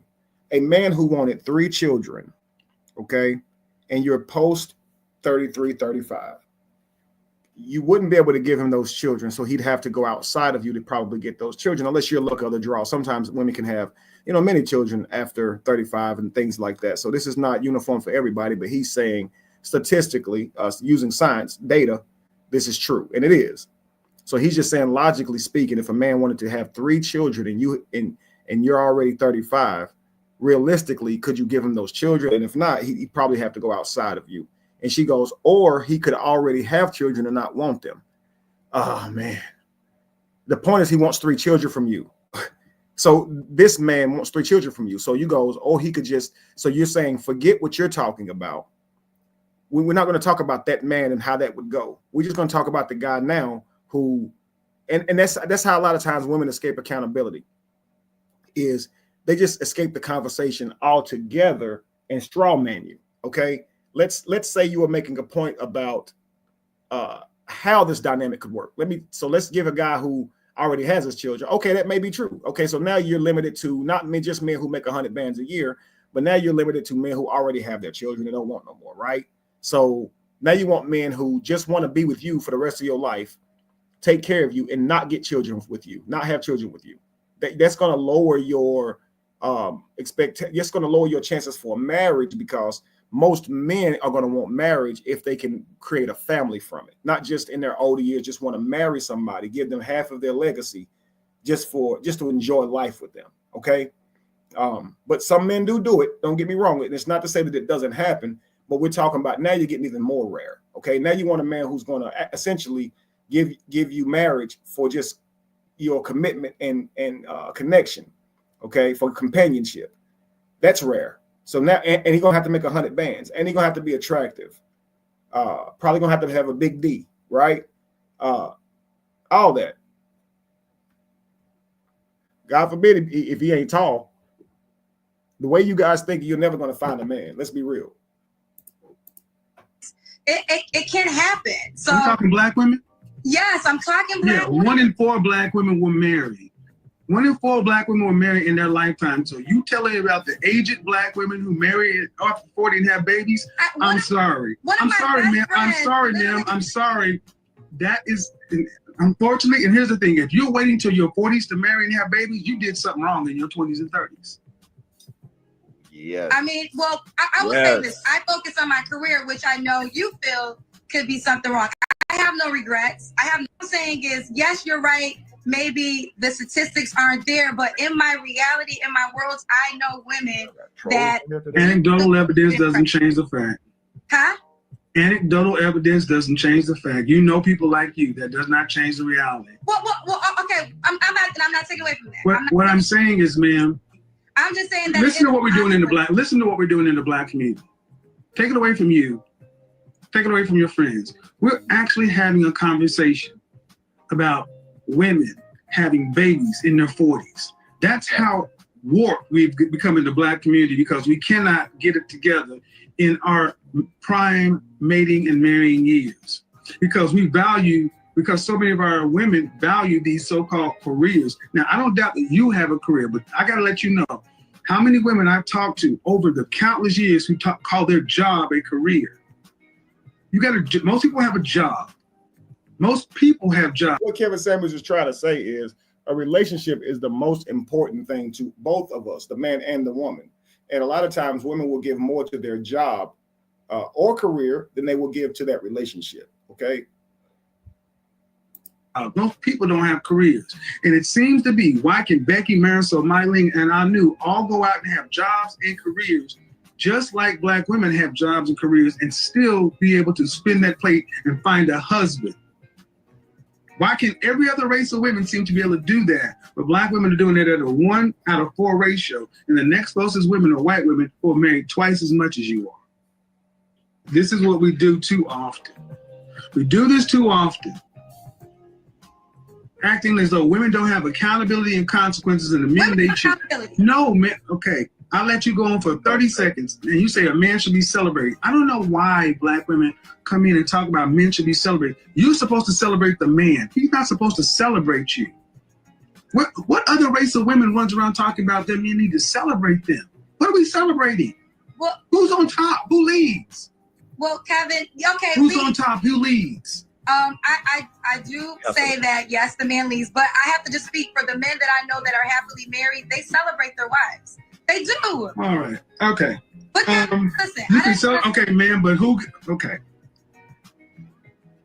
This notion is toxic to coming. It's toxic to like, yes, it is, because it keeps women with this overinflated stuff that they need to be celebrated, to where asking women. Yesterday I had a woman on Instagram thinking that being a traditional housewife was tantamount to slavery just because she had to actually cook a damn meal. I saw that. So that's a woman that shares your reflection. Right. How? She's black. Oh, so it's my reflection. Okay, that's what you're saying. Yes. So my notion, the way so many women talk as though you're some sort of god or deity that's supposed to be celebrated. The way we do it over here is men of value lead. Women of value follow them. You celebrate your man. You praise your man. What y'all do on your side is good for you. See, I believe that you celebrate each other. I believe that if you have a highly valuable woman, she is to be celebrated. If you have a highly valuable man, he needs to be celebrated, or he should be celebrated. You should always have gratitude for the person that you're with, especially if they're treating you right. If you got a person who ain't running you down through there, they're not treating you badly, they're respecting you, you should celebrate that individual regardless. So a woman who takes care of home, who takes care of business, who loves you, honors you, respects you, loves her children, should most definitely be celebrated. And a man who does the same should be as well. You understand? So I don't have a problem with believing that the woman should be celebrated because I believe that they're so rare. A good woman like this, like not like Kendra, but like what a man is looking for to start a family with, because she is so rare, that makes her a charm and worthy to be celebrated. Character, you don't come by that easy every day, you know. Hope it works for you, but more people on this side are winning. More people on that side got opinions and no husbands, especially no husbands they value. So you talk about Russell Wilson. I don't know many men on this side that respect Russell Wilson, not because he married a woman with a child, it's because he's a simp. Why is he a simp? Why is he a simp? Because that's an entire program. And here's the thing. How about this? Because the men say he is. Well, okay, as a female, then I want to simp, because if there's a man. Well, then go ahead. Then you so you want to have again, and thank you guys. Listen to what she said. And she wants to simp. She wants to simp. She wants to simp because a man like Russell Wilson, who put Sierra on a pedestal, pedestalizing a woman is. I said this 3 weeks ago. Show me a culture or a race of competitive people where the women were pedestalized above the men, and show me a competitive civilization. You don't. Men's purpose needs to be pedestalized, not the female. It doesn't mean that see, this is a problem. So many women in the black community want to be sitting up like this queen, and if a man is sitting up there, a lot of you guys don't like the sound of that, but if you pedestalized the capable man, more men would strive to be capable, and this would make families stronger. If men had a rites of passage to where they had to be capable to earn relationships from you ladies, and you didn't choose them unless they were capable, you would be making society better just by heightening your standards. The problem is a lot of times that horrible men can get sex too. So why would we be better if all it takes is money to get with y'all? I don't got to really work on myself and change how I treat women and understand women. You see what I'm saying? I could just go get the money and I can still get as many women as I want. They'll do whatever for some damn money. So a lot of times you end up with somebody who has low character, okay? I mean, they may be disciplined enough to go get the money, but it doesn't mean they have the skills, the necessary skills to lead and guide a family, okay? And it's just the facts. But guys, I've gone entirely too long. I'm tired. And we'll continue this build at another time. Please stay tuned for Polytribe 101. I will announce when I'm going to be teaching those courses, and I will have it scheduled so we can have as many in attendance as possible. And you guys are going to learn a whole lot. Trust me, it's going to be a very interesting topic. Thank you for everybody who tuned in, and I'll catch you guys on another one. Okay, family? Peace to all of you. Have a good day. All right, now, y'all.